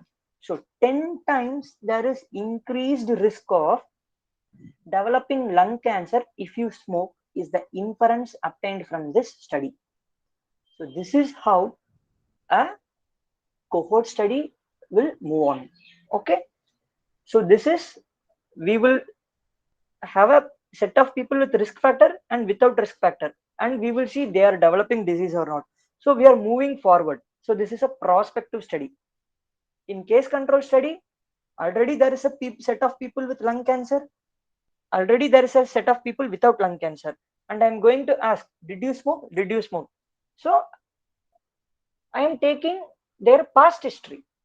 So this is a retrospective study, case control. So this is a big difference between a case control study and a cohort study. Cohort is moving forward, case control is moving backward. So it is called a prospective study and case control is called a retrospective study. Estimation of risk. 2 indices are used, relative risk and attributable risk. Relative risk is the ratio of incidence of the disease among exposed and incidence among non-exposed. So here incidence among exposed is 10, incidence among non-exposed is 1. So relative risk will be 10 by 1 is 1. It is a direct measure of the strength of association between suspected cause and effect. A relative risk of 1 indicates no association. A relative risk greater than, here the relative risk is 10, not 1. Okay. So a relative risk of 1 indicates no association. A relative risk greater than 1 suggests positive association between exposure and the disease under study. In our case, it was 10. So there is a positive association. A relative risk of 2 indicates that the incidence of rate of disease is 2 times higher in the exposed group as compared with the unexposed. In our study, it is a positive association and it is 10 times riskier. Okay. Attributable risk is difference in the incident rates of disease between exposed group and non-exposed group. Some author use the term risk difference to attributable risk. Attributable risk is often expressed as a percent. Attributable risk formula. Incidence of disease rate among exposed, which is 10, minus incidence of disease rate among non-exposed, which is 1, which is actually 9, 10 minus 1, 9. Incidence rate among exposed is 10. So we will be like 9 by 10 into 100. Okay. Population attributable risk, it is the incidence of disease in the total population minus the incidence of disease among those who were not exposed to the suspected causal factor. The concept of population attributable risk is useful by which the disease could be reduced in that population if the suspected factor was eliminated or modified.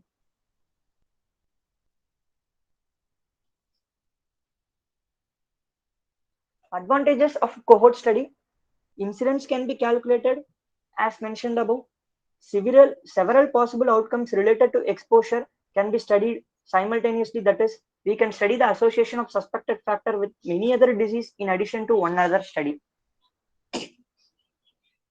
So like one set of population, like 100 people smoking, 100 people non-smoking. I won't see only occurrence of lung cancer. I will also see occurrence of lung cancer, occurrence of oral cancer, occurrence of gastritis, which is ulcers, occurrence of peripheral vascular disease, occurrence of cardiovascular disease. So I will have multiple groups: lung cancer, oral cancer, gastritis, cardiovascular disease, then even depression. Similarly, 5. So a set of people will develop lung cancer. Here also set of people is going to develop lung cancer. So we can study the association of suspected factor with many other disease, smoking with many other disease under one study. This is a great advantage of cohort study. Cohort studies provide a direct estimation of relative risk. Dose response ratios can also be calculated. Since for this example, dose response ratios can also be calculated. Say 100 people smoking, 100 people non-smoking. Out of this, say 20 people, 10 people has developed lung cancer as per the data. Okay.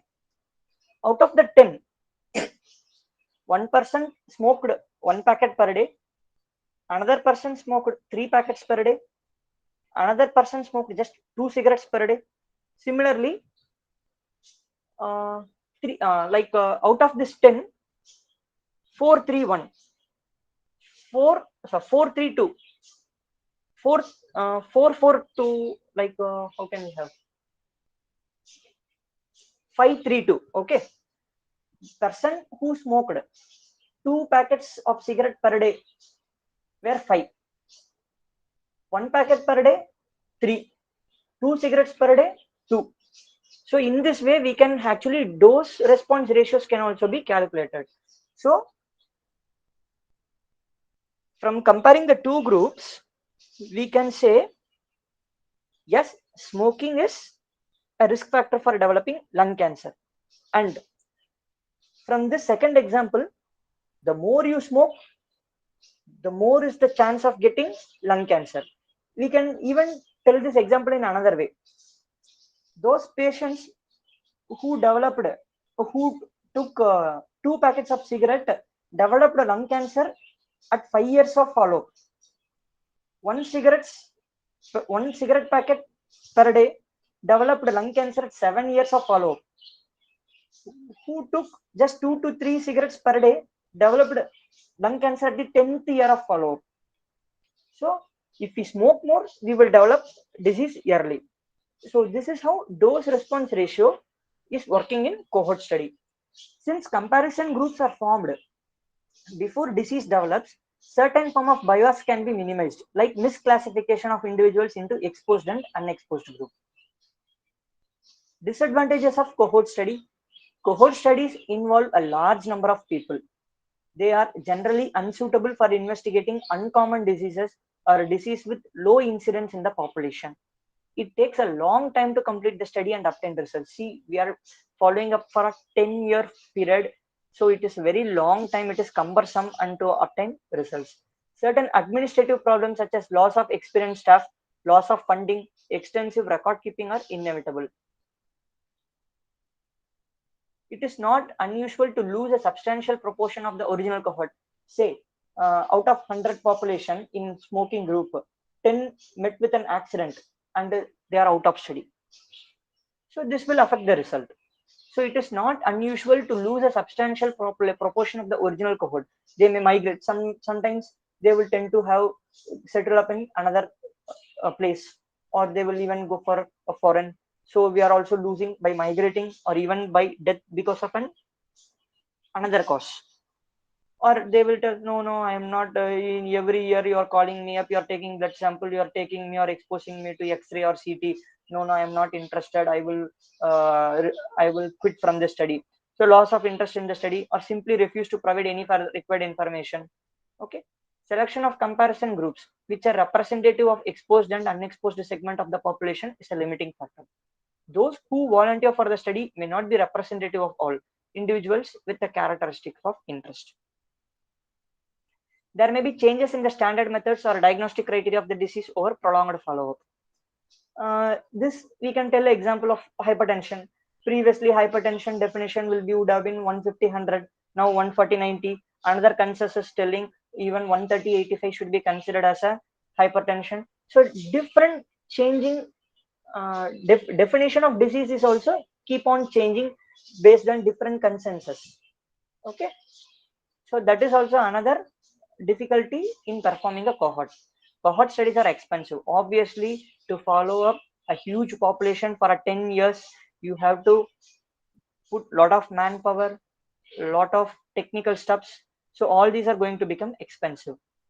The study itself may alter people's behavior. If you are examining the role of smoking in lung cancer, an increased concern in the study cohort may be created.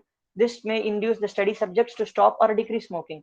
Yes, well, so if you are telling, நீங்க smoke பண்றீங்க, உங்களுக்கு வந்து cancer வருதா இல்லையான்னு நாங்க பாக்குறோம், அது மாதிரி நீங்க எக்ஸ்பிளைன் பண்ணீங்க அப்படின்னா ஆட்டோமேட்டிக்கா, ஓ அப்போ ஸ்மோக் பண்ணா கேன்சர் வரும் போல, அப்ப நம்ம ஸ்மோக் பண்ண வேணாம் அப்படின்னு சொல்லிட்டு ஸ்மோக் பண்ணிட்டு இருந்த பீப்புள் வந்து தே வில் ஈவென்ச்சுவலி டிக்ரீஸ். அப்போ அவங்க வந்து கிட்டத்தட்ட ஒரு அன்எக்ஸ்போஸ்டு பாப்புலேஷனுக்குள்ளார என்டர் ஆயிடுறாங்க, ரைட்? அப்போ again that is going to affect the study population results. With any cohort study, we are faced with ethical problems of varying importance. So coming to last slide, difference between case control and cohort study. Case control study proceeds from effect to cause. That is why it is a retrospective study. Cohort study proceeds from cause to effect. That is why it is a prospective study. Starts with the disease. Already disease has happened. Starts with people exposed to risk factor or suspected cause. Test whether the suspected cause occurs more frequently in those with the disease than among those without the disease. Test whether the disease occur more frequently in those exposed or in not those exposed. Usually the first approach to the testing or hypothesis, but also useful for exploratory studies, reserved for testing of precisely formulated hypothesis, involves fewer numbers or subjects, involves large number of subjects, yields relatively quick results, long follow period often needed, involving delayed results. Suitable for the study of rare disease, inappropriate when the disease or exposure under investigation is rare. Generally yields only estimate of RR, that is odds ratio, yields incident rates, relative risk as well as attributable risk. Cannot yield information about diseases other than that selected for study, can yield information about more than one disease outcome, relatively inexpensive and expensive. Thank you for your patient listening. Hope I have put a sufficient understanding of this topic in your mind upon reading the books. Hope most of the information will help you in understanding while reading the textbook. Any doubts?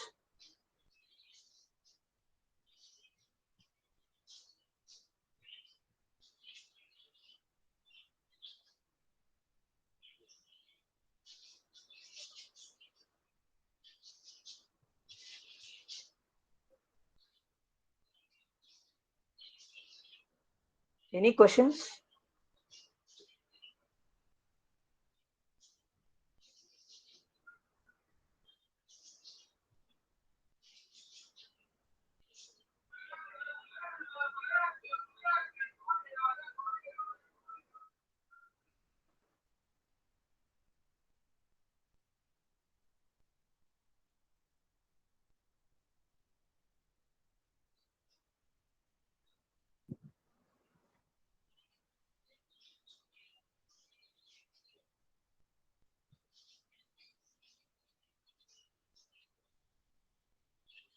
So if there are no questions, I think we can stop our session, and we will see for another session of the continuation of the same topic. Just go through your books. Hope my teaching will help you in understanding concepts of epidemiology. Thank you again.